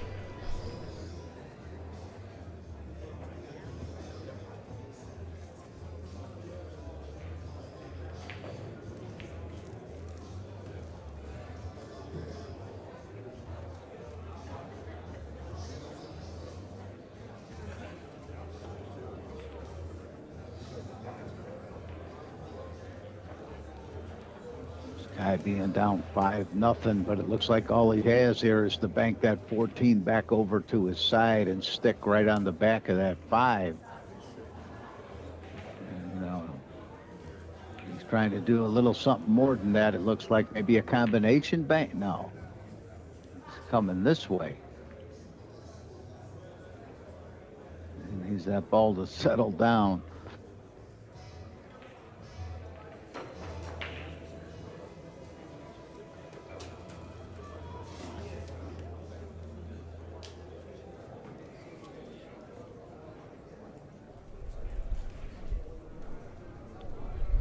Okay, so Fedor can bank this ball, but it's really high. Is he going to be able to drag up into the 11?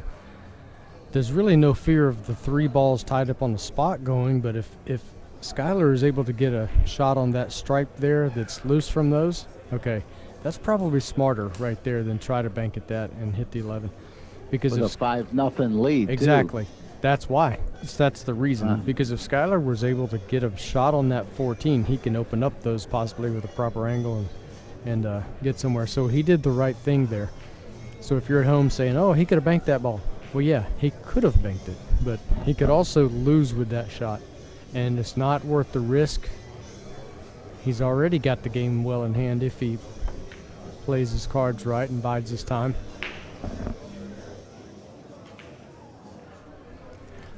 That's where the trade-off comes. It's constant assessment of risk versus reward, like Ray HANSEN has on his shirts here. Just because you could pull off a shot, it's still highly missable, and it's not worth the risk. Make sure he shaved that ball to just leave it where it goes for his hole and not for Sky's hole. Yeah, that's a great phrase. Constant assessment of risk versus reward. The power of restraint is strong too, Scott.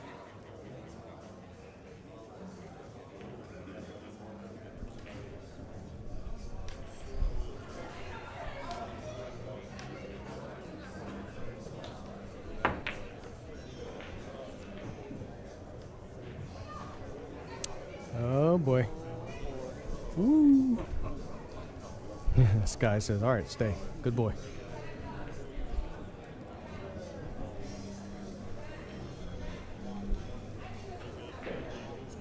Folks, there's a man named Les Howard that you may see him at some of the pool tournaments if you watch a lot of the videos. He's often sitting right at he has a seat every year at the Derby City Classic. He's right there off of the corner of the table watching, and a long-time pool fan. And Larry, this guy's pretty amazing. Les, you know, he's trying to turn that forward, but there's no turn happening.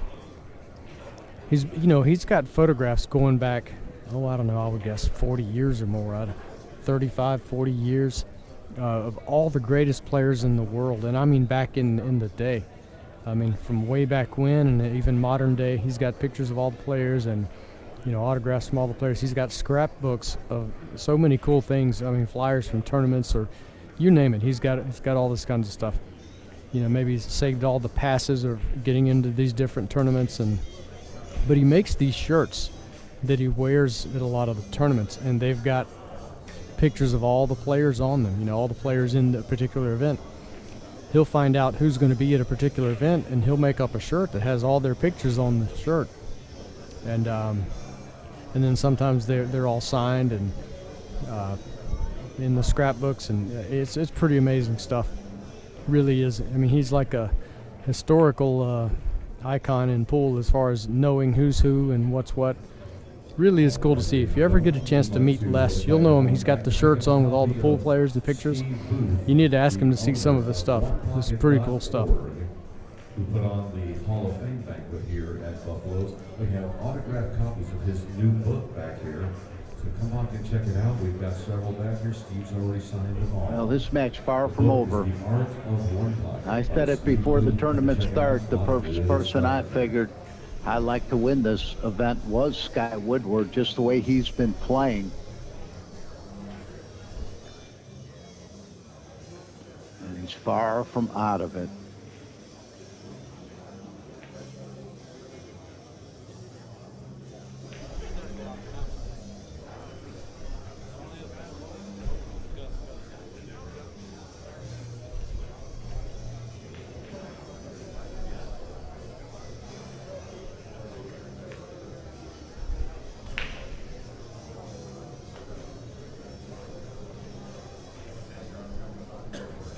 Sky would like to be able to see the 7 here.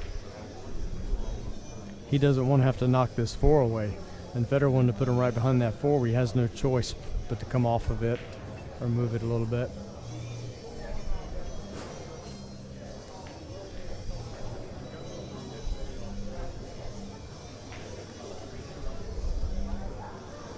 Being down 5 balls to none, he's got to try to make something happen and pull off one great shot where he can run some, because he got some open.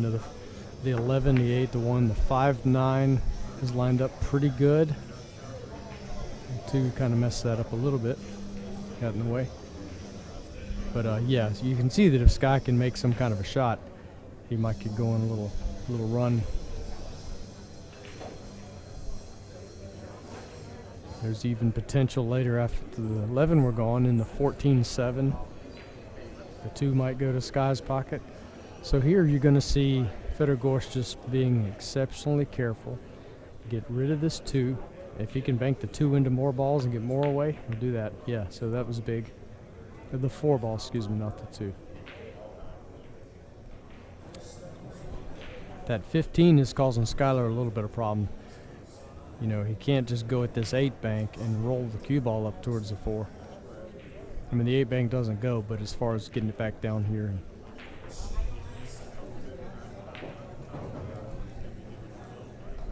I might have to shoot the 15, not to get it close to my hole or anything, just to get it over near my side pocket. Oh boy.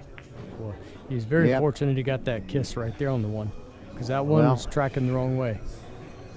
He still has a bank that he could draw back for the bank on the 11. Well, he's got to cut this bank somewhere. So I don't know that he can just draw back for the 11 easily. He's got to cut it, and the cue ball's going to arc. Well, you know, you could be right. He might just bank the 11 now. I mean, if I'm going to shoot it, I think I might have to shoot it now.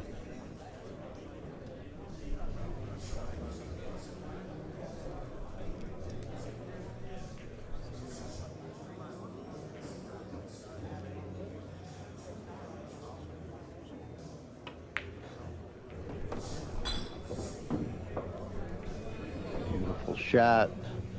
Now he's on the 2. I could see that one was going to be right there if he stayed in that area. And yeah, he can shoot this freely.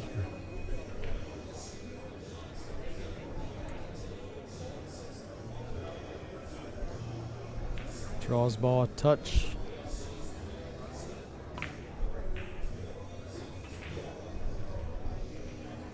Now that's always unfortunate. You see, that ball hit part of the point, and that's why it slowed up like that. It didn't hit good solid rail, or it would have been up near the side pocket. It hit a little bit of the point to slow it up, and that's given Sky a chance at this one. And maybe he can end up with a shot at the 9. It's a big cut, so his cue ball is going to go behind the 8 maybe, but maybe it comes back out. Or maybe he'll just play it to lay it up and hide behind the 8.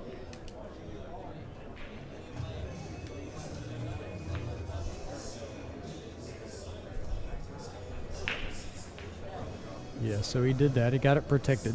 This is a case where, you know, we may see Fedor Gorst shoot at this 8 ball. Where does the cue ball go? Well, it's just a matter of where you want it to go, you know.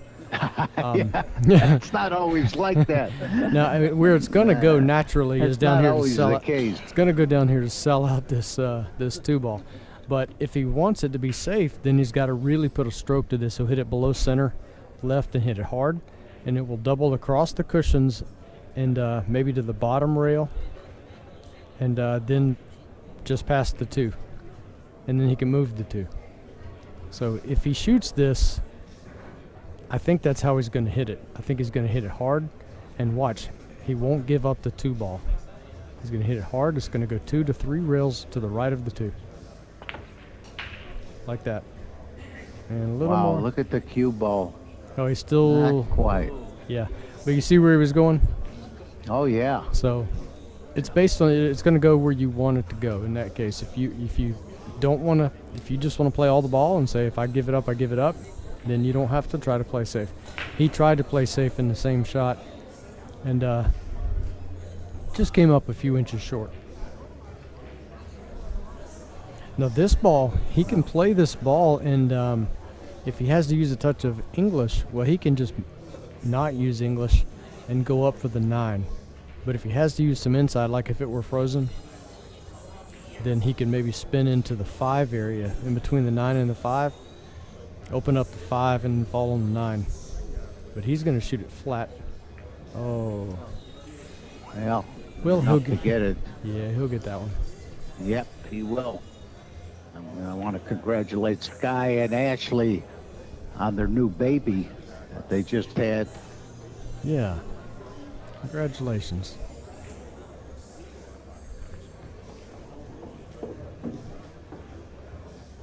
Guy Woodward got so much going on in the pool world. Player captain of the Moscone Cup, awfully strong.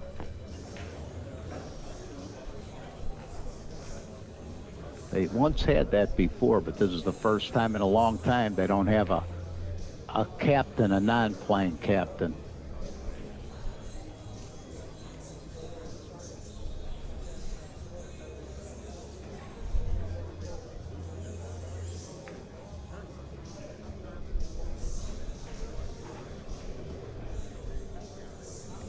Okay, so the 4 doesn't bank. There's too much point involved in that. But the 8 ball maybe does. So I don't think he has a lot to fear from Sky shooting this 5 ball. Even though technically it would play. But you get the ball that close, no way he would ever think of that. And he's elevated to get it out. It makes life tough. I don't think I would, consider shooting a 5 even if there was nothing down here. You can hit the point, lose control. It's just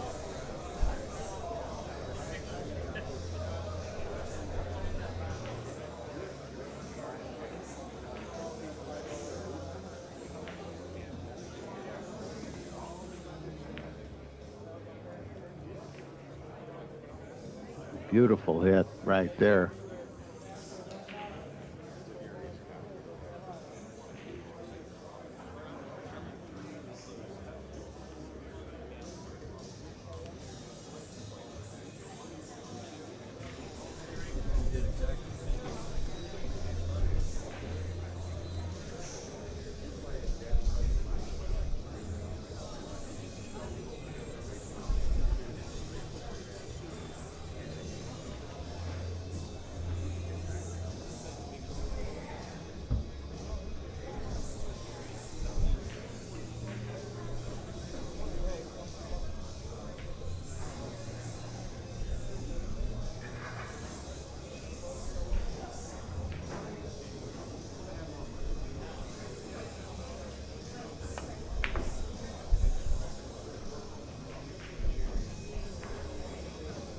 okay. Here we go. We got some action now. Yeah, Sky got some action is right.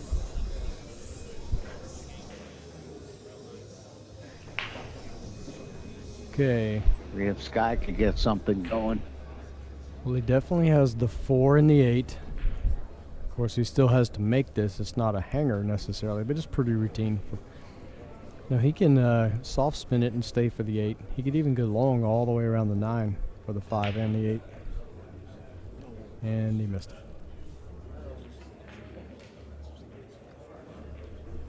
That's not one I expected to see him miss. No, not at all. Not at all. Sky didn't expect it at all. He's going to have to kick and stick right there. Yeah, it was a big opportunity to get that 4, the 8. There's potential in the 5 if you fall nicely on it.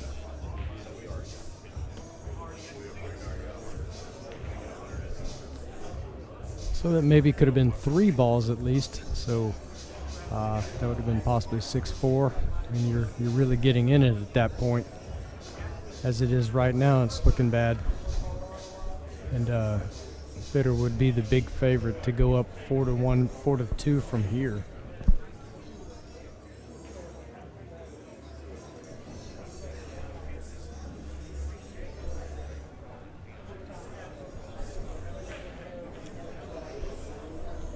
Well, this guy wants this ball to turn back. Yeah, he banked it accurately and he turned it some. Well, he's left Fedor a bank on this 8 ball that could get him all the way out if he gets on the 4 ball. Yeah, for sure. I mean, he'll have a shot at the 4, to trim it in for the win.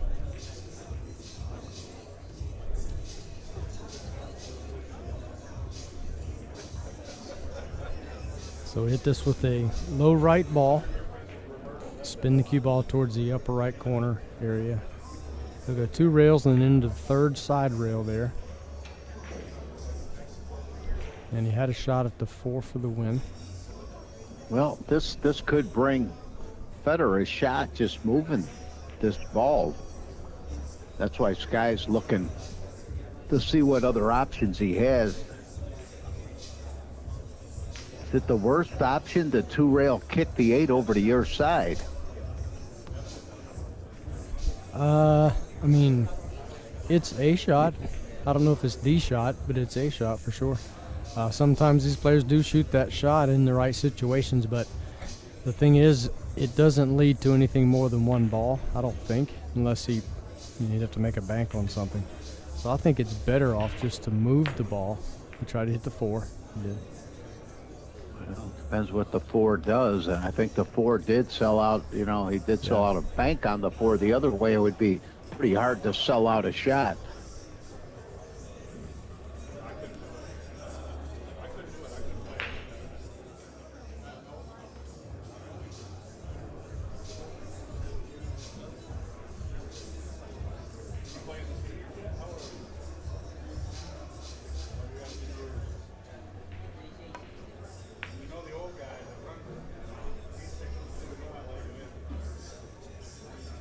All right, this guy's going to have a shot here.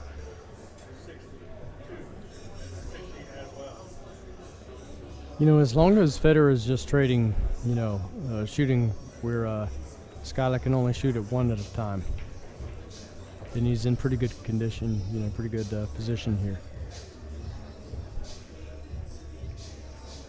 But with balls like that 8 sitting there, Skyler's never shooting at just 1. It's so dangerous with these banks that. Yeah, now this really goes to Federer's hole. Coming in to the short rail with left English.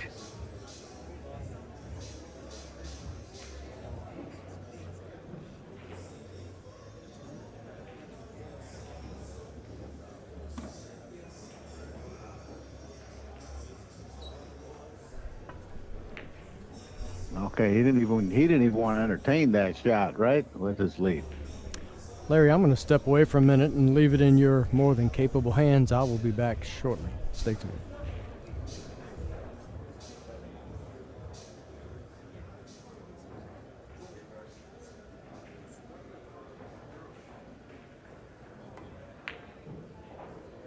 What a nice hit there. What a beautiful hit. Wow, what a shot. Crowd really appreciating that shot. Yeah, Larry, after that shot, I had to get back in for a second. Man, what a play. That was great. Yeah, take another look at this shot right here. I mean, this ball didn't even look like it was in the zone to be made, and he just missed that corner pocket, upper left. Beautiful shot by Sky Woodward.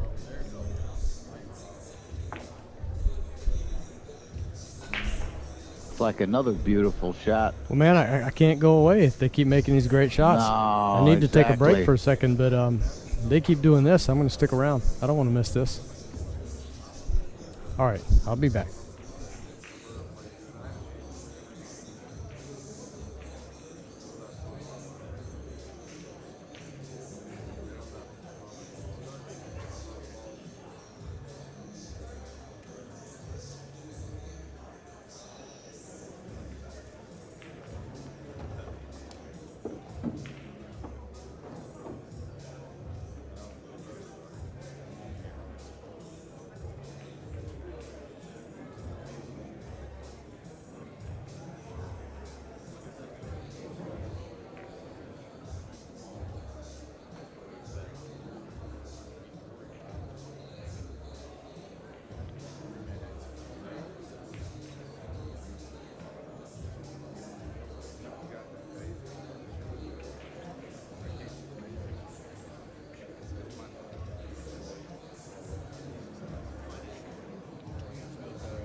Well, Sky'd love to see him move that 9 away a little, so he has that open 14-7 combination.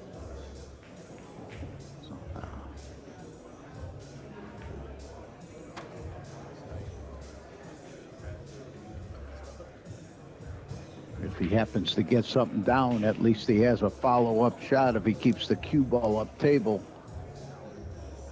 So 6-3, but could turn real quickly.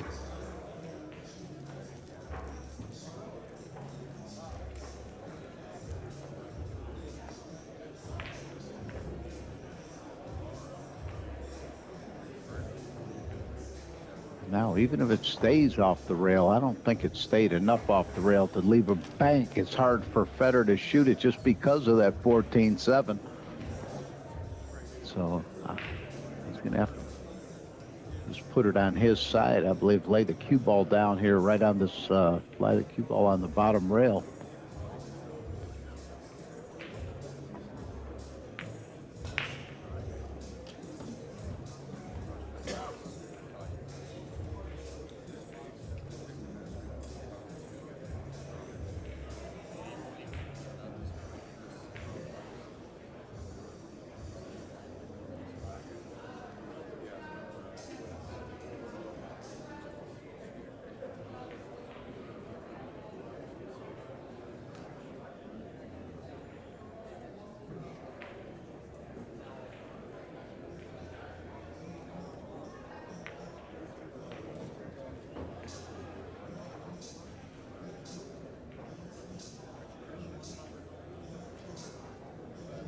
Well, interesting spot here for Fedor because he just can't go in anything with the 7 and 14 just because he leaves a 2 railer on the 1 for Sky, and he could easily leave a straight back. So funny spot, difficult spot to defend from right here for Fedor.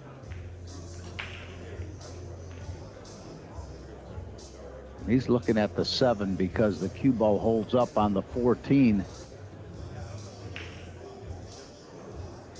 So instead of defending, he's just going offense.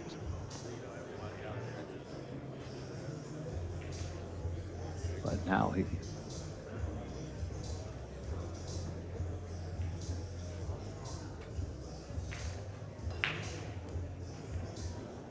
Andre, if you're in the building, Andre to the tournament desk, please.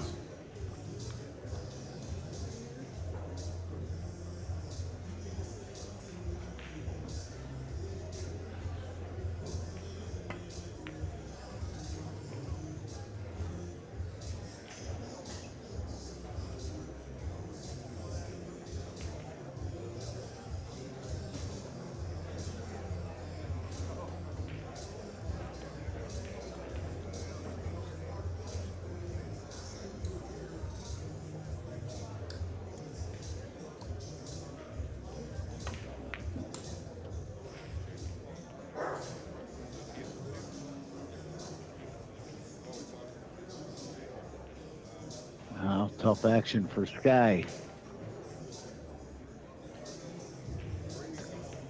Guard against, leaving Fedor something in return. Very tough action.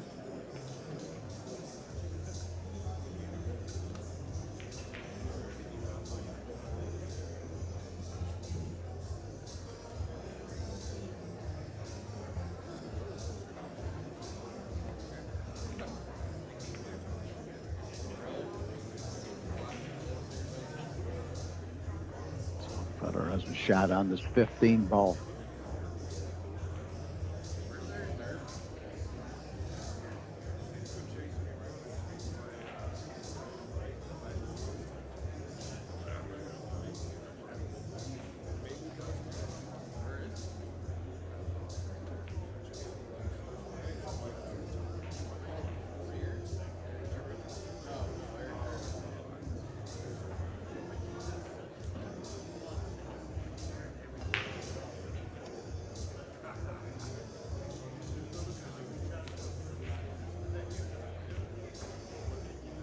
Well, you got to believe he hits this with speed. Just if you don't make it, the ball leaves, it goes back up table. But then again, as accurate as Fedor is, let's see how he hits it. I think it's a little bit of speed.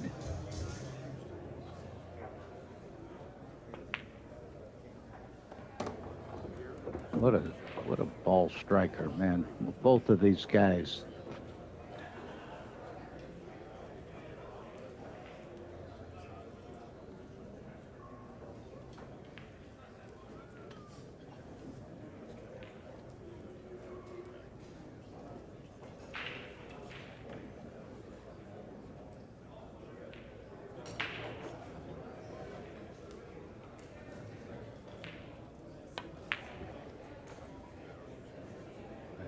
Fortunate it didn't hit the point.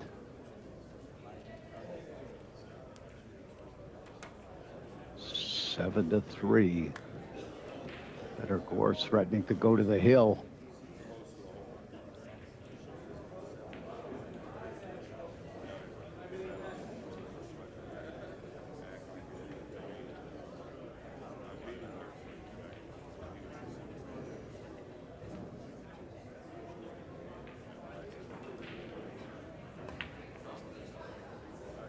What a nice hit here by Sky Woodward. Sky Woodward not going away.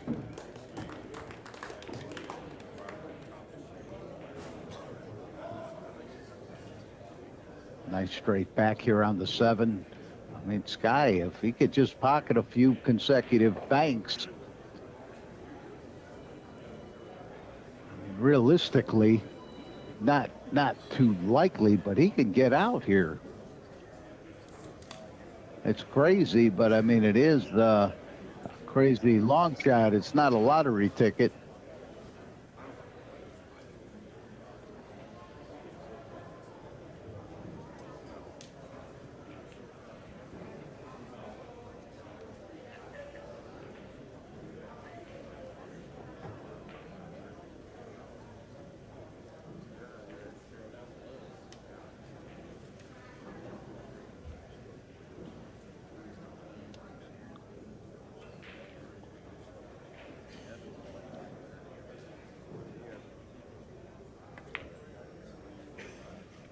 Well, just a little bit long.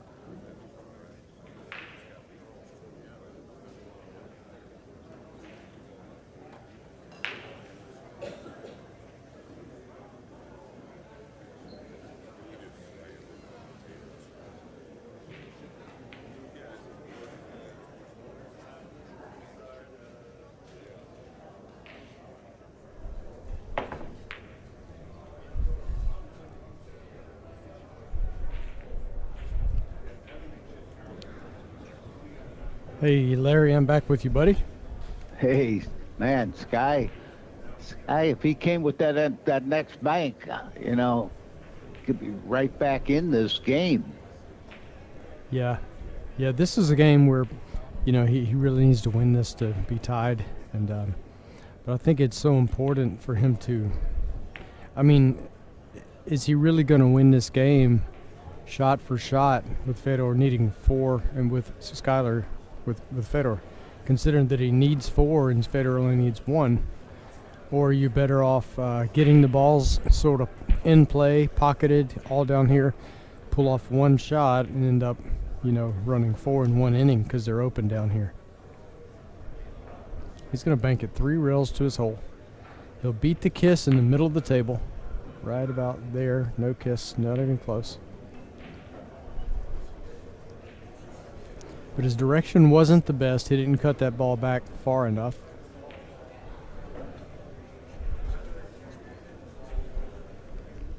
But then there's no guarantee when you shoot that it's going to be close. You just have to hit it the best you can, and you make 1 occasionally. As long as you don't sell out with it and it's free, then it's a good shot.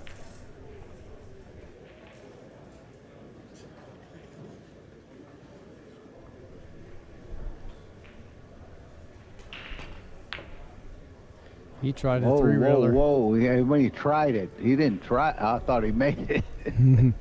It looked good, but look at how well he controlled the cue ball. Yeah.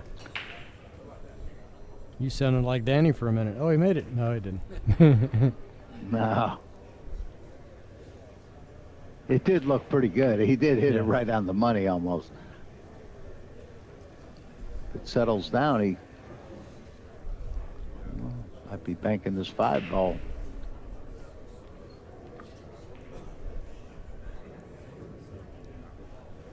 What's most important with this bank, and excuse me. Sorry, I have that voice, lost my voice a little bit here and trying to get everything back. But what's most important with this shot is that you don't leave it on the side rail. Speed was pretty good. See it going up to that side rail? All right. When you start leaving it there, your speed has to be so good to shoot at that ball.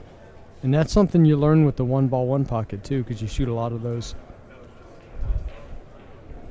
Yeah, great point, Scott. That 1-ball 1 pocket, that was interesting. That's what we started out with, and Tony Chohan wound up winning that on Tuesday evening. What a shot. Well, no choice here but to follow this in.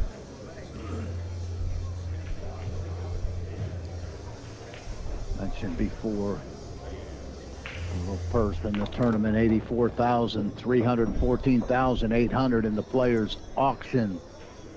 This match will bring the winner, because they pay 8 places, okay? So this match locks up 5th, 6th. 5th, 6th being $16,000 in the auction and $4,100 in the tournament. Match is worth $21,000 between the auction and the tournament. Of course, players usually, the auction's a split. $2,000 entry tournament here at this Buffalo's Pro Classic. Larry Schwartz with Scott Rabin, Pool Action TV.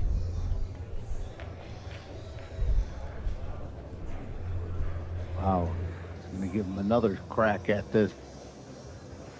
You can't give him too many cracks. Yeah, it's hard to give Fedor Gorst too many cracks at it. He's going to crack you.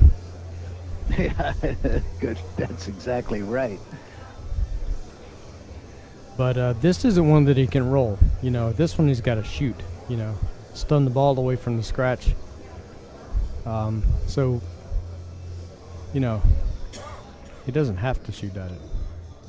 But I don't know. He might be able to roll this, and yeah, I think he can pace it and hit the end rail, just a few inches short of, left of the corner pocket. Yeah, he can roll this. Fedor Gorst going for $43,000 in the players' auction. Second blind bid. First blind bid was Tony Chohan, $45,000. He went 2 and out in this tournament. Wow, no problem at all. Fedor Gorst to the hill.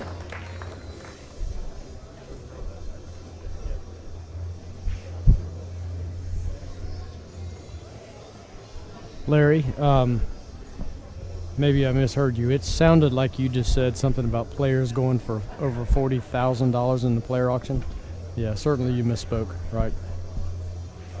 Yeah, my bad. $45. $45. I'm Right. sorry, I read it wrong. That's Okay. my bad.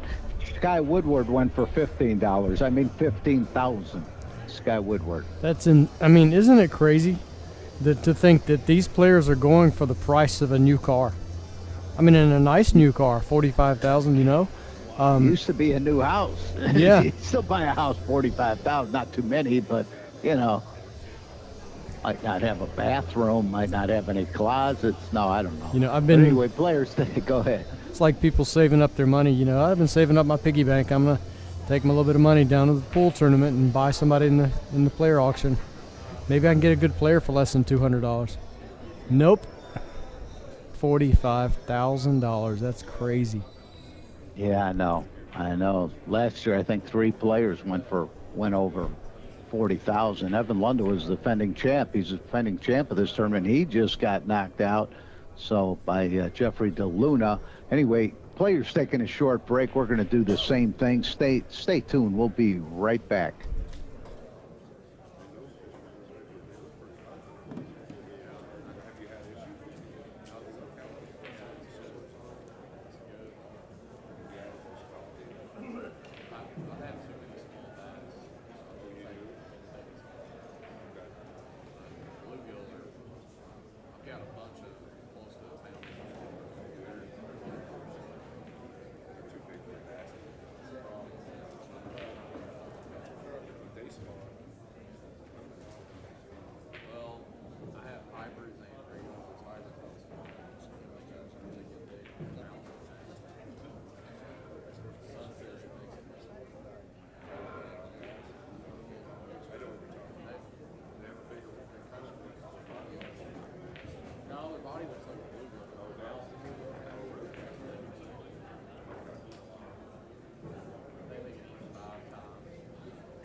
Okay, folks, we're back to live action. Here we are, Fedor Gorst, set to break the balls here.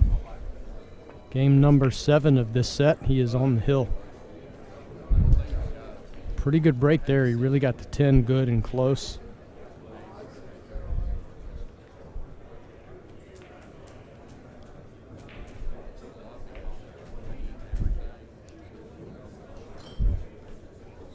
It's a bad spot. Bad spot. He laid down a really nice break, and at the worst time for Skyler.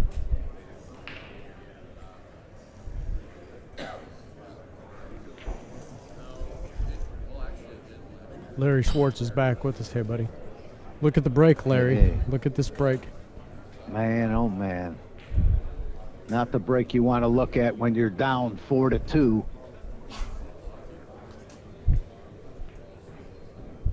So, yeah, so now the 4 got added over there to help out Fedor's pocket. The 9 is playable later.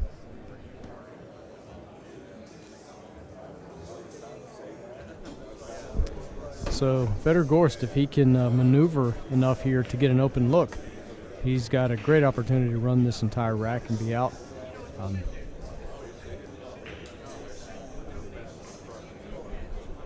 Now, it almost looks like he's looking at a little clearance shot and stay in the stack.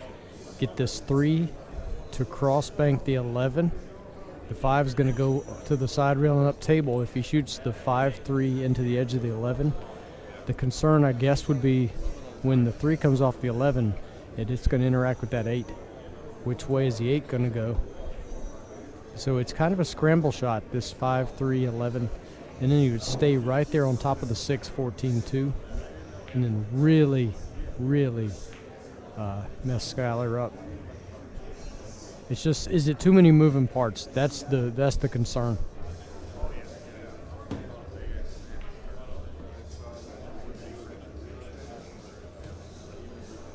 So he's looking at it. He's really trying to study this.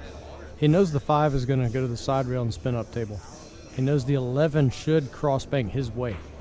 But if that 3 comes off the 11, it's going to hit the 8, I think. Unless he hits it thicker and hard. Yeah, see, I was worried about the 3. See, all the balls are going the correct way, but the 3. Now, the 14 took a little bump there. It may have left a cut here.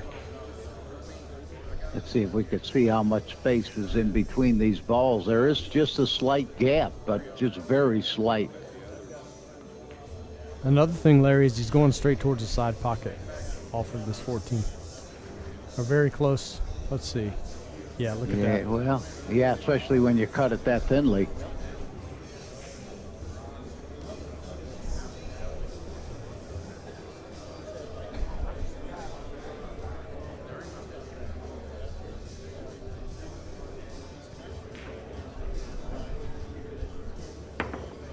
Okay, look at this. What a shot. What a great shot there by Sky Woodward. We said it was going to the side pocket with the cue ball, but he hit both points and managed to dodge a scratch, so good fortune there. That's what he needed.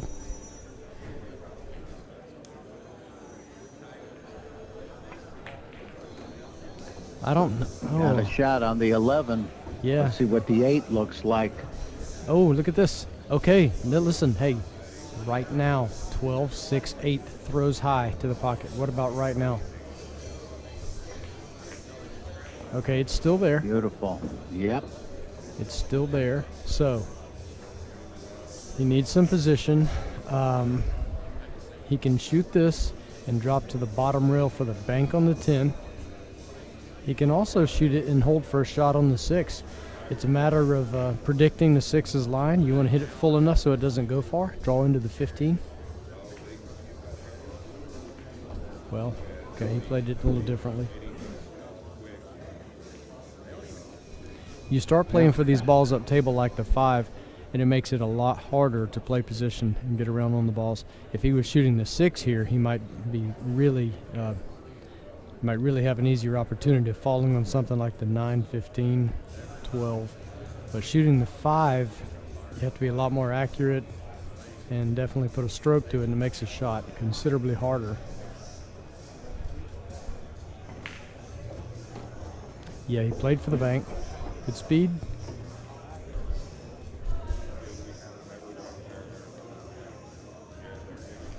Oh, excuse me, folks. I'm so sorry about this voice. I have this, lost my voice a few days ago, and it just won't come back around doing constant commentary. Look at that nice play. shot there. Oh, wow. my goodness. Guy is putting on a clinic here with this little run that he's going to get. He's playing for 2 here to pull within 1, and he will be breaking. This guy's playing like he's Sky Woodward, and he's down 4-2. And you better believe it.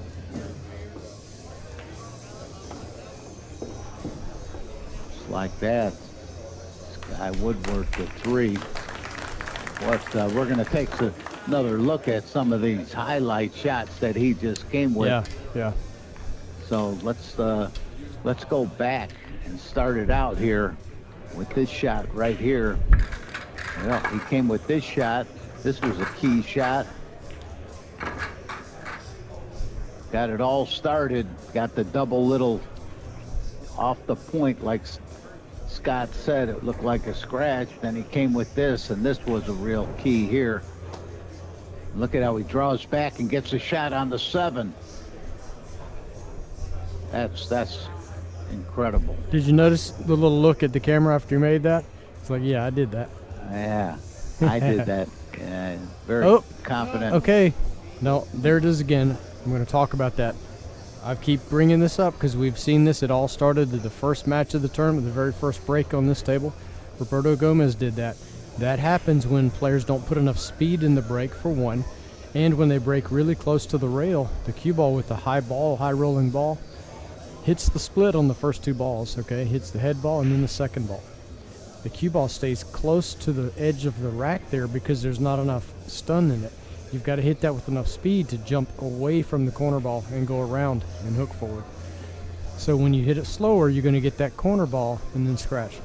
So one thing you can do is just hit it with a little more speed, or you can bring the cue ball out a little bit away from the rail. And man, it's like a momentum buster right there. You know, it's not the end of the world. I mean, Federer doesn't have balls that go in his pocket that he's going to be shooting right now, but he's definitely going to be able to change some things and move.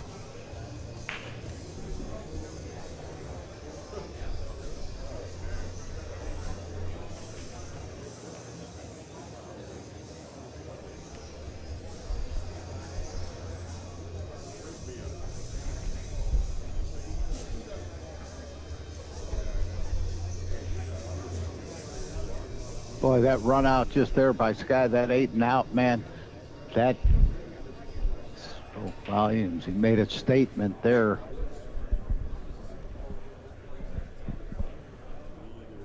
Strong.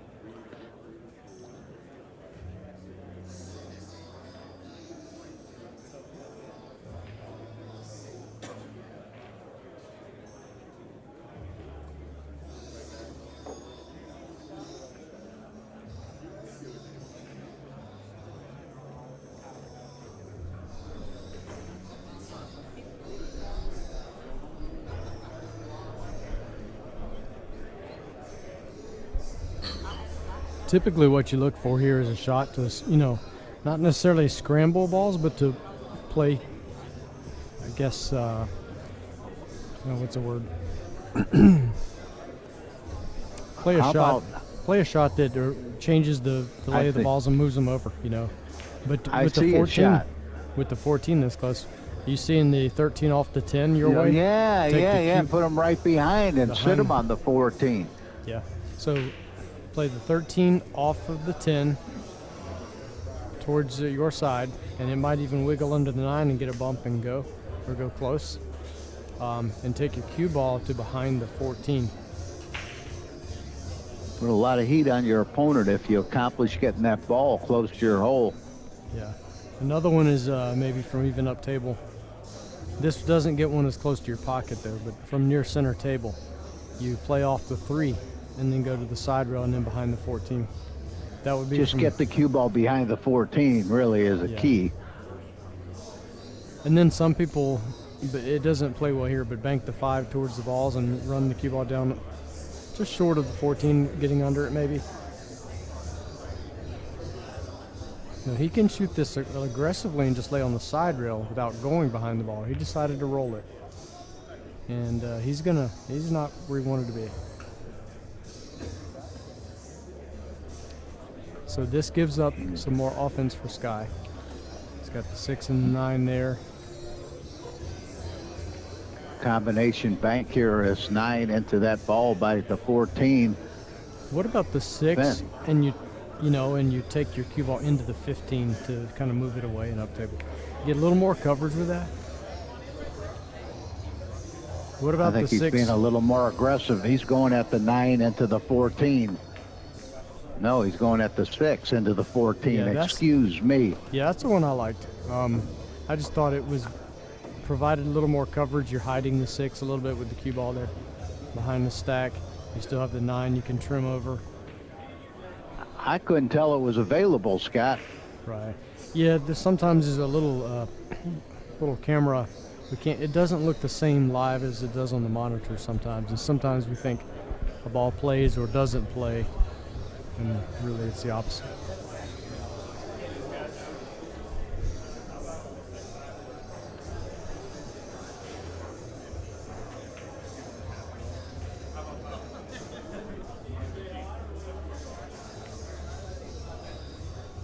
Wow, Sky.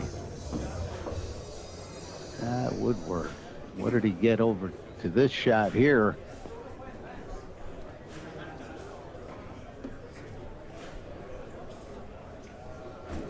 Not happy with that result at all. Wanted to get that cue ball up to be able to see that 6 ball. Looking at it at first glance, I was wondering if he could shoot the 12 just left of the 3 here, lag it up, and stick between the 4 and the 2. But I don't know that he would stick there. Yeah, no, it's going to roll and hit the 2. If the 12 were back towards the cue ball a half inch or an inch, then that might be possible. You definitely don't want to risk opening anything up. It might fall dead to Fedor's pocket there.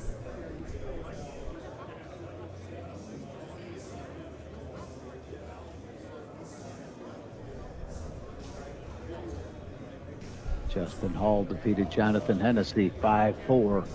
He'll be playing Corey Deuel in the next round. Mickey Krause will be playing Scott Frost. Jeffrey DeLuna will be playing the loser of Roland Garcia, Jeremy Seaman.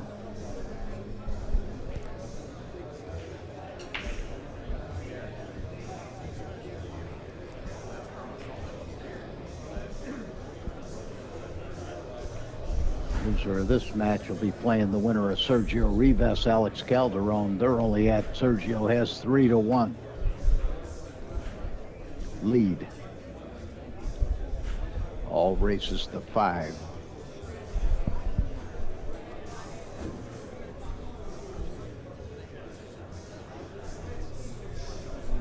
Wow. Outstanding touch right there. I mean, do you know how easy it is to catch the rail, rub the 6 and scratch? And he had the speed to do it, but he had such a good line and good direction that it didn't.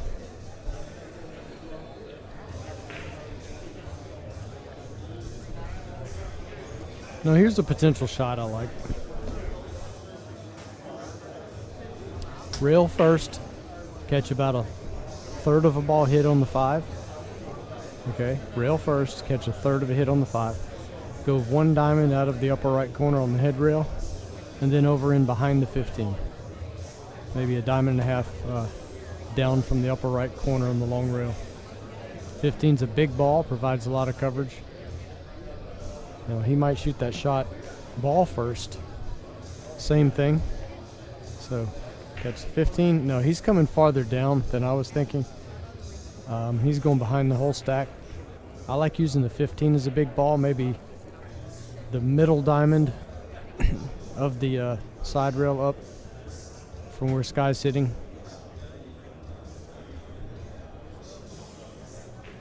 Cut off on the 11, cut off, man. Yeah.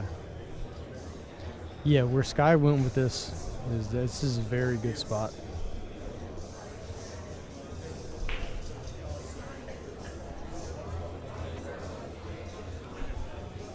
And I think it's better by a hair than where I was suggesting, because where I was suggesting he would have that 5 to edge and go 1 rail under the 6. If he was up on the upper right side rail. From here, that's not available, and he really is cut off from about everything. You almost couldn't have put it better with your hand if you had just placed it there.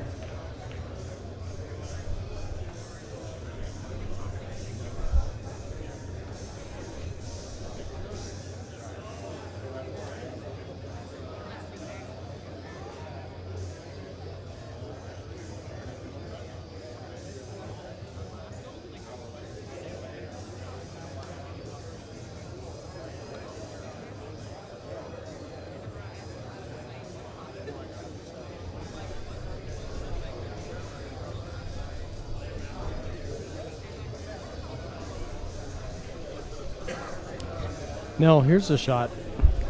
Shoot the 5, hit the right, maybe 2/3 hit with top, go to the head rail, maybe a diamond out of the corner, and then come all the way back down here under the 6. Unless he sees a scramble shot where he can move this ball. Okay. So how do you like this? Sky is going to get a good opportunity at the balls, the shot to make this a double hill match.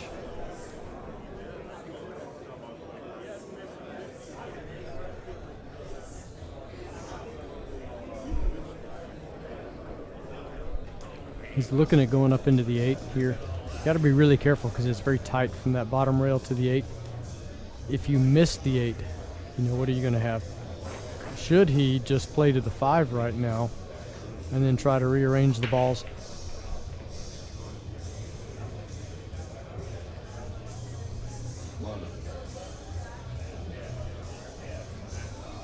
Huge. Oh, he's in there easily. Okay. Yeah, I mean, this is unbelievable right here, the opening he has. Now the 3, once the 3 is gone, the 4-2 is lined up nicely. Is he going to move the 3 here if he hits it hard? Okay, there we go. Once the 3's gone, the 4-2 goes. So he's got the 8, the 5 goes. So we'll have the 4-2 and the 4. Okay.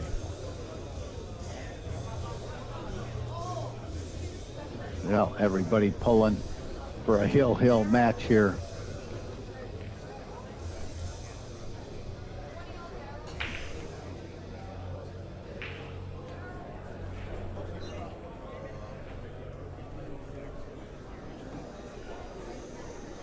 So the 8 does go, huh? Yes. And, you know, the 1, maybe even. So I guess you could go 8-5. Excuse me. 8-5 and then to the combination.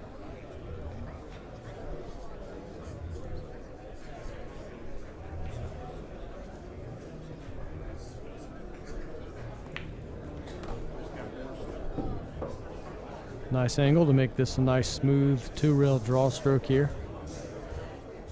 He's looking at the 1. I mean, even if he shoots the 1, he can open the balls that way, but you just don't want to be trapped below them and only get the 1 out of this. So I feel like I would rather go above the balls.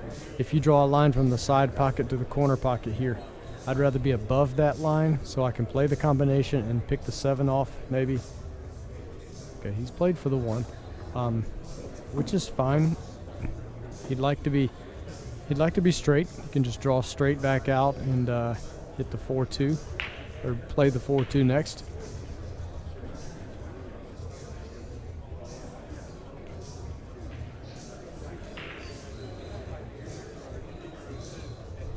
Yeah, so he only needs 2, so he's going to put a bottom left stroke in this. Or is he going forward 2 rails? How about if he can avoid the 9 coming back? He'll have the 2-ball combination for his out, the 4-2. Yeah, but that's what he's shooting, but is he going forward, I think. I think that's the play. You're right. Play for 1. Looks like we're going to be having a hill match. This guy make this. Nothing more exciting than that right here.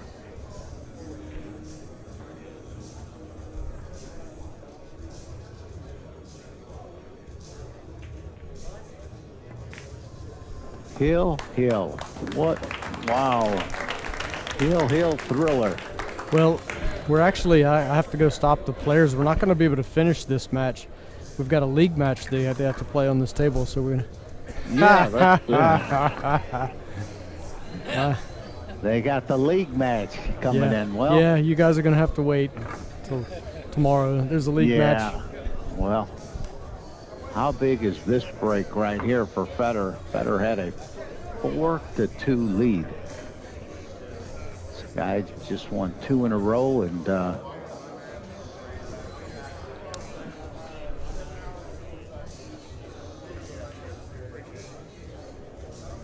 Talk about momentum switch. Yeah. Momentum switch. Didn't Skyler scratch on the break last game? Yes, he did. Yeah, and he still won the game and tied it up at 4.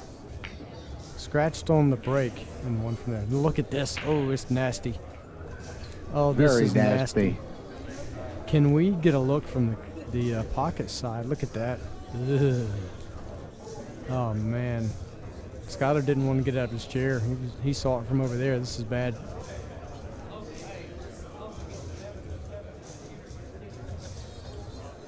You're going to have to stick in the stack. And, I mean, really, this is like scratch.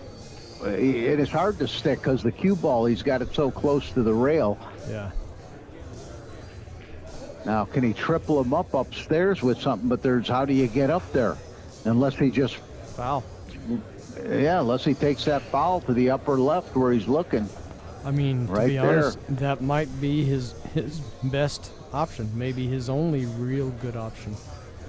Yeah, you're only playing your opponent 9-8 then. It's not that big a deal, but 9-8 on his break, it's a little bigger because he's already got the ball spread his direction and none spread your way. But yeah, just for survival, that's what you have to do here. Very good.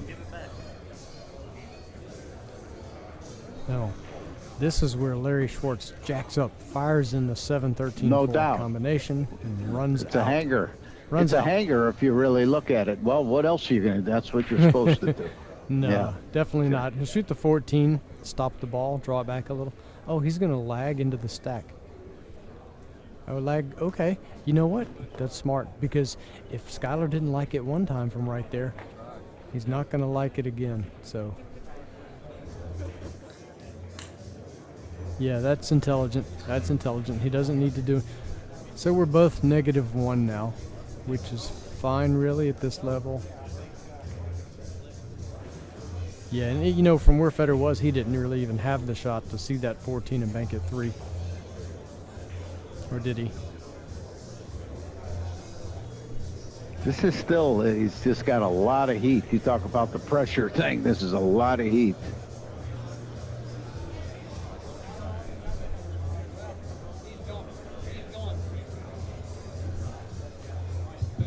Andre, if you're in the building, Andre to the tournament desk, please. Andre to the tournament desk, please.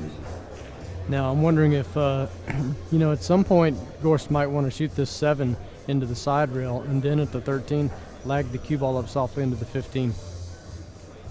Okay, All right. so we're both on 2. So Skyler, Skyler is on 2, so he can't do that again. Now he's got to get a ball in a rail. And look, if he tries to get out of this somehow and kick down under this 4, he can't scratch.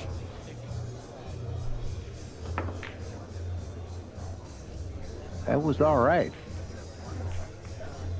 And he let him know he's on 2. All right. Yeah, so Fedor Gorst can't foul here, or it's loss of game. So I guess Lost a simplest. set. Lost a game and set. Yeah, yeah. So, How would you like to lose this match because you don't get a rail or something here? I think he could come off that 13 and come right back to the stack, the 11, Well, and come right back. It's the 11, but he's he's gonna do that. I don't know that he needs to try to come back so much because he could give up the 14 if he fell right in on the 10.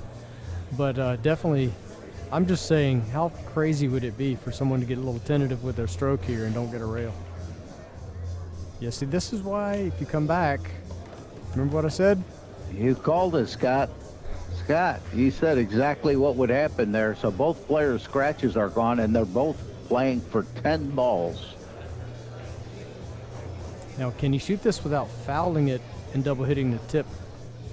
You know, and it's going to hit everything the wrong These way. guys, both these guys have so much class that if they did foul, they would tell the other one. Both of them. All right, that's paid 1 back. Now he needs 9, but he needs to get out of this tough spot.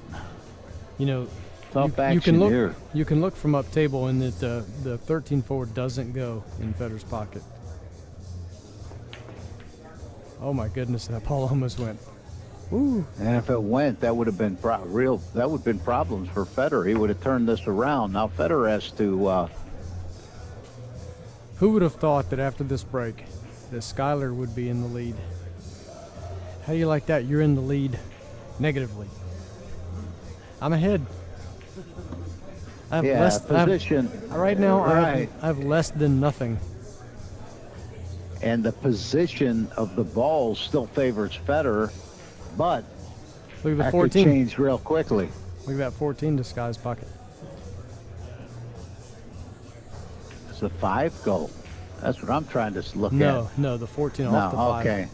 No, the 14 off the 5 could be potential, or it might hit the upper Looks point. a little high. Yeah, right. Looks a little high, but then the follow will bring it down too if you're. The follow has a drop a draw, not too much though. It's easier to draw and push a ball through on those carom shots. But what I like, what Fedor kept doing on that shot is putting Sky back where he came from, where he originally came from when he took the scratch after his break, and he rolled right back to there. But Sky had an answer for it. Well, it's a high pool like you. He recognized that was a terrible position where Skyler was, and he didn't like it at all. And if it caused him to take the foul, then hey, I'm going to put him back there.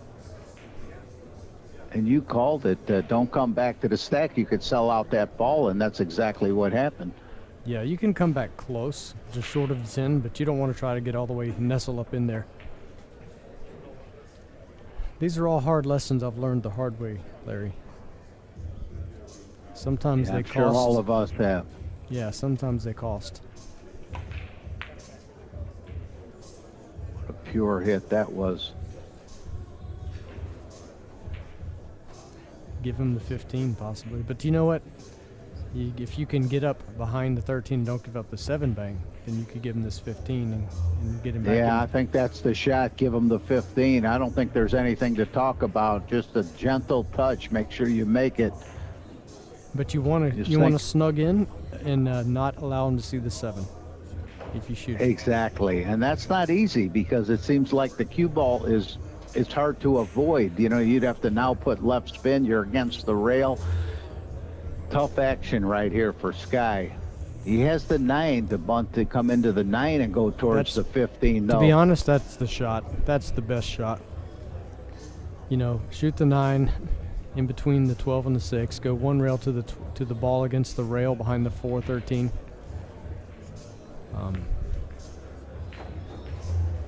Good cue ball right there. It's beautiful.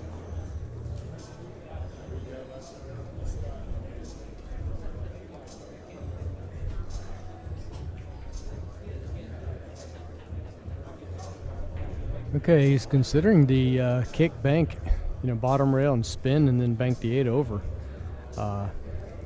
And not that he loves that shot. It's just he's trapped to a degree, and that shot might get him out of this and make Skyler's situation even worse. But he's got to find a way out of this, and that might be all he has. I mean, even if he wanted to take a foul and kick through the 6-8 gap, I don't know if he could do that. He might hit the 8 by accident. So that's why he's thinking maybe kick, then bank the 8 over. But it's so easy to shoot the 8 and hang it up in your opponent's pocket.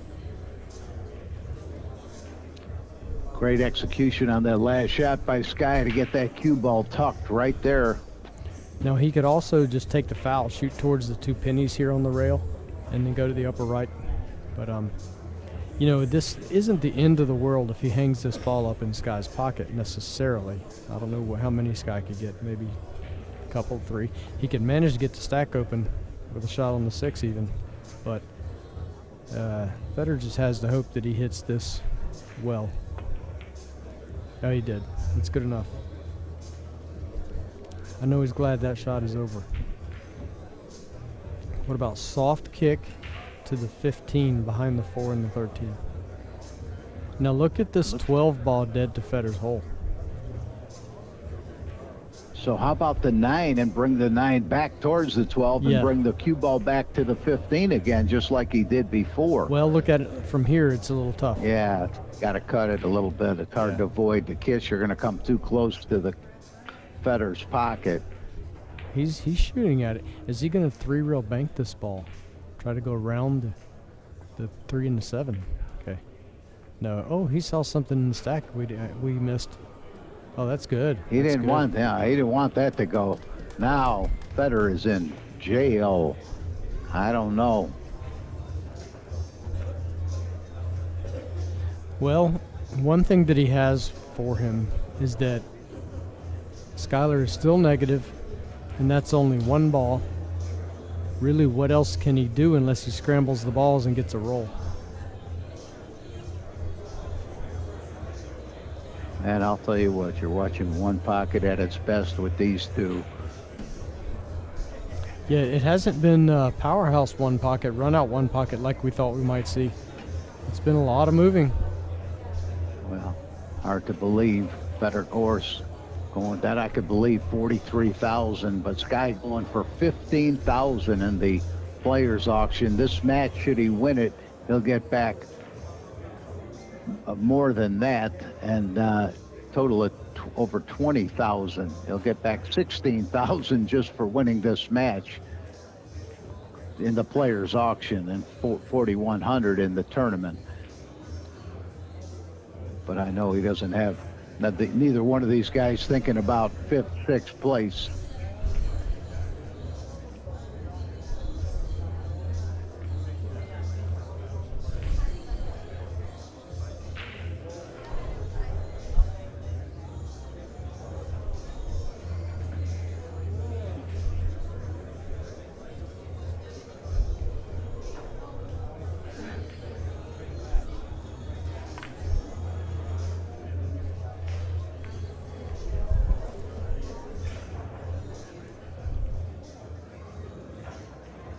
Now, does Sky have anything going at his tough action here? Looking at that 11 into what ball is that? The 10 ball? Yeah, the 2, 11, 10. Wow. I don't think it's there. Or is it? He's also considered the 12 off the 8, but how do you get to that? But it's always important to know these things, you know. Even though you may say, well, you can't see the 12, but it's always important to know. You might find a way. What about the 2 into the 12? You know, so it's good to explore all of your options before you just decide to shoot this hanging ball. Now, is he going to go into the 5 with pace here? Okay. Look at this. Did it get loose? Did it get loose? It sure did. Look It at this. Sure did. Yeah. Wow. What a shot right there. Take another look at this shot, how he got through everything.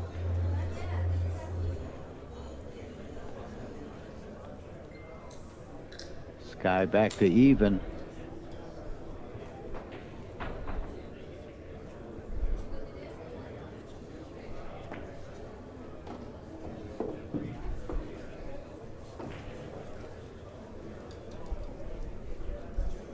Okay, let's explore what's here. The 10, the 11.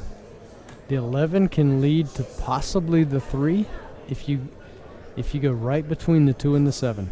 Okay, get over near that rail where his arm is on the rail.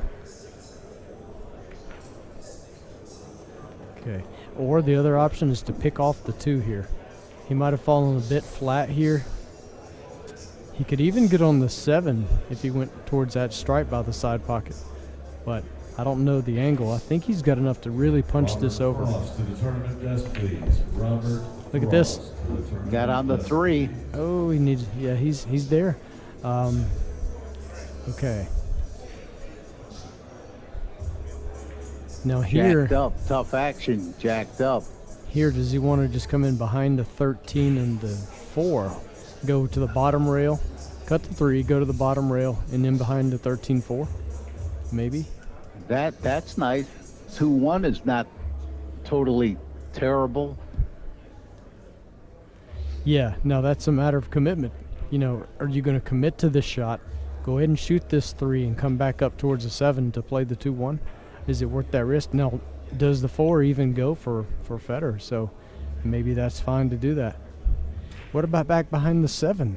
The 7 goes. So he can shoot this with a high ball, possibly miss the 13 and 4 on the way back and get in on the 7. But I don't know that I want to shoot that 2-1 unless I fall perfect on it. Yeah, he's going behind these balls. I think I like it just for the security of the peace of mind. You know, you feel like Yeah, like that's true. Peace of mind is always a good thing. Now, can he just bump the 13 over straight across to the side rail and put him right there on the 4, knowing that the 7 doesn't bank up table? So that's something that I see here. It's a delicate type hit. He just wants it barely to get a rail and stay behind the 4. There's no rail. That happens sometimes with that kind of shot. That's why I was joking earlier when I said Fedor was on 2. I said, what if you just get nervous and you miss-hit this and don't get a rail? You lose the match because you don't get a rail. I mean, that's the type of hit right there. He jacked up. He didn't want to pound it, so he thought he would just take a little off, and your nerves cause you to take a lot off. Wow, hill. Sky needing 5, Fedor needing 10 balls.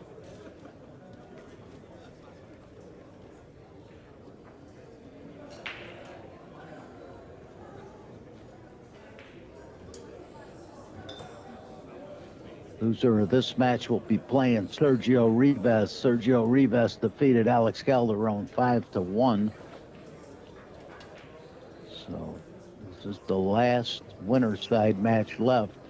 Roland Garcia defeated Scott Frost Roberto Gomez defeated Scott Frost 5-1. Roland Garcia defeated Jeremy Seaman 5-4. That went hill.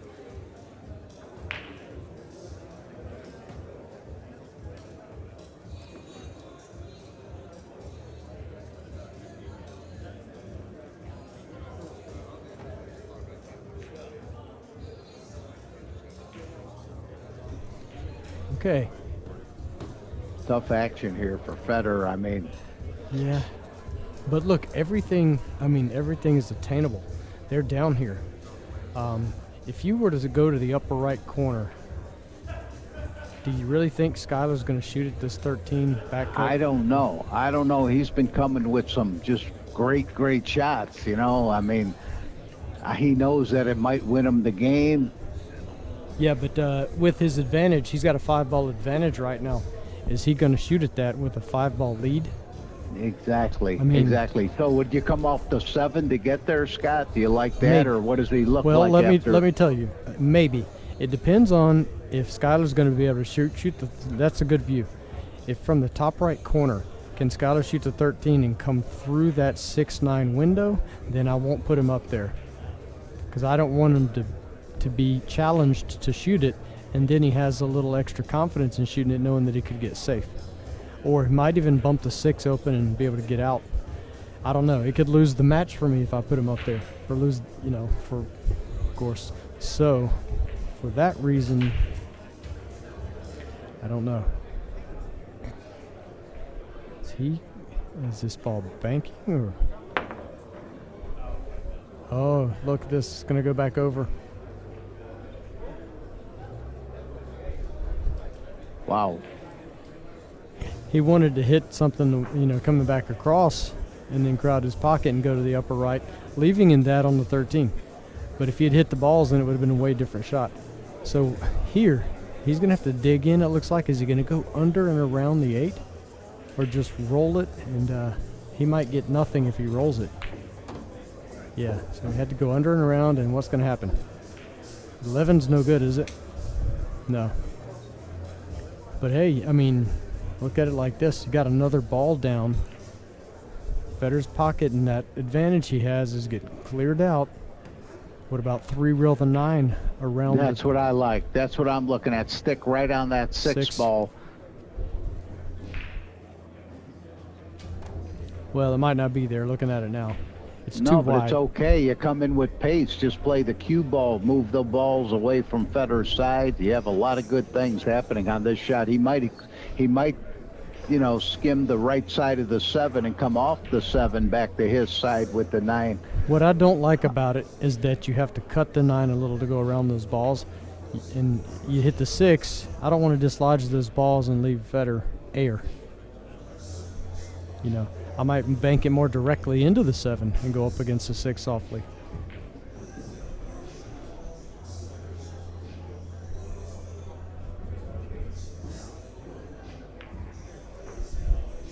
And that's probably pretty good. Really, I know that he didn't leave anything. It wasn't bad to just stay away. But Fedor now has another ball very playable on his side should he get a shot. Yeah, I mean, I could see shooting that same shot and hitting it with a little more pace, but that 9 could have hit the 7 and 12 over there and opened up and left some banks or something. Who knows?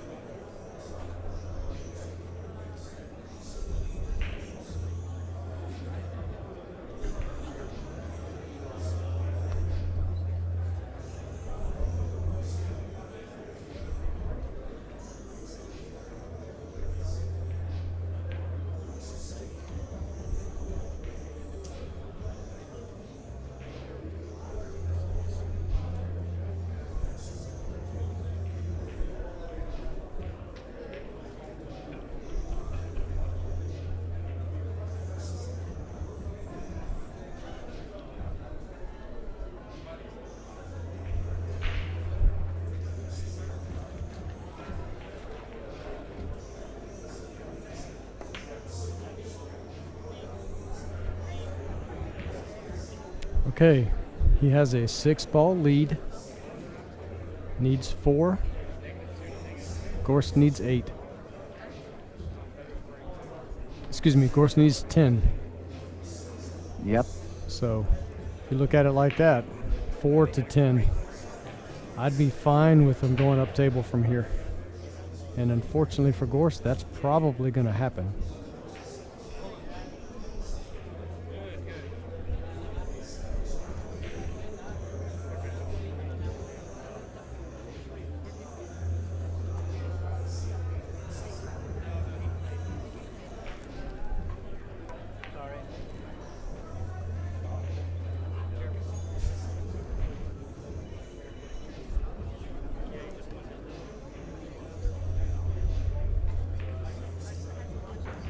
Wow, he's liking this for some reason. I mean, well, no, the 7, he has a clean look at the 7 ball.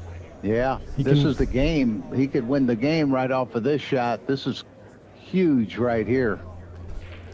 Yeah, it can also go bad, you know, but he's one of the best strikers of the ball when it comes to banks.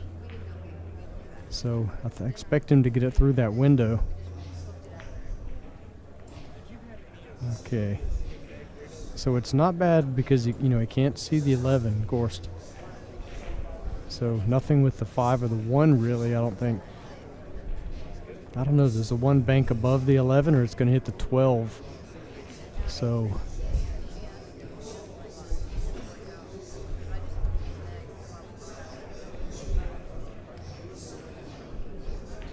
How about just come off and sit on the 7 off the 2 ball?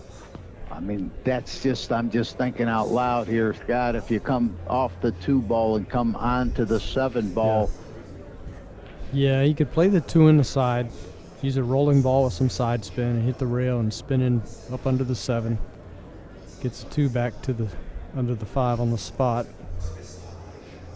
You just don't want to leave that 8 with any angle. You know, for Skylar to bank the 8 and drag over below the 9 ball in that other stripe, say call it the 15, maybe it is. Yeah, I was thinking this 1 would bank around the 11, but I don't know that it goes because of the 12, but we will see. Bank it into the 12? How about on the button? Wait. Ooh, man, I'll tell you what, that would have brought some problems. If he made it, he would have that combination on the 1. Nothing easy, but right now, Sky is going to have to kick this in. But he leaves the bank on the 7. Yeah. No, let's look at this. Okay, he could kick this in, and he probably will.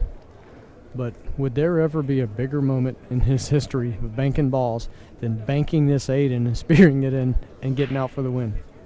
Not happening. It's Never not happening. happened. It's not happening. No. But what I'm saying is, that would be fate, right? Wouldn't it? Well, that's like legendary right there. That's what the fans want to see. But you're right. This is the shot. But my Almost. goodness. That would come back up. He owes 1 now. Fedor to -1, and it's getting exciting.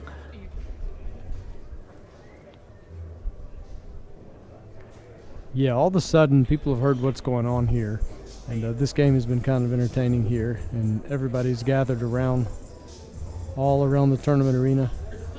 It's 5 and 6 people deep on both sides. Well, think about it. Fedor had a 4-2 lead in this set. Sky won the last 2 games in some fashion too. He had a nice, he had a nice run out, 8 and out. He just really did some great things to get to Hill. And Sky scratched on the break, too. The game that he got to the hill, Fedor wasn't able to really turn the rack around and change the way the lay of the balls. Exactly, that last game.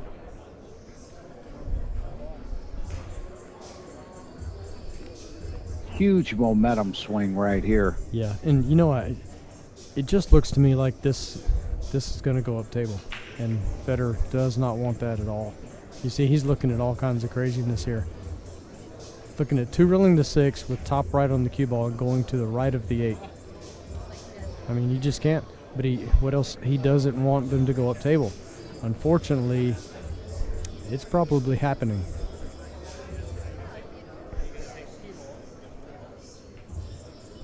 And then he's 5 balls down, needs 9 to Sky's 4.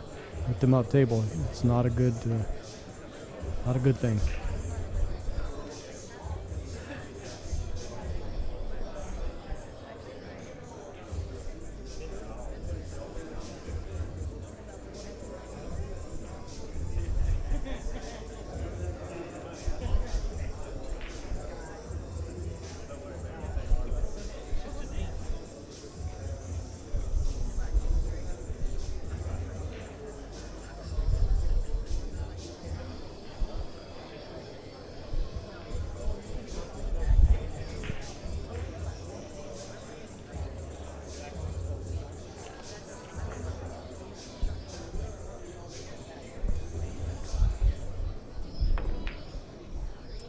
Beautiful shot. He did it a better way than what I was talking about. He changed the scenery and got that cue ball, hit the cue ball so well to get it behind that ball.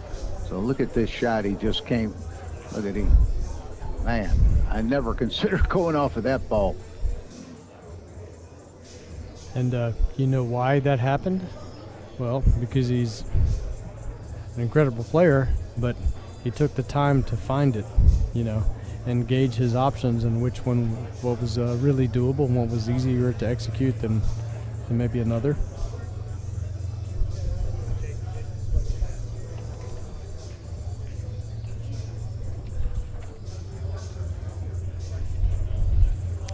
Now this is, it's a little questionable to me right there. I don't want him to be able to, if you're Sky, you want him to have to force balls up table, and here these guys are creative. I mean, what if he decides to look at this 7 off the 1, and can he draw under the 11 for position, or does he go into the 11? Realistically, given the 5 ball difference in score right now, he could shoot at this a little aggressively, maybe hit the 11 with a stroke. He might drive through it or chip it and end up with a shot on the 5. And then look at the 9-15-2. This is all stuff you have to consider. I think this could be considered a mistake. There's a chance here, and Scott didn't want to leave a chance, and now there is.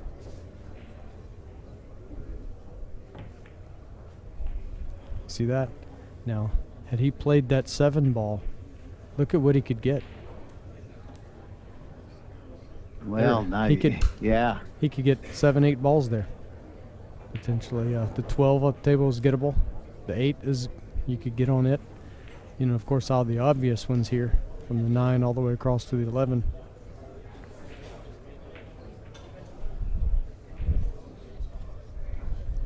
Yep, I like it. Jack up, kick and stick. Get it out of there.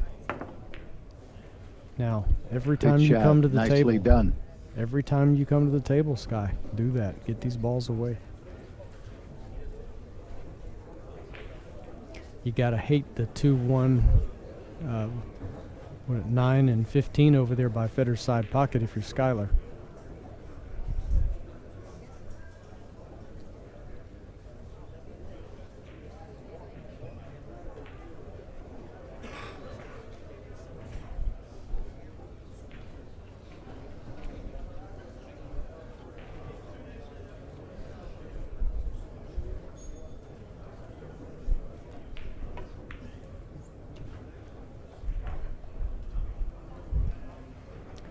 Okay, so Skylar's got a shot here, but don't get me wrong, it's not without great risk.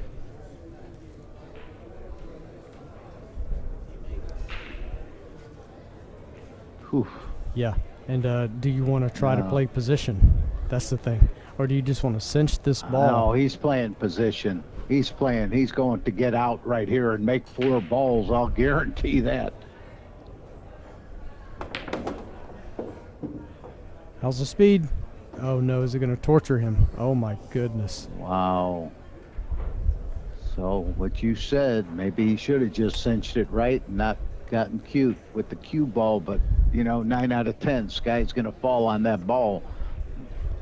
Really, 9 out of 10. I mean, he's going to miss it some. I mean, maybe 1 or 2 out of 10 trying to get there. I don't know. I'm thinking look at the score.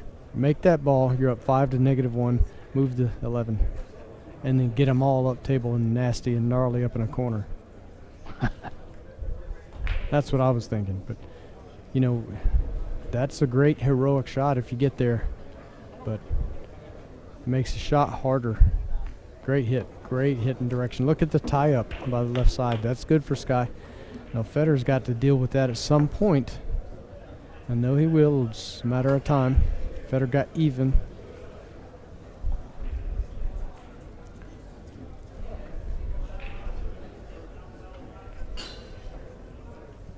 Tough looking table here for Gorst. I mean, I'm guessing he's got to shoot this 11 between the 8 and 7 and try to get his cue ball back to the bottom rail. He might even just draw it. Even if he hits one of those balls, it's probably not the end of the world. Yeah. Well, Sky's not minding this action at all. Ball's going up table. He's liking it.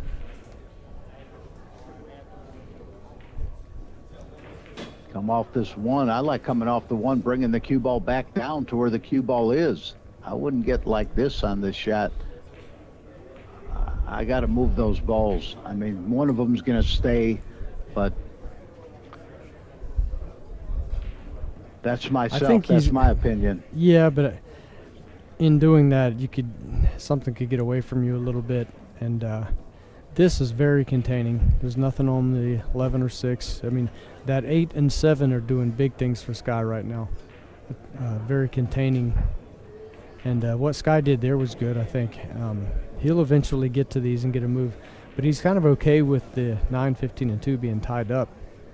If he could get the 1 moved, he would feel really comfortable there.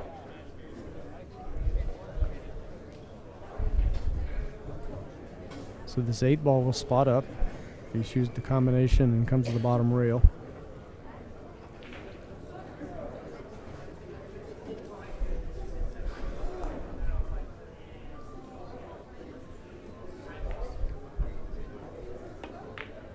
Oh my goodness, he shot it. He played it, Larry. Shot.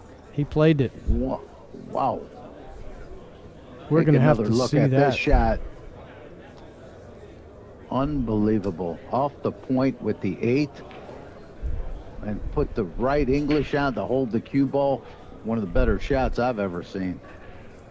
I mean, and it was a great shot and well timed and high pool like you to know to do that. And desperate times call for desperate measures. I mean, had that fallen, he's on the 12, okay? He's got the 7 that goes with the chance to maybe break up the balls by the side. He could have tied the match the game right there. Maybe right even here, unfortunate for Sky, that 2-ball got dead. Yeah, I mean, he might be able to shoot this 8 and roll up into that 2. Depends on if the 8 can...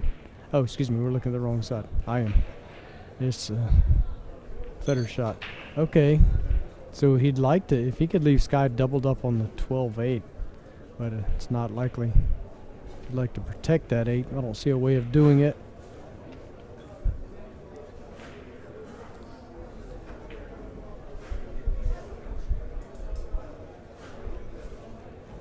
He's going to come off the 11 and go behind the 6, so he is going to protect the 8. Okay, the 11 is providing some coverage too. Well, that's a good shot, especially if Sky can't kick a bottom rail and into the back of the 8.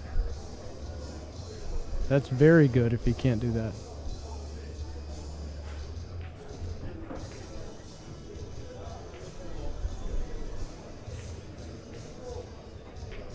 Yeah, this is tougher than it looks.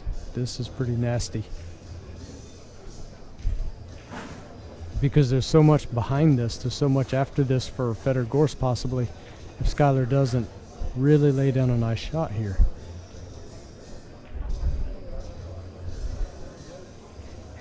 What a huge shot this is, just because if there's anything, if he leaves anything, and he could get on that 15-2, he's going to make a lot happen.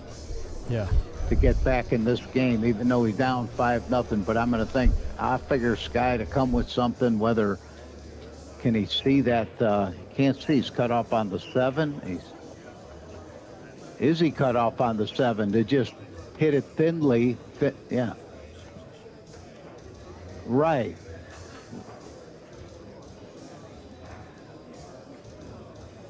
Might be the right shot, edging the 7. Excuse me, folks. I think my mic was cut. What I was saying was that, yes, he can edge the 7. He can also edge the 6. And he can come down through that big gap to the side rail and the bottom rail under the 8. I'm really surprised if he shoots this 11.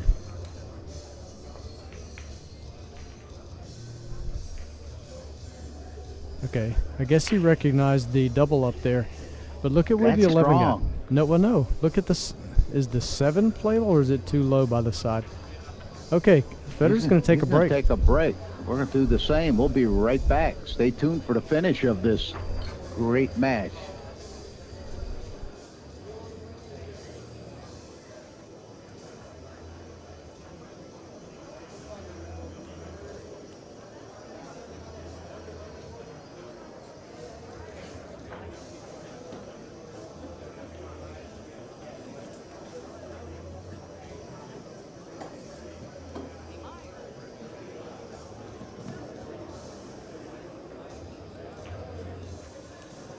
Thank you.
Okay, folks, we're All back. right.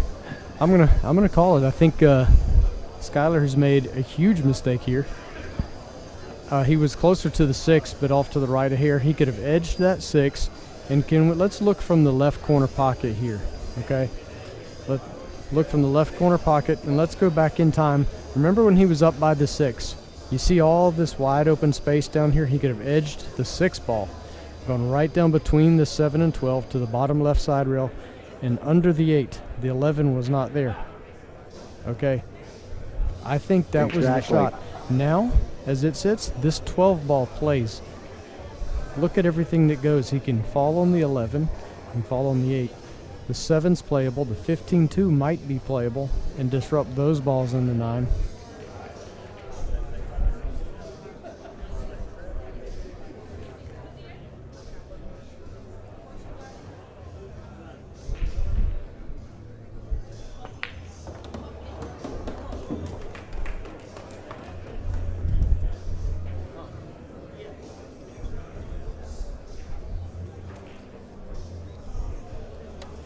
Okay, so the 11 bank. Time one to the good.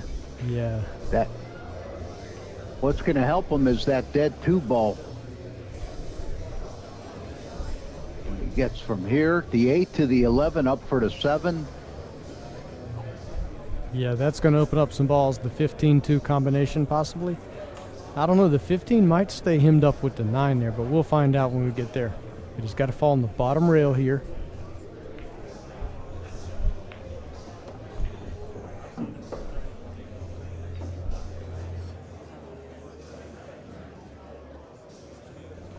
He's got a little angle, and he can spin the cue ball off the rail, but I don't know. I would have felt more comfortable with a bigger angle here. But what he can't afford to do is miss this bank badly and have it cross back to Skyler's side. Just make sure you hit inside the points. Try to hang it if you don't make it.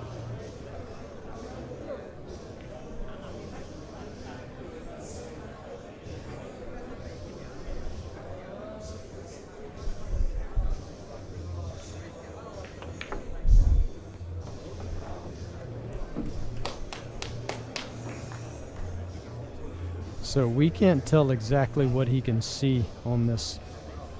So that says, you know, he's looking at it like he could almost shoot it now. It looks like it's aiming into the long rail, but not by much. It definitely can be manipulated. Is it to the good enough? pocket. Is it good enough so that he can shoot it now and get back on the 7? Of course, that's going to leave the 15 and the 9 tied up unless they get dead, 9-15.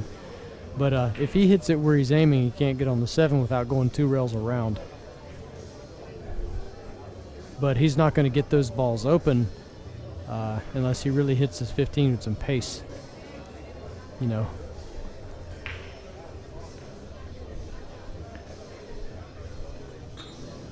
So he's got to determine whether he shoots the combination now or the 7 and goes across and back and then really hits the combo and opens them up.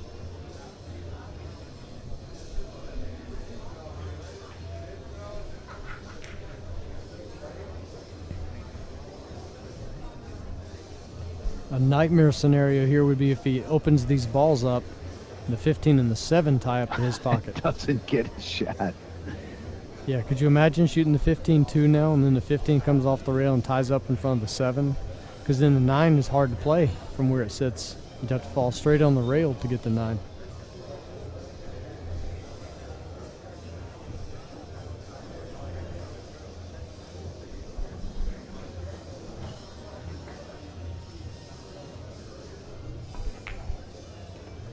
Okay. Well, look out. That's weak. That's a little weak. Yep.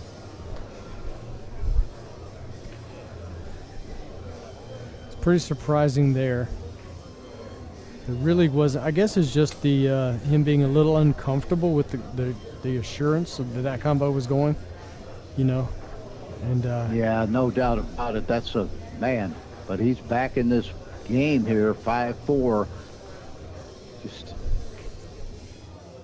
you talk about a tense match. yeah, if he hits that and falls on this 7-9, he's in much better shape, and then the 15 is attainable. It's gettable. for these great players, even the 6. And of course the banks, obviously, but he's not done Right. yet. And a little bit of high right here, and just come right back over. No, he's falling on the 6.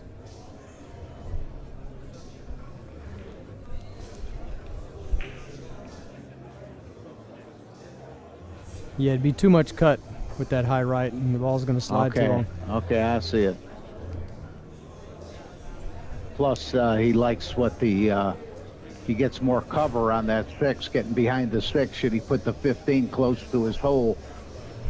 And he's playing for 4. If he gets on the 6 with the right angle, makes the 15. Now, Larry, look, he could cut this 15 with enough pace. He could go 2 rails around the 6 with the cue ball and have a shot at the 7.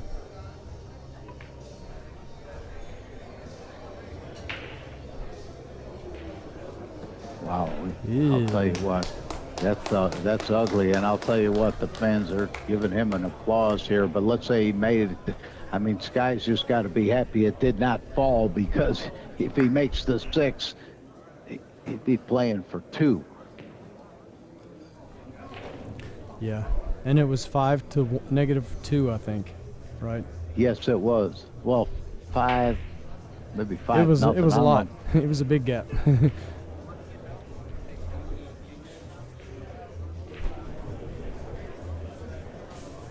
Yeah, I mean, 5 to -2, exactly, because I said 10 to 5. That's Wow. exactly right, Scott. That is the face of a dejected player right there. And I'll tell you what, with Sky, the way he's fought, it's not over. What do you think? Lie on top of just lay right on top of the 6 ball with the scratch? Boy, I don't know. Or do you go for the kick and You bet can the whole kick. game on kicking it in? Look, he's the favorite, kicking it in head rail to the 15. You know, The right rail or the head rail? You like the head rail, Yeah. head rail. Wow, wow. There's no wow to that. That's a hanger. I mean, there's nothing amazing about that. That's If a it- routine shot. Yeah, he would have shot it already if it's a hanger. If it's No. a hanger, no, he would have shot it. Are you not going to bet that if he had to shoot that 10 times, he would make it 7? Okay, Eight. okay, then it's not a hanger. I'll make a hanger 100 out of 100. I'm not making. I mean, okay, a little different than a hanger in this high pressure situation. This is pretty doggone routine. How about roll on top of the 6, take a scratch? Yeah, I don't like it. I think that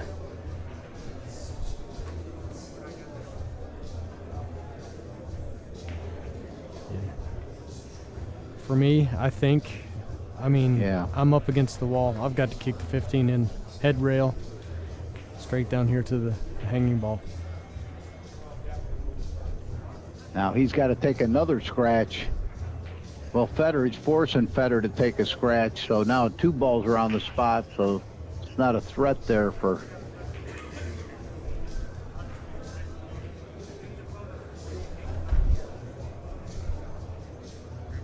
All right, both players on 1 foul.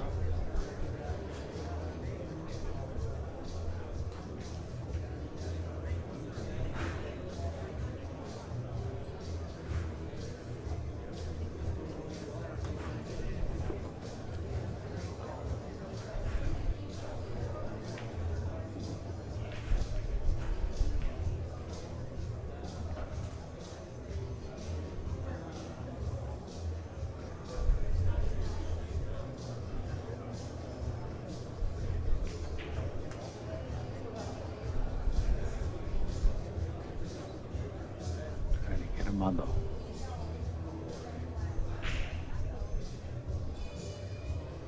He came. Did he get over far enough? That's the question. So in other words, he didn't go back there once, so he rubbed off that 6 ball. Well, I'll tell you this. I think Fedor can play the 15 ball. Even if he has to put a little swerve to it, I think he can play the 15. I don't know. He can't play the 7-15, but he can play the 15. He can see the edge of it. I think I'm looking at it live here. I'm kind of right over the 15.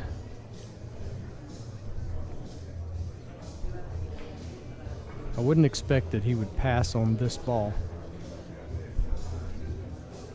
But as far as position, okay, now he has fooled me. He's shooting at the 7.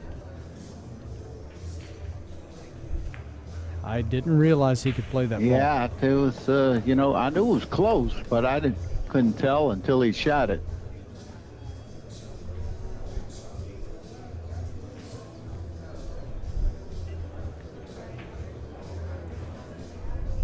So, multiple things to do here. You can play for the 2 bank.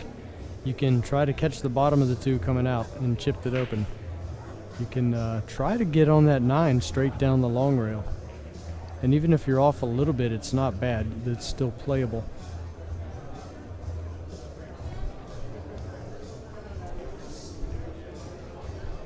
There's even the potential. Wow, look at that. But look at how that 7 ball is tucked, to, you know, right onto the rail. It's froze against this rail here, which makes it, you know.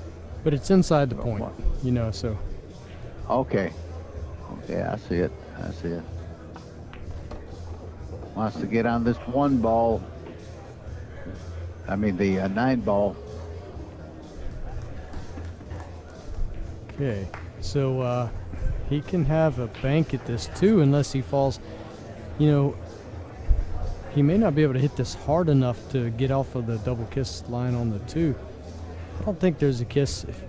I can't tell what he has of playing the point. He might intentionally play the point to bump out and get a bank at it at the 2. Now he'll go up 6-4 with the 9. Does he have to even shoot the 2? He could leave them tied up and possibly, you know, 2 rail the 15.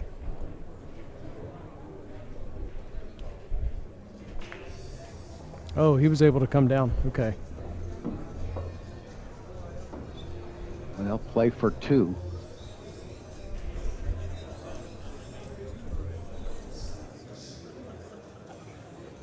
What a turnaround. What a change of events here. And it's still not over because he's not going to be able to get the 2nd ball here. I mean, it's going to be tough to get to a 2nd ball. He'd like to probably go forward and get on the 6th ball. So it'd be more or less where he doesn't have to, he could just, you know, shoot it to his hole. Or just take a 7-4 lead. And Yes. if he makes it, I'm talking about, you know, if he makes this 2 ball, then just send the 5 up table.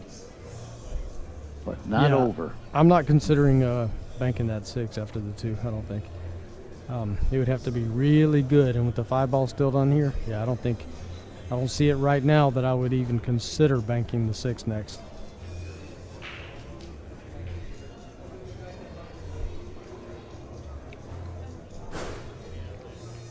I would really have to be able to control my cue ball with that shot.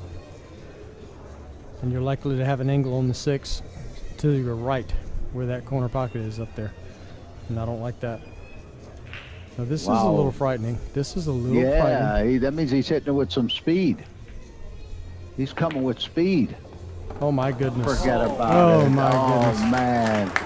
Wow, you talk about a way to finish, and I don't see Sky even letting him shoot this shot. Wow, what a shot that was.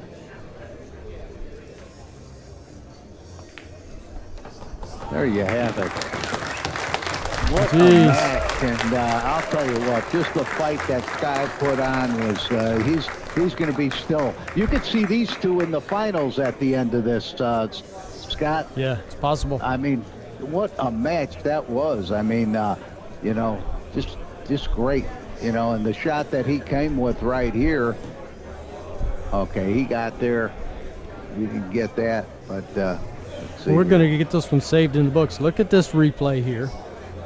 And how powerful is that? Keep in mind 4 1/8 inch pockets. Smooth, smooth, smooth. Yeah. Take one more look at that, because it was so good that it's worth one more look. Okay, and I'm sure the viewers would love to see that one more time. So here it is, the shot that he came with. needing 2 balls, fired this in. That's so gutsy. That ball can just Wow. wobble the pocket and come out and leave a bank or go back across. That is very gutsy, and I love it. Okay, it's there been you- good, folks. I've enjoyed it. So, Everybody has, and there you have it. I'm Larry Schwartz with Scott Rabin, Pool Action TV, and Scott, I mean, just really been a pleasure. Always a pleasure, Scott. thank you, my friend. And we'll let you guys know what's up next here when we figure it out. Be back soon. See you, folks. Thank you. Thanks for joining us. Roberto Gomez.